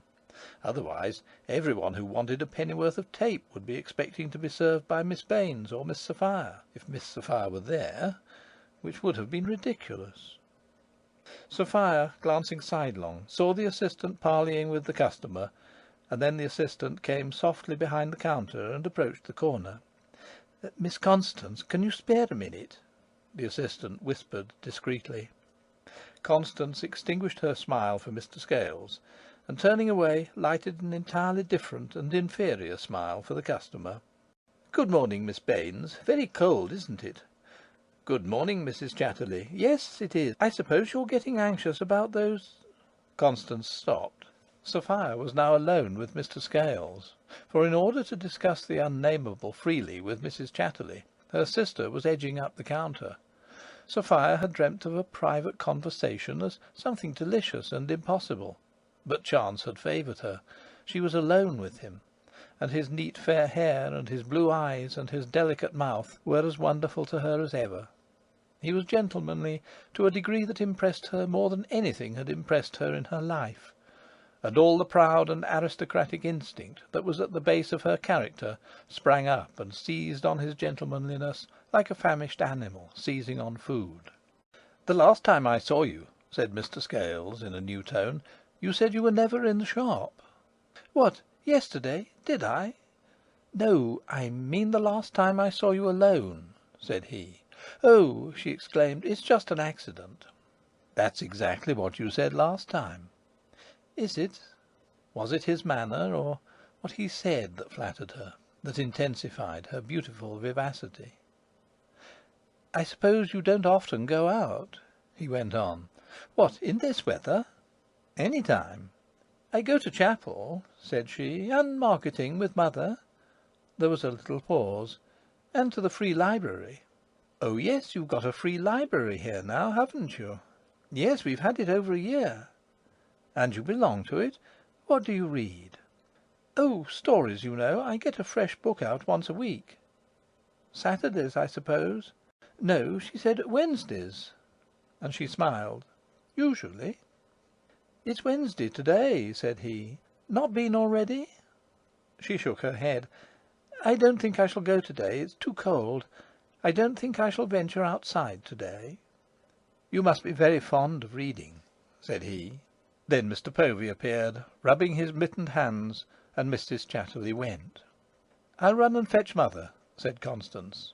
Mrs. Baines was very polite to the young man. He related his interview with the police, whose opinion was that he had been attacked by stray members of a gang from Hanbridge. The young lady assistants, with ears cocked, gathered the nature of Mr. Scales's adventure, and were thrilled to the point of questioning Mr. Povey about it after Mr. Scales had gone. His farewell was marked by much handshaking, and finally Mr. Povey ran after him into the square to mention something about dogs. At 1:30, while Mrs. Baines was dozing after dinner, Sophia wrapped herself up, and with a book under her arm went forth into the world through the shop. She returned in less than 20 minutes, but her mother had already awakened and was hovering about the back of the shop. Mothers have supernatural gifts. Sophia nonchalantly passed her and hurried into the parlour, where she threw down her muff and a book and knelt before the fire to warm herself. Mrs. Baines followed her. "Been to the library?" questioned Mrs. Baines. "Yes, mother, and it's simply perishing."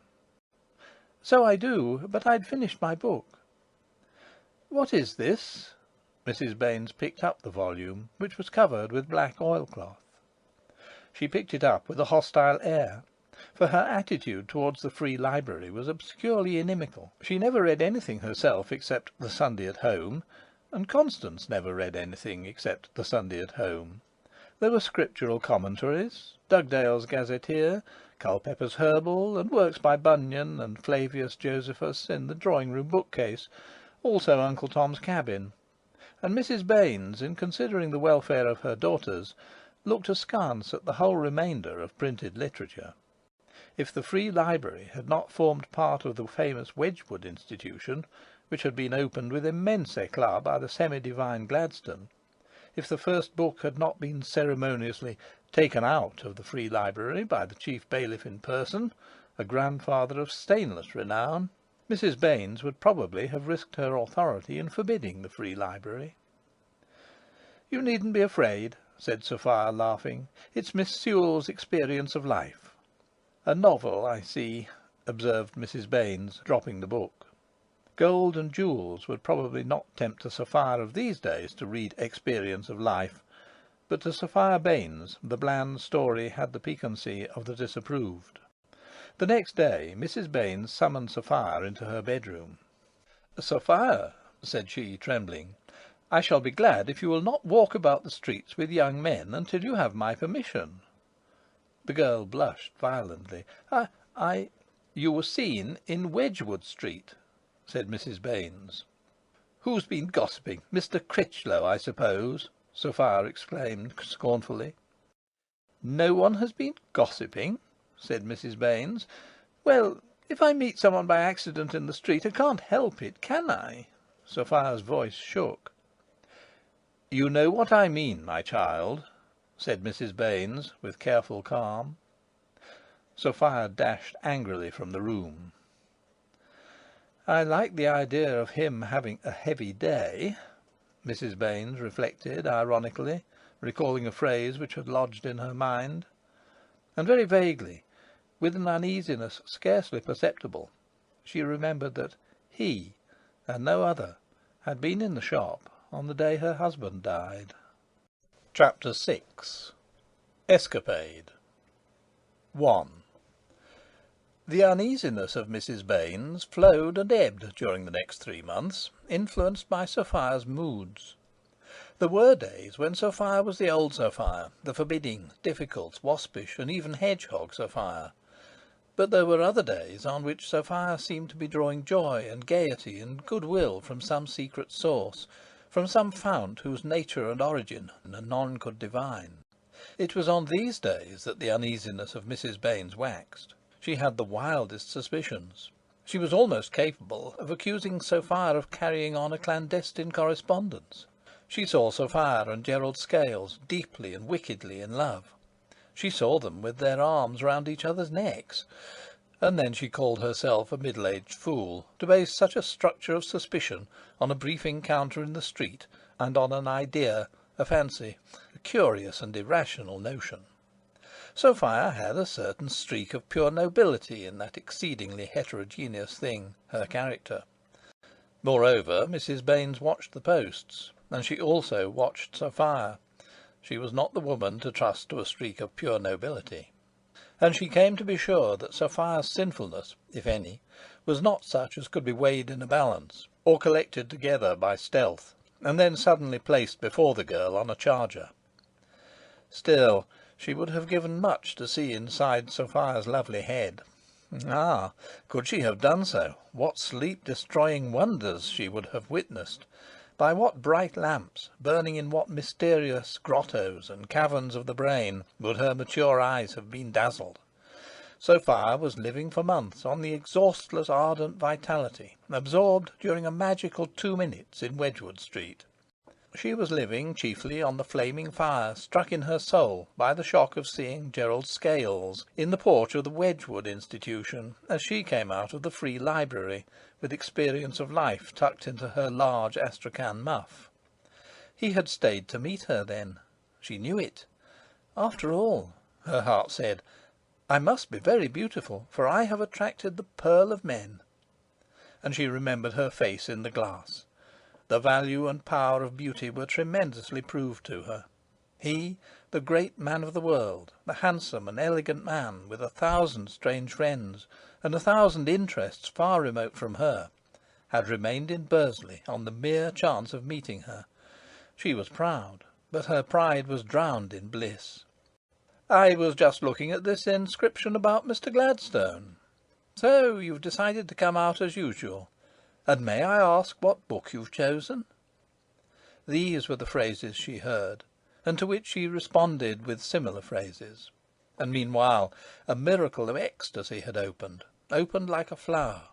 She was walking along Wedgwood Street by his side, slowly on the scraped pavements, where marble bulbs of snow had defied the spade and remained. She and he were exactly of the same height, and she kept looking into his face, and he into hers.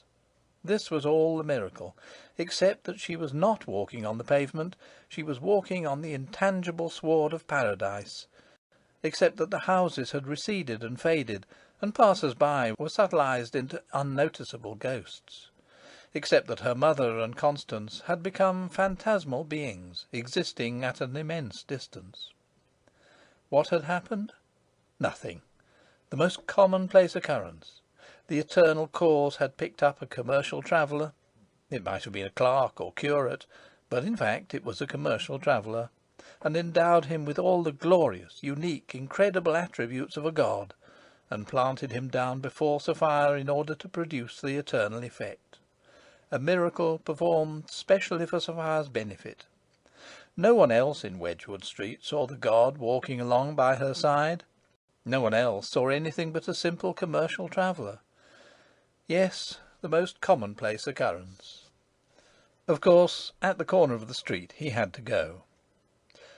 "Till next time," he murmured, and fire came out of his eyes and lighted in Sophia's lovely head those lamps which Mrs. Baines was mercifully spared from seeing. And he had shaken hands and raised his hat. Imagine a god raising his hat!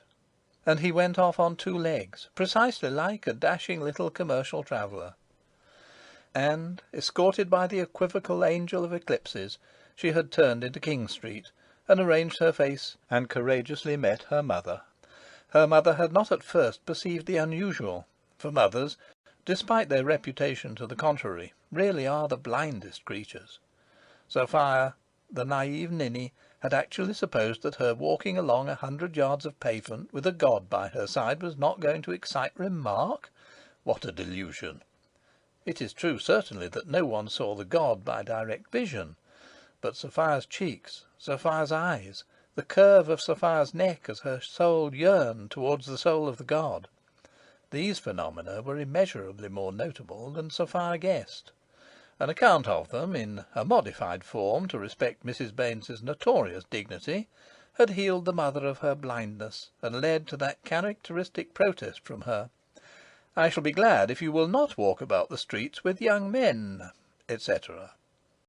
When the period came for the reappearance of Mr. Scales, Mrs. Baines outlined a plan, and when the circular announcing the exact time of his arrival was dropped into the letter-box, she formulated the plan in detail.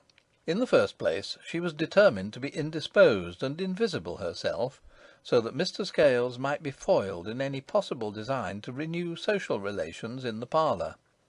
In the second place, she flattered Constance with a single hint, oh, the vaguest and briefest, and Constance understood that she was not to quit the shop on the appointed morning. In the third place, she invented a way of explaining to Mr. Povey that the approaching advent of Gerald Scales must not be mentioned. And in the fourth place, she deliberately made appointments for Sophia with 2 millinery customers in the showroom, so that Sophia might be imprisoned in the showroom. Having thus left nothing to chance, she told herself that she was a foolish woman, full of nonsense. But this did not prevent her from putting her lips together firmly, and resolving that Mr. Scales should have no finger in the pie of her family. She had acquired information concerning Mr. Scales at second hand from Lawyer Pratt. More than this, she posed the question in a broader form. Why should a young girl be permitted any interest in any young man whatsoever? The everlasting purpose had made use of Mrs. Baines and cast her off, and, like most persons in a similar situation, she was, unconsciously and quite honestly, at odds with the everlasting purpose. 2. On the day of Mr. Scales's visit to the shop to obtain orders and money on behalf of Birkinshaw's, a singular success seemed to attend the machinations of Mrs. Baines. With Mr. Scales, punctuality was not an inveterate habit, and he had rarely been known, in the past, to fulfil exactly the prophecy of the letter of advice concerning his arrival. But that morning his promptitude was unexampled. He entered the shop, and by chance Mr. Povey was arranging unshrinkable flannels in the doorway. The 2 youngish little men talked amiably about flannels, dogs, and quarter-day, which was just past, and then Mr. Povey led Mr. Scales to his desk in the dark corner behind the high pile of twills, and paid the quarterly bill, in notes and gold, as always, and then Mr. Scales offered for the august inspection of Mr. Povey all that Manchester had recently invented for the temptation of drapers, and Mr. Povey gave him an order which, if not reckless, was nearer handsome than good.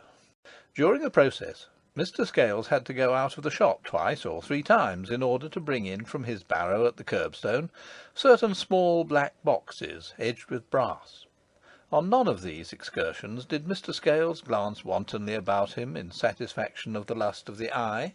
Even if he had permitted himself this freedom, he would have seen nothing more interesting than 3 young lady assistants seated round the stove and sewing with pricked fingers, from which the chilblains were at last deciding to depart.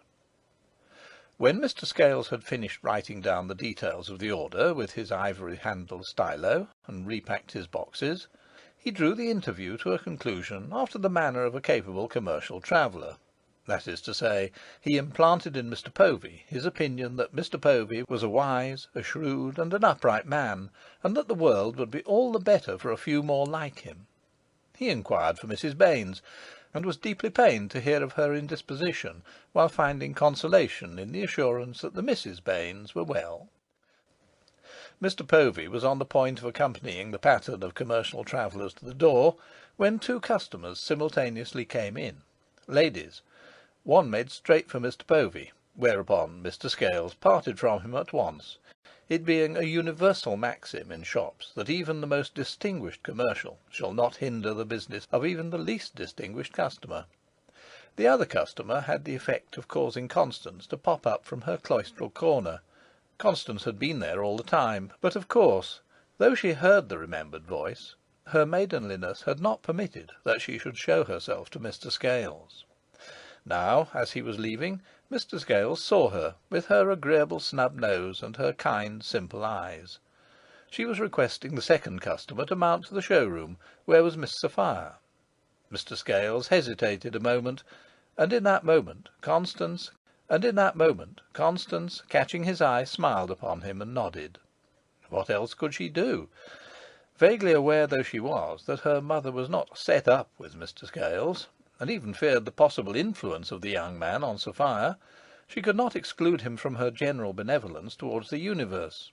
Moreover, she liked him very much, and thought him a very fine specimen of a man.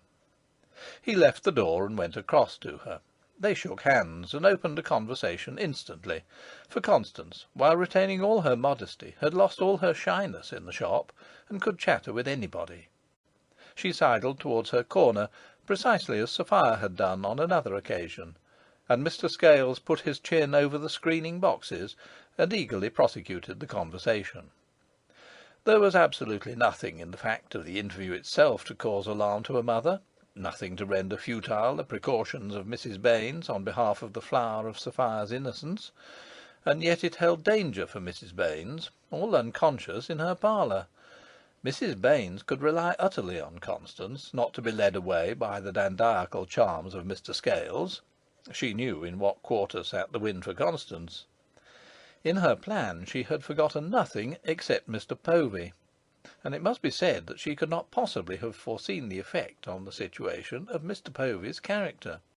Mr. Povey, attending to his customer, had noticed the bright smile of Constance on the traveller, and his heart did not like it. And when he saw the lively gestures of a Mr. Scales in apparently intimate talk with a Constance hidden behind boxes, his uneasiness grew into fury. He was a man capable of black and terrible furies, outwardly insignificant, possessing a mind as little as his body, easily abashed. He was none the less a very susceptible young man, soon offended, proud, vain, and obscurely passionate. You might offend Mr. Povey without guessing it, and only discover your sin when Mr. Povey had done something too decisive as a result of it. The reason of his fury was jealousy. Mr. Povey had made great advances since the death of John Baines. He had consolidated his position, and he was in every way a personage of the first importance. His misfortune was that he could never translate his importance, or his sense of his importance, into terms of outward demeanour. Most people, had they been told that Mr. Povey was seriously aspiring to enter the Baines family, would have laughed. But they would have been wrong. To laugh at Mr. Povey was invariably wrong. Only Constance knew what inroads he had effected upon her. The customer went, but Mr. Scales did not go. Mr. Povey, free to reconnoitre, did so. From the shadow of the till he could catch glimpses of Constance's blushing, vivacious face. She was obviously absorbed in Mr. Scales. She and he had a tremendous air of intimacy, and the murmur of their chatter continued. Their chatter was nothing, and about nothing, but Mr. Povey imagined that they were exchanging eternal vows. He endured Mr. Scales's odious freedom until it became insufferable, until it deprived him of all his self-control, and then he retired into his cutting-out room. He meditated there, in a condition of insanity, for perhaps a minute, and excogitated a device. Dashing back into the shop, he spoke up, halfway across the shop, in a loud, curt tone. "Miss Baines, your mother wants you at once." He was launched on the phrase before he noted that during his absence Sophia had descended from the show-room and joined her sister and Mr. Scales. The danger and scandal were now less, he perceived, but he was glad he had summoned Constance away, and he was in a state to despise consequences. The three chatterers, startled, looked at Mr. Povey, who left the shop abruptly. Constance could do nothing but obey the call. She met him at the door of the cutting-out room, in the passage leading to the parlour. "Where is mother? In the parlour?" Constance inquired innocently. There was a dark flush on Mr. Povy's face. "If you wish to know," said he in a hard voice, "she hasn't asked for you, and she doesn't want you." He turned his back on her and retreated into his lair. "Then what—" she began, puzzled. He fronted her. "Haven't you been gabbling long enough with that jackanapes?" he spat at her. There were tears in his eyes. Constance, though without experience in these matters, comprehended. She comprehended perfectly and immediately. She ought to have put Mr. Povey into his place. She ought to have protested with firm, dignified finality against such a ridiculous and monstrous outrage as that which Mr. Povey had committed. Mr. Povey ought to have been ruined for ever in her esteem and in her heart. But she hesitated. "And only last Sunday afternoon," Mr. Povey blubbered. Not that anything overt had occurred or been articulately said between them last Sunday afternoon, but they had been alone together, and had each witnessed strange and disturbing matters in the eyes of the other. Tears now fell suddenly from Constance's eyes. "You ought to be ashamed," she stammered. Still, the tears were in her eyes, and in his too. What he said, or she merely said, therefore, was of secondary importance. Mrs. Baines, coming from the kitchen and hearing Constance's voice, burst upon the scene, which silenced her. Parents are sometimes silenced. She found Sophia and Mr. Scales in the shop. 3. That afternoon, Sophia, too busy with her own affairs to notice anything abnormal in the relations between her mother and Constance, and quite ignorant that there had been an unsuccessful plot against her, went forth to call upon Miss Chetwynd, with whom she had remained very friendly. She considered that she and Miss Chetwynd formed an aristocracy of intellect, and the family, indeed, tacitly admitted this. She practised no secrecy in her departure from the shop. She merely dressed in her second best hoop, and went, having been ready at any moment to tell her mother, if her mother caught her and inquired, that she was going to see Miss Chetwynd. And she did go to see Miss Chetwynd, arriving at the house school, which lay amid trees on the road to Turnhill, just beyond the turnpike, at precisely 4:15. As Miss Chetwynd's pupils left at 4 o'clock, and as Miss Chetwynd invariably took a walk immediately afterwards, Sophia was able to contain her surprise upon being informed that Miss Chetwynd was not in. She had not intended that Miss Chetwynd should be in. She turned off to the right, up the side road which, starting from the turnpike, led in the direction of Moorthorne and Red Cow, two mining villages. Her heart beat with fear as she began to follow that road, for she was upon a terrific adventure.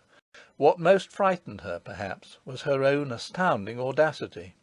She was alarmed by something within herself, which seemed to be no part of herself, and which produced in her curious, disconcerting, fleeting impressions of unreality. In the morning she had heard the voice of Mr. Scales from the show-room, that voice whose even distant murmur caused creepings of the skin in her back, and she had actually stood on the counter in front of the window in order to see down perpendicularly into the square. By doing so, she had had a glimpse of the top of his luggage on a barrow, and of the crown of his hat occasionally, when he went outside to tempt Mr. Povey. She might have gone down into the shop. There was no slightest reason why she should not. 3 months had elapsed since the name of Mr. Scales had been mentioned, and her mother had evidently forgotten the trifling incident of New Year's Day. But she was incapable of descending the stairs. She went to the head of the stairs and peeped through the balustrade, and she could not get further.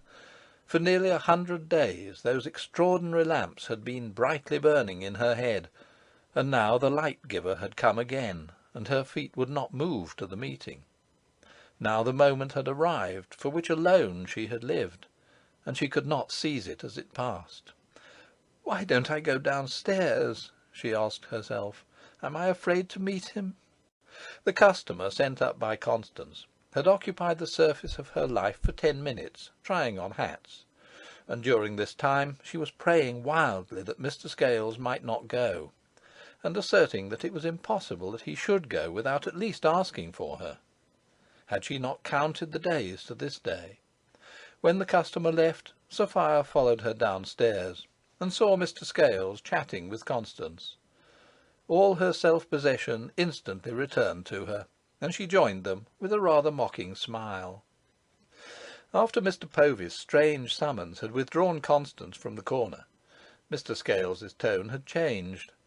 It had thrilled her. "You are you," it had said. "There is you, and there is the rest of the universe." Then he had not forgotten. She had lived in his heart. She had not, for 3 months, been the victim of her own fancies. She saw him put a piece of folded white paper on the top edge of the screening box and flick it down to her. She blushed scarlet, staring at it as it lay on the counter. He said nothing, and she could not speak. He had prepared that paper, then, beforehand, on the chance of being able to give it to her.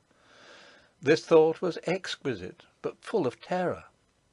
"I must really go," he had said lamely, with emotion in his voice, and he had gone like that. And she put the piece of paper into the pocket of her apron and hastened away. She had not even seen, as she turned up the stairs, her mother standing by the till, that spot which was the conning tower of the whole shop.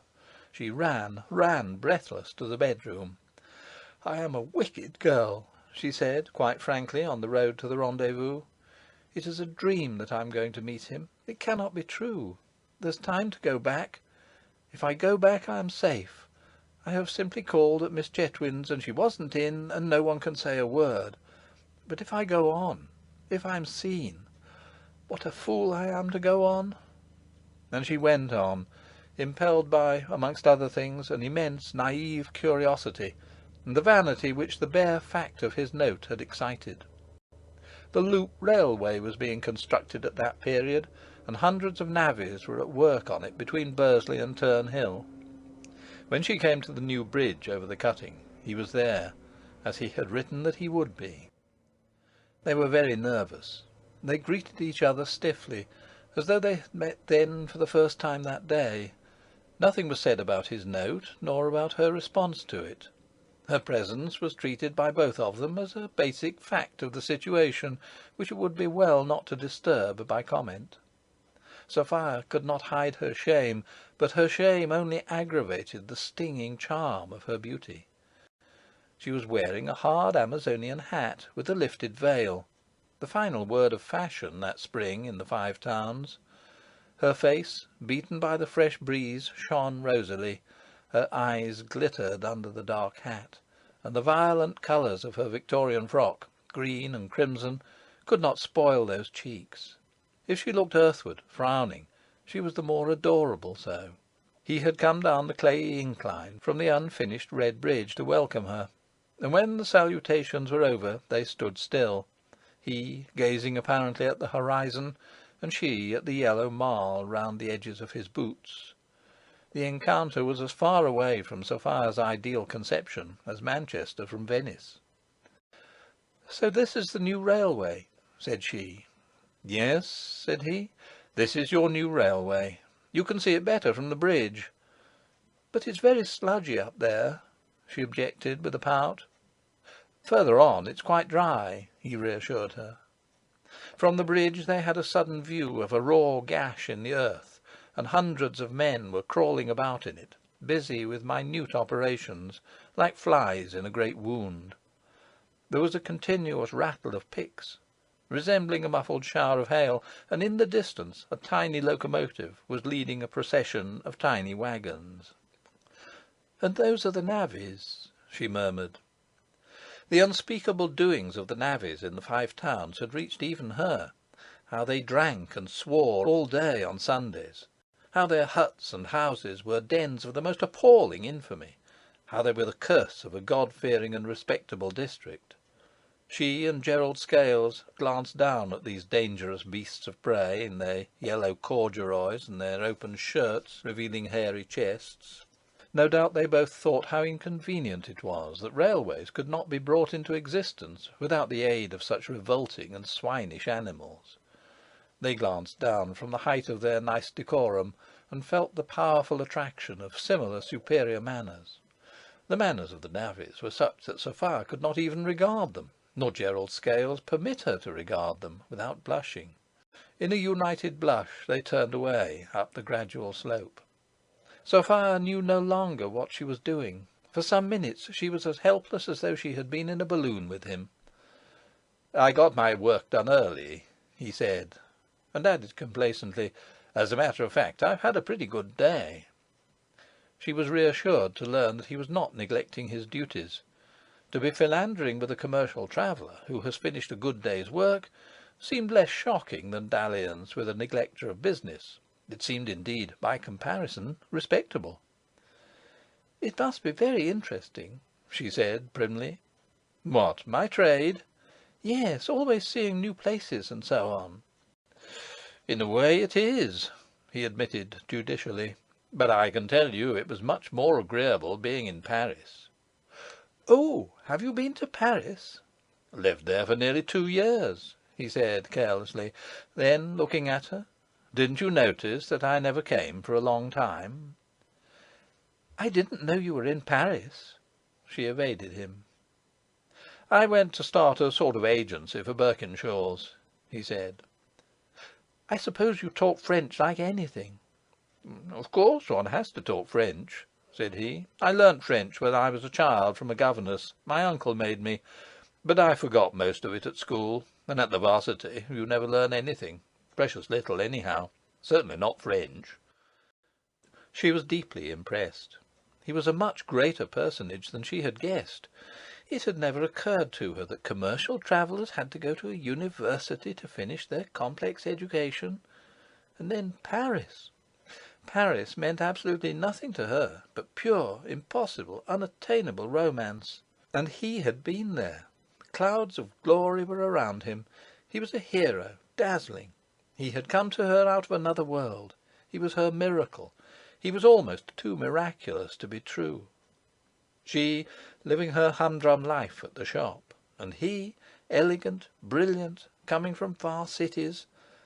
They together, side by side, strolling up the road towards Moorthorne Ridge. There was nothing quite like this in the stories of Miss Sewell. "Your uncle?" she questioned vaguely. "Yes, Mr. Balderow. He's a partner in Birkinshaws." "Oh." "You've heard of him? He's a great Wesleyan." "Oh, yes," she said. "When we had the Wesleyan Conference here, he—" "He's always very great at conferences," said Gerald Scales. "I didn't know he had anything to do with Birkinshaws." "He isn't a working partner, of course," Mr. Scales explained, "but he means me to be one. I have to learn the business from the bottom.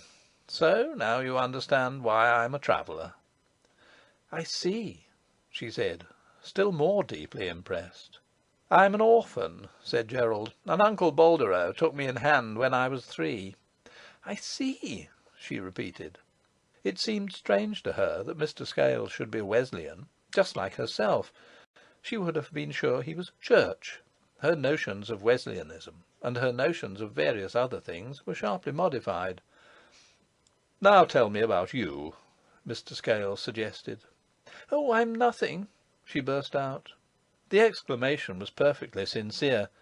Mr. Scales's disclosures concerning himself, while they excited her, discouraged her. "You're the finest girl I've ever met, anyhow," said Mr. Scales, with gallant emphasis, and he dug his stick into the soft ground. She blushed and made no answer. They walked on in silence, each wondering apprehensively what might happen next. Suddenly Mr. Scales stopped at a dilapidated low brick wall built in a circle, close to the side of the road. "I expect that's an old pit shaft," said he. "Yes, I expect it is." He picked up a rather large stone and approached the wall. "Be careful," she enjoined him. "Oh, it's all right," he said lightly. "Let's listen. Come near and listen." She reluctantly obeyed, and he threw the stone over the dirty ruined wall, the top of which was about level with his hat. For 2 or 3 seconds there was no sound. Then a faint reverberation echoed from the depths of the shaft, and on Sophia's brain arose dreadful images of the ghosts of miners wandering for ever in subterranean passages far, far beneath.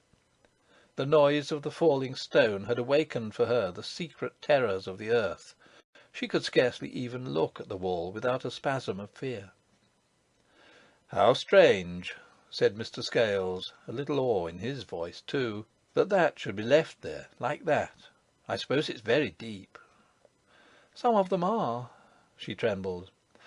"I must just have a look," he said, and put his hands on the top of the wall. "Come away!" she cried. "Oh, it's all right," he said again, soothingly. "The wall's as firm as a rock." And he took a slight spring and looked over. She shrieked loudly. She saw him at the distant bottom of the shaft, mangled, drowning. The ground seemed to quake under her feet. A horrible sickness seized her, and she shrieked again. Never had she guessed that existence could be such pain. He slid down from the wall and turned to her. "No bottom to be seen," he said. Then, observing her transformed face, he came close to her, with a superior masculine smile. "Silly little thing," he said, coaxingly, endearingly, putting forth all his power to charm. He perceived at once that he had miscalculated the effects of his action. Her alarm changed swiftly to angry offence. She drew back with a haughty gesture, as if he had intended actually to touch her. Did he suppose, because she chanced to be walking with him, that he had the right to address her familiarly, to tease her, to call her silly little thing, and to put his face against hers? She resented his freedom with quick and passionate indignation. She showed him her proud back and nodding head and wrathful skirts, and hurried off without a word, almost running. As for him, he was so startled by unexpected phenomena that he did nothing for a moment, merely stood looking and feeling foolish. Then she heard him in pursuit. She was too proud to stop or even reduce her speed. "I didn't mean to," he muttered behind her. No recognition from her. "I suppose I ought to apologise," he said. "I should just think you ought," she answered, furious. "Well, I do," said he. "Do stop a minute." "I'll thank you not to follow me, Mr. Scales." She paused, and scorched him with her displeasure. Then she went forward, and her heart was in torture because it could not persuade her to remain with him, and smile and forgive, and win his smile. "I shall write to you," he shouted down the slope. She kept on, the ridiculous child, but the agony she had suffered as he clung to the frail wall was not ridiculous, nor her dark vision of the mine, nor her tremendous indignation when, after disobeying her, he forgot that she was a queen. To her the scene was sublimely tragic. Soon she had recrossed the bridge, but not the same she. So this was the end of the incredible adventure. When she reached the turnpike, she thought of her mother and of Constance. She had completely forgotten them. For a space they had utterly ceased to exist for her. 4. "You've been out, Sophia?" said Mrs. Baines in the parlour, questioningly. Sophia had taken off her hat and mantle hurriedly in the cutting-out room, for she was in danger of being late for tea, but her hair and face showed traces of the March breeze. Mrs. Baines, whose stoutness seemed to increase, sat in the rocking-chair, with a number of The Sunday at Home in her hand. Tea was set. "Yes, mother, I called to see Miss Chetwynd." "I wish you'd tell me when you are going out." "I looked all over for you before I started." "No, you didn't, for I haven't stirred from this room since 4 o'clock." "You should not say things like that," Mrs. Baines added in a gentler tone. Mrs. Baines had suffered much that day. She knew that she was in an irritable, nervous state, and therefore she said to herself, in her quality of wise woman, "I must watch myself. I mustn't let myself go." And she thought how reasonable she was. She did not guess that all her gestures betrayed her, nor did it occur to her that few things are more galling than the spectacle of a person actuated by lofty motives, obviously trying to be kind and patient, under what he considers to be extreme provocation. Maggie blundered up the kitchen stairs with the teapot and hot toast, and so Sophia had an excuse for silence. Sophia, too, had suffered much, suffered excruciatingly. She carried at that moment a whole tragedy in her young soul, unaccustomed to such burdens. Her attitude towards her mother was half fearful and half defiant. It might be summed up in the phrase which she had repeated again and again under her breath on the way home: "Well, mother can't kill me." Mrs. Baines put down the blue-covered magazine and twisted her rocking-chair towards the table. "You can pour out the tea," said Mrs. Baines. "Where's Constance?" "She's not very well. She's lying down." "Anything the matter with her?" "No." This was inaccurate. Nearly everything was the matter with Constance, who had never been less Constance than during that afternoon. But Mrs. Baines had no intention of discussing Constance's love affairs with Sophia. The less said to Sophia about love, the better.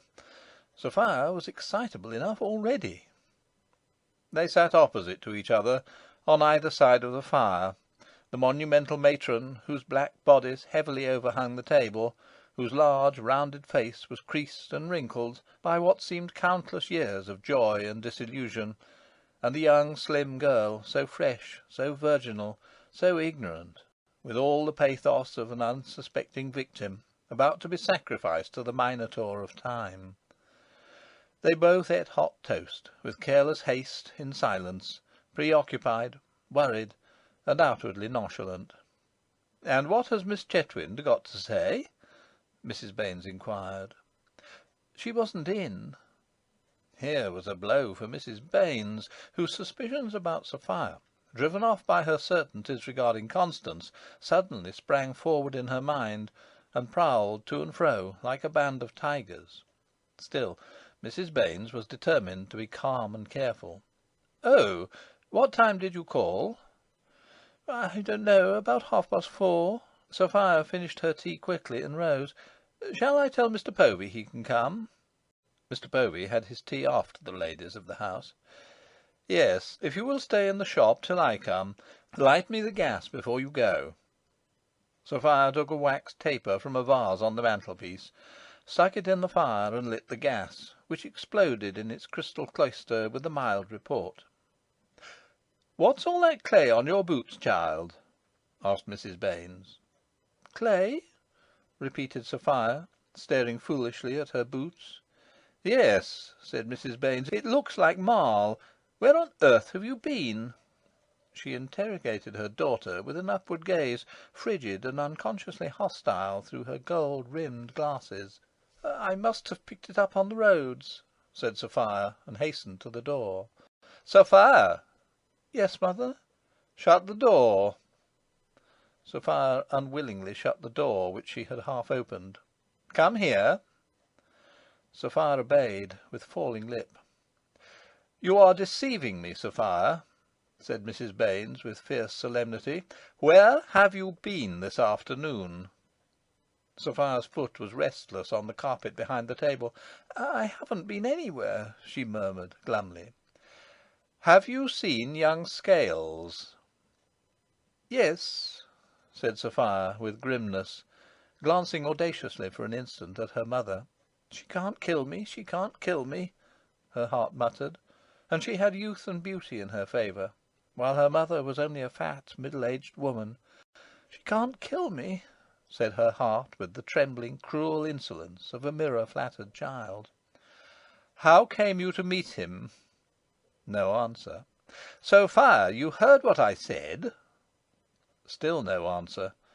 Sophia looked down at the table. "She can't kill me." "If you're going to be sullen, I shall have to suppose the worst," said Mrs. Baines. Sophia kept her silence. "Of course," Mrs. Baines resumed, "if you choose to be wicked, neither your mother nor any one else can stop you. There are certain things I can do, and these I shall do. Let me warn you that young Scales is a thoroughly bad lot. I know all about him. He's been living a wild life abroad, and if it hadn't been that his uncle is a partner in Birkinshaw's, they would never have taken him on again." A pause. "I hope that one day you will be a happy wife, but you are much too young yet to be meeting young men, and nothing would ever induce me to let you have anything to do with this Scales. I won't have it. In future you are not to go out alone. You understand me?" Sophia kept silence. I hope you will be in a better frame of mind to-morrow. I can only hope so, but if you aren't, I shall take very severe measures. You think you can defy me, but you were never more mistaken in your life. I don't want to see any more of you now. Go and tell Mr. Povey, and call Maggie for the fresh tea. You make me almost glad that your father died, even as he did. He has at any rate been spared this." Those words, "died even as he did," achieved the intimidation of Sophia. They seemed to indicate that Mrs. Baines, though she had magnanimously never mentioned the subject to Sophia, knew exactly how the old man had died. Sophia escaped from the room in fear, cowed. Nevertheless, her thought was, "She hasn't killed me. I made up my mind I wouldn't talk, and I didn't." In the evening, as she sat in the shop, primly and sternly sewing at hats, while her mother wept in secret on the first floor, and Constance remained hidden on the second, Sophia lived over again the scene at the old shaft. But she lived it differently, admitting that she had been wrong, guessing by instinct that she had shown a foolish mistrust of love. As she sat in the shop, she adopted just the right attitude, and said just the right things. Instead of being a silly baby, she was an accomplished and dazzling woman then. When customers came in, and the young lady assistants unobtrusively turned higher the central gas, according to the regime of the shop, it was really extraordinary that they could not read in the heart of the beautiful Miss Baines the words which blazed there: "You're the finest girl I ever met," and "I shall write to you." The young lady assistants had their notions as to both Constance and Sophia, but the truth, at least as regarded Sophia, was beyond the flight of their imaginations. When 8 o'clock struck, and she gave the formal order for dust sheets, the shop being empty, they never supposed that she was dreaming about posts, and plotting how to get hold of the morning letters before Mr. Povey. Chapter 7. A Defeat. 1. It was during the month of June that Aunt Harriet came over from Axe to spend a few days with her little sister, Mrs. Baines. The railway between Axe and the Five Towns had not yet been opened, but even if it had been opened, Aunt Harriet would probably not have used it. She had always travelled from Axe to Bursley in the same vehicle, a small wagonette, which she hired from Bratt's livery stables at Axe, driven by a coachman who thoroughly understood the importance and the peculiarities of Aunt Harriet. Mrs. Baines had increased in stoutness, so that now Aunt Harriet had very little advantage over her physically, but the moral ascendancy of the elder still persisted. The two vast widows shared Mrs. Baines's bedroom, spending much of their time there in long hushed conversations, interviews from which Mrs. Baines emerged with the air of one who has received enlightenment, and Aunt Harriet with the air of one who has rendered it. The pair went about together, in the shop, in the show-room, the parlour, the kitchen, and also into the town, addressing each other as sister. Sister. Everywhere it was sister, sister, my sister, your dear mother, your Aunt Harriet. They referred to each other as oracular sources of wisdom and good taste. Respectability stalked abroad when they were afoot. The whole square wriggled uneasily, as though God's eye were peculiarly upon it. The meals in the parlour became solemn collations, at which shone the best silver and the finest diaper, but from which gaiety and naturalness seemed to be banished. I say seemed, because it cannot be doubted that Aunt Harriet was natural, and there were moments when she possibly considered herself to be practising gaiety, a gaiety more desolating than her severity. The younger generation was extinguished, pressed flat and lifeless under the ponderosity of the widows. Mr. Povey was not the man to be easily flattened by ponderosity of any kind, and his suppression was a striking proof of the prowess of the widows, who indeed went over Mr. Povey like traction engines, with the sublime unconsciousness of traction engines, leaving an inanimate object in the road behind them, and scarce aware even of the jolt. Mr. Povey hated Aunt Harriet, but, lying crushed there in the road, how could he rebel? He felt all the time that Aunt Harriet was adding him up, and reporting the result at frequent intervals to Mrs. Baines in the bedroom. He felt that she knew everything about him, even to those tears which had been in his eyes. He felt that he could hope to do nothing right for Aunt Harriet, that absolute perfection in the performance of duty would make no more impression on her than a caress on the flywheel of a traction engine. Constance, the dear Constance, was also looked at askance. There was nothing in Aunt Harriet's demeanour to her that you could take hold of, but there was emphatically something that you could not take hold of, a hint, an inkling, that insinuated to Constance, "Have a care, lest peradventure you become the second cousin of the Scarlet Woman." Sophia was petted. Sophia was liable to be playfully tapped by Aunt Harriet's thimble when Aunt Harriet was hemming dusters, for the elderly lady could lift a duster to her own dignity. Sophia was called on 2 separate occasions "my little butterfly," and Sophia was entrusted with the trimming of Aunt Harriet's new summer bonnet. Aunt Harriet deemed that Sophia was looking pale. As the days passed, Sophia's pallor was emphasized by Aunt Harriet, until it developed into an article of faith, to which you were compelled to subscribe on pain of excommunication. Then dawned the day when Aunt Harriet said, staring at Sophia as an affectionate aunt may, "That child would do with a change." And then there dawned another day when Aunt Harriet, staring at Sophia compassionately as a devoted aunt may, said, "It's a pity that child can't have a change." And Mrs. Baines also stared and said, "It is."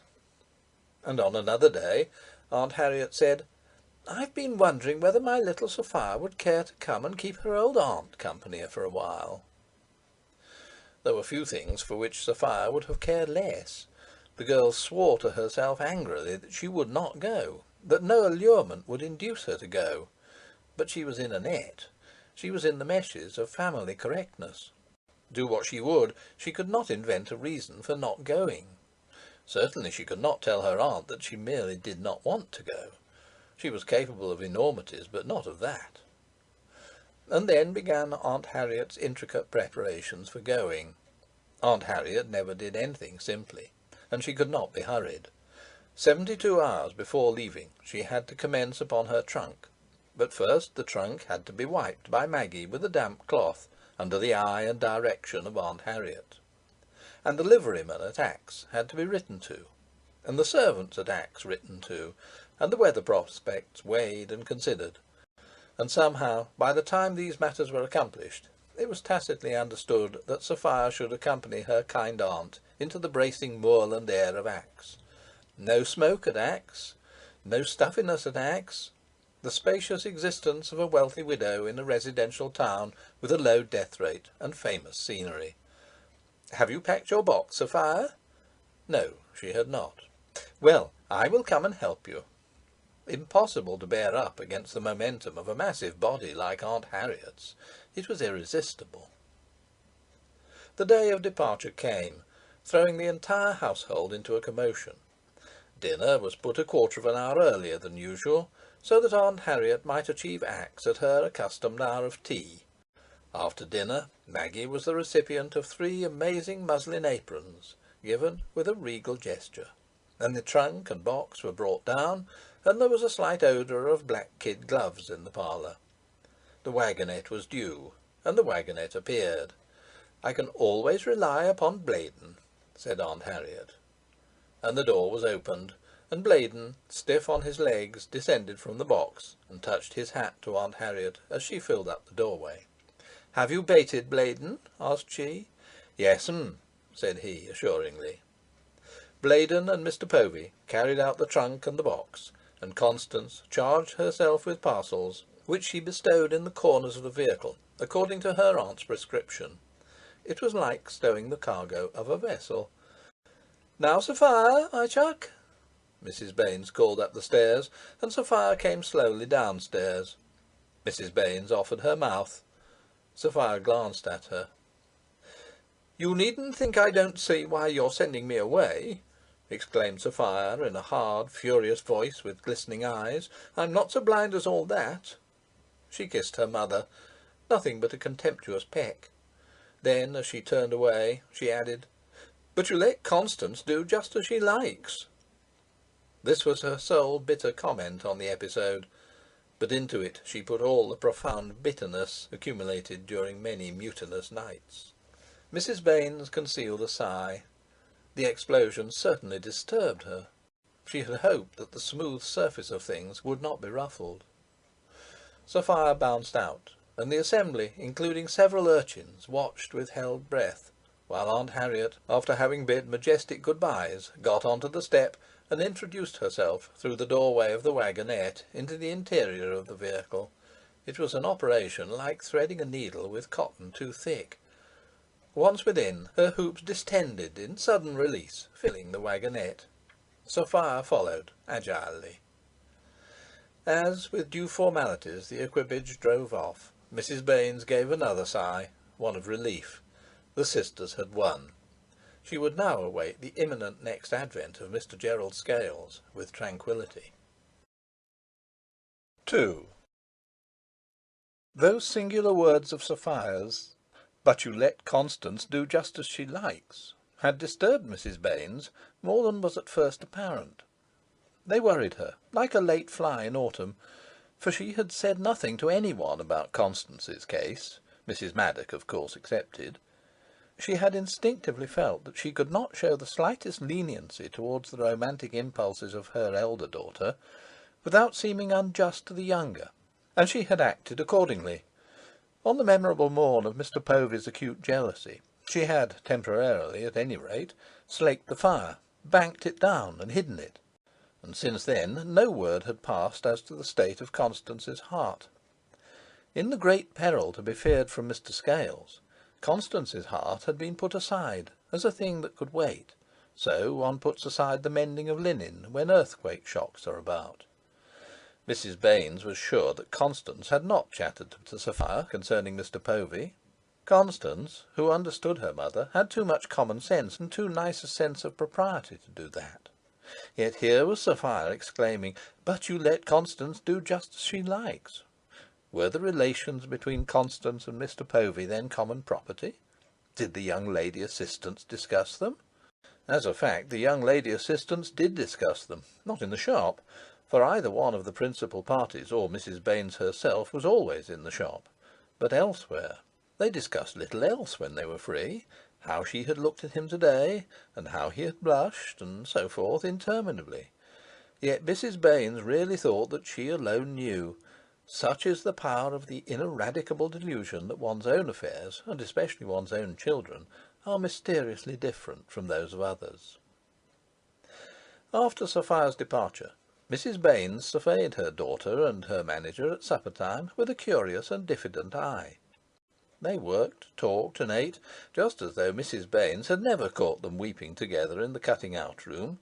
They had the most matter-of-fact air. They might never have heard whispered the name of love, and there could be no deceit between that decorum, for Constance would not deceive. Still, Mrs. Baines's conscience was unruly.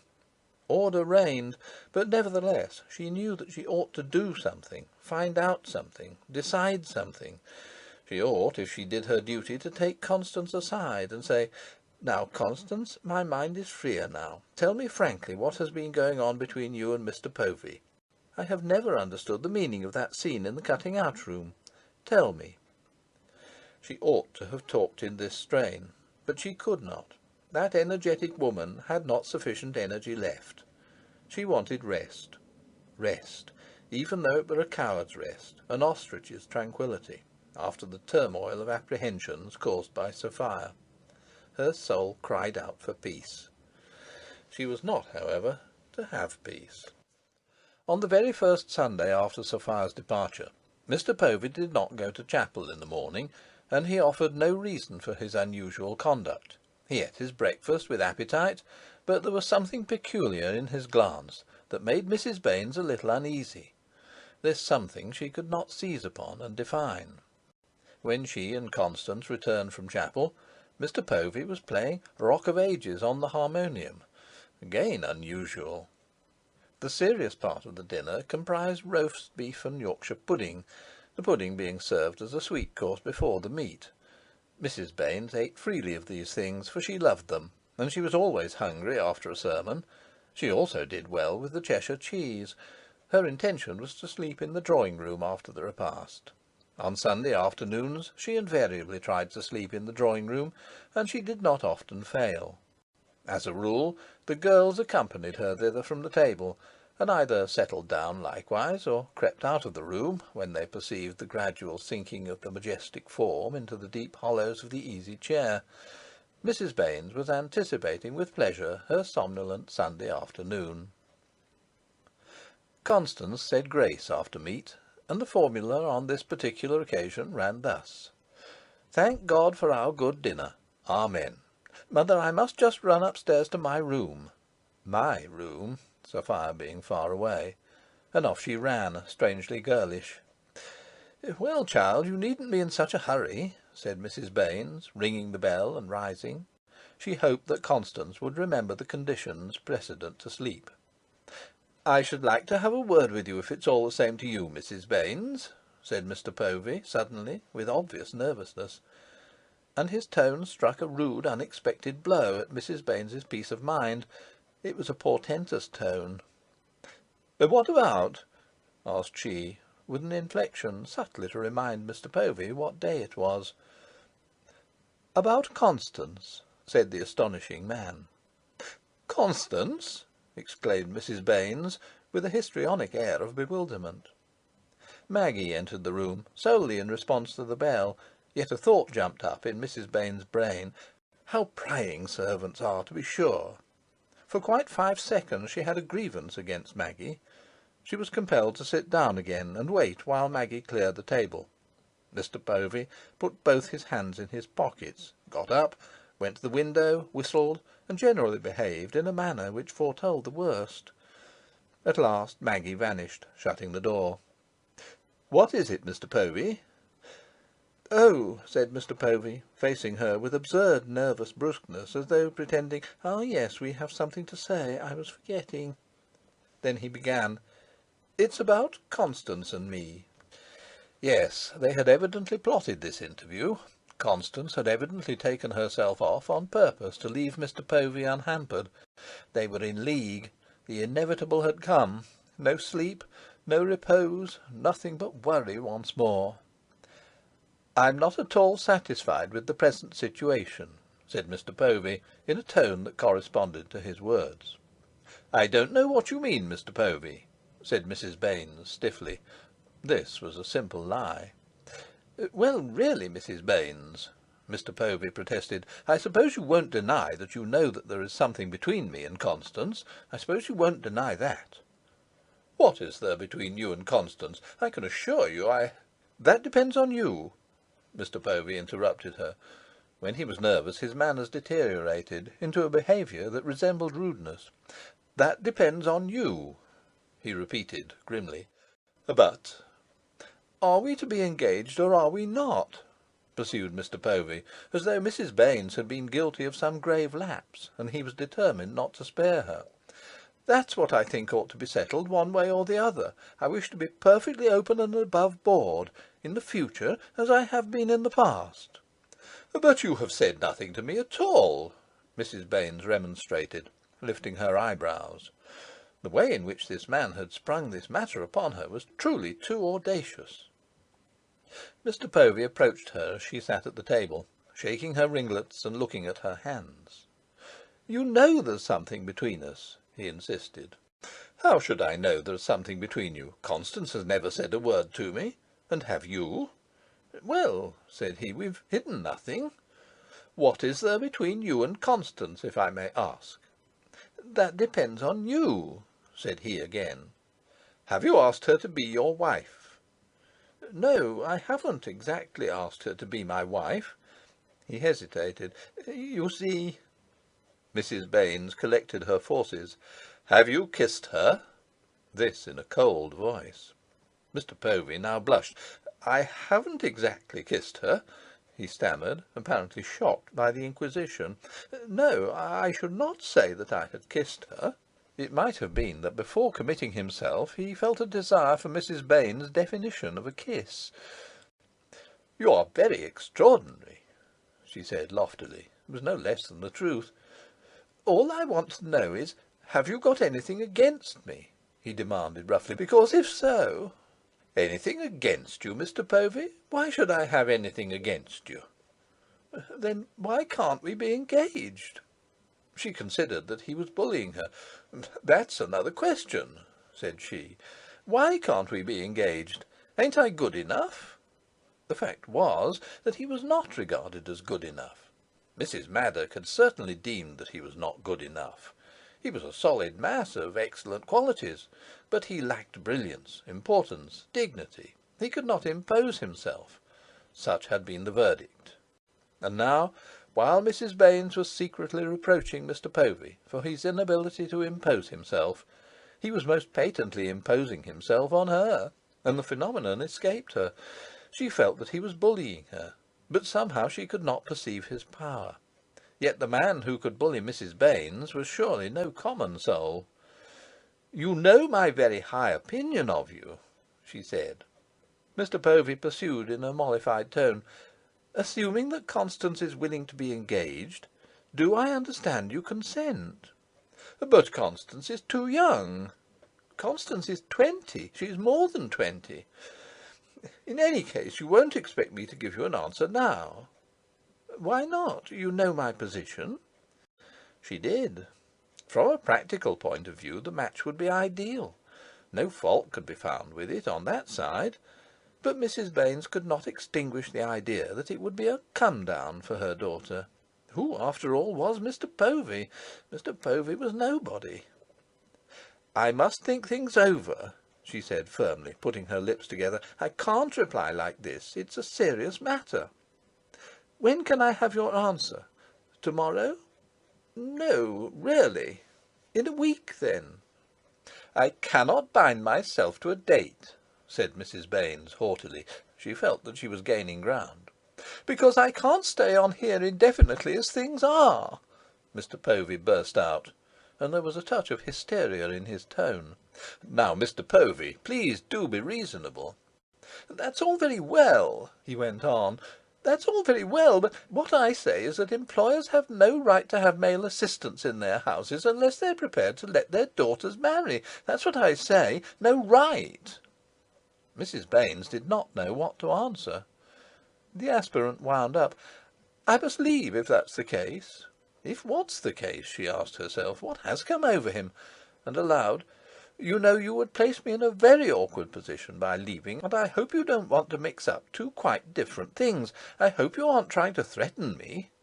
"Threaten you?" he cried. "Do you suppose I should leave here for fun? If I leave, it will be because I can't stand it, that's all. I can't stand it. I want Constance, and if I can't have her, then I can't stand it. What do you think I'm made of?" "I'm sure," she began. "That's all very well," he almost shouted. "But please let me speak," she said quietly. "All I can say is I can't stand it, that's all. Employers have no right. We have our feelings like other men." He was deeply moved. He might have appeared somewhat grotesque to the strictly impartial observer of human nature.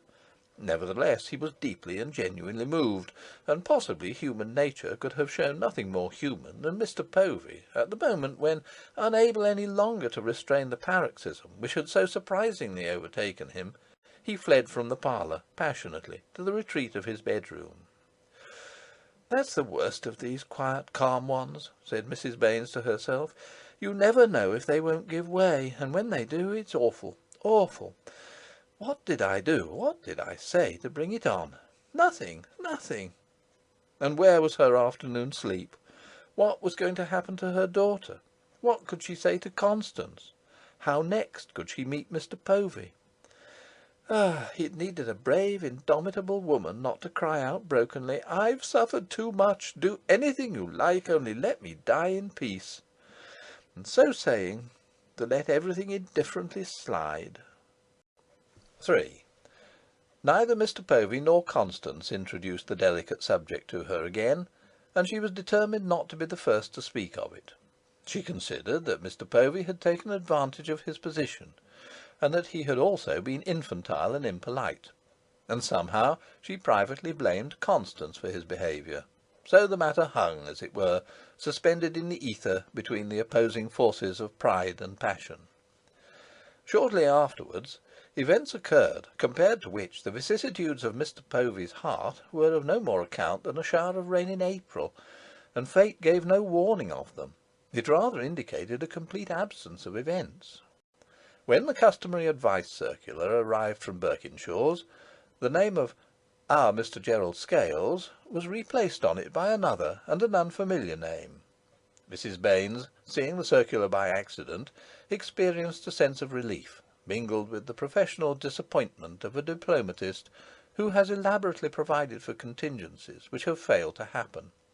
She had sent Sophia away for nothing, and no doubt her maternal affection had exaggerated a molehill into a mountain. Really, when she reflected on the past, she could not recall a single fact that would justify her theory of an attachment secretly budding between Sophia and the young man Scales. Not a single little fact. All she could bring forward was that Sophia had twice encountered Scales in the street.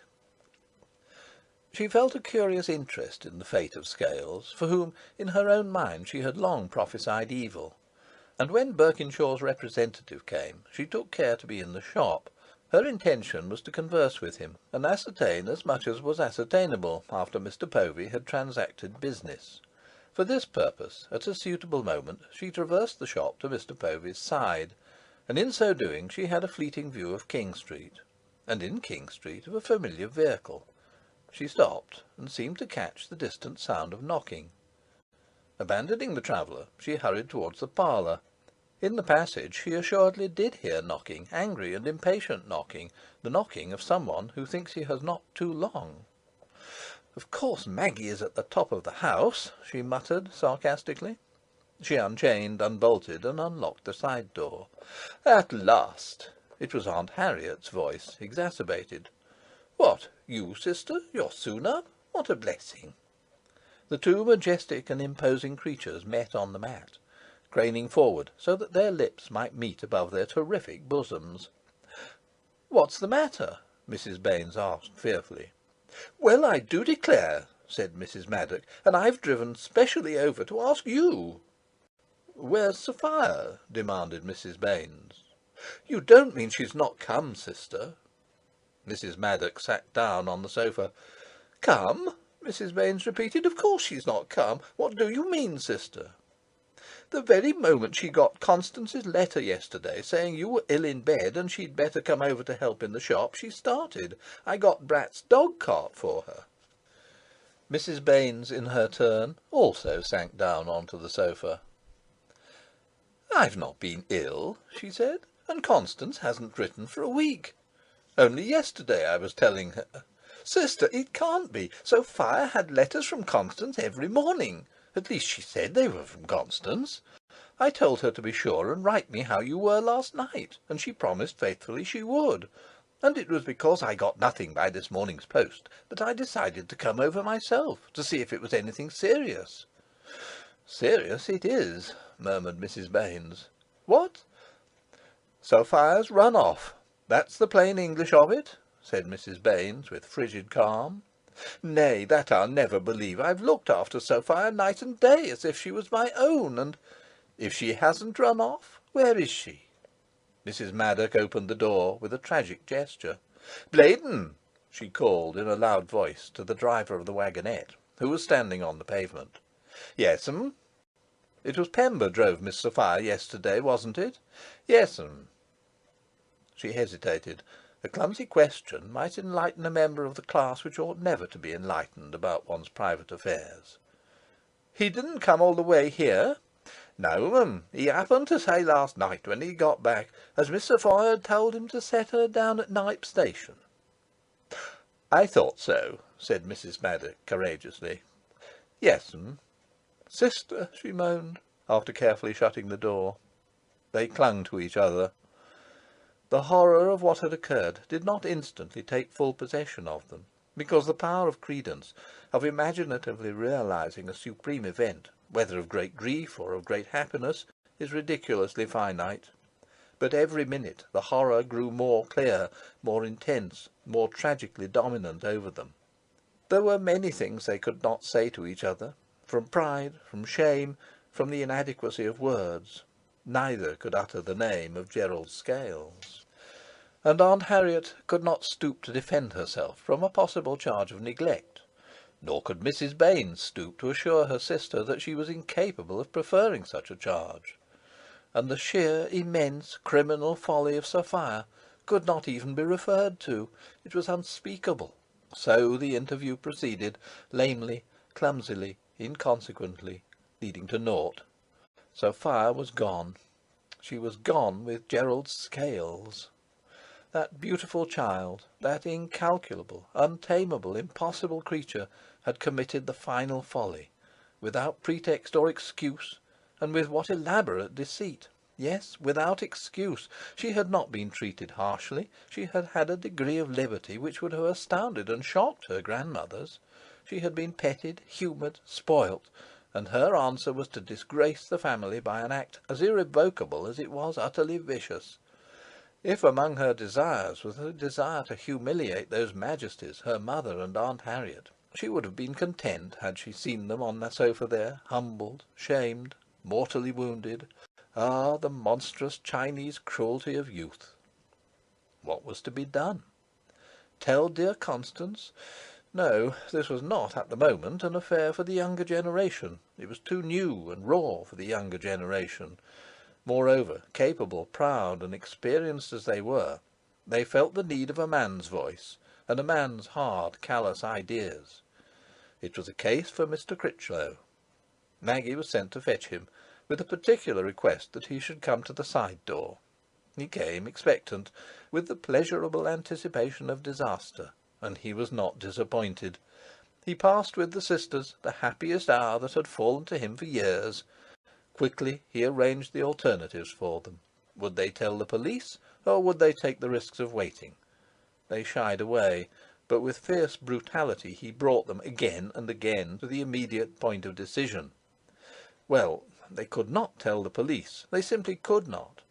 Then they must face another danger. He had no mercy for them, and while he was torturing them, there arrived a telegram, dispatched from Charing Cross. "I am all right. Sophia." That proved at any rate that the child was not heartless, not merely careless. Only yesterday, it seemed to Mrs. Baines, she had borne Sophia. Only yesterday she was a baby, a schoolgirl to be smacked. The years rolled up in a few hours, and now she was sending telegrams from a place called Charing Cross. How unlike was the hand of the telegram to Sophia's hand! How mysteriously curt and inhuman was that official hand, as Mrs. Baines stared at it through red, wet eyes. Mr. Critchlow said someone should go to Manchester to ascertain about Scales. He went himself that afternoon, and returned with the news that an aunt of Scales had recently died, leaving him £12,000, and that he had, after quarrelling with his uncle Balderrow, abandoned Berkinshaws at an hour's notice, and vanished with his inheritance. "It's as plain as the pikestaff," said Mr. Critchlow. "I could have warned you all this years ago, even since she killed her father." Mr. Critchlow left nothing unsaid. During the night, Mrs. Baines lived through all Sophia's life, lived through it more intensely than ever Sophia had done. The next day people began to know. A whisper, almost inaudible, went across the square and into the town, and in the stillness every one heard it. "Sophia Baines run off with a commercial." In another fortnight a note came, also dated from London. "Dear Mother, I am married to Gerald Scales. Please don't worry about me. We are going abroad. Your affectionate Sophia. Love to Constance." No tear stains on that pale blue sheet. No sign of agitation. And Mrs. Baines said, "My life is over." It was, though she was scarcely 50. She felt old, old and beaten. She had fought and been vanquished. The everlasting purpose had been too much for her. Virtue had gone out of her, the virtue to hold up her head and look the square in the face. She, the wife of John Baines. She, a Syme of Axe. Old houses, in the course of their history, see sad sights and never forget them.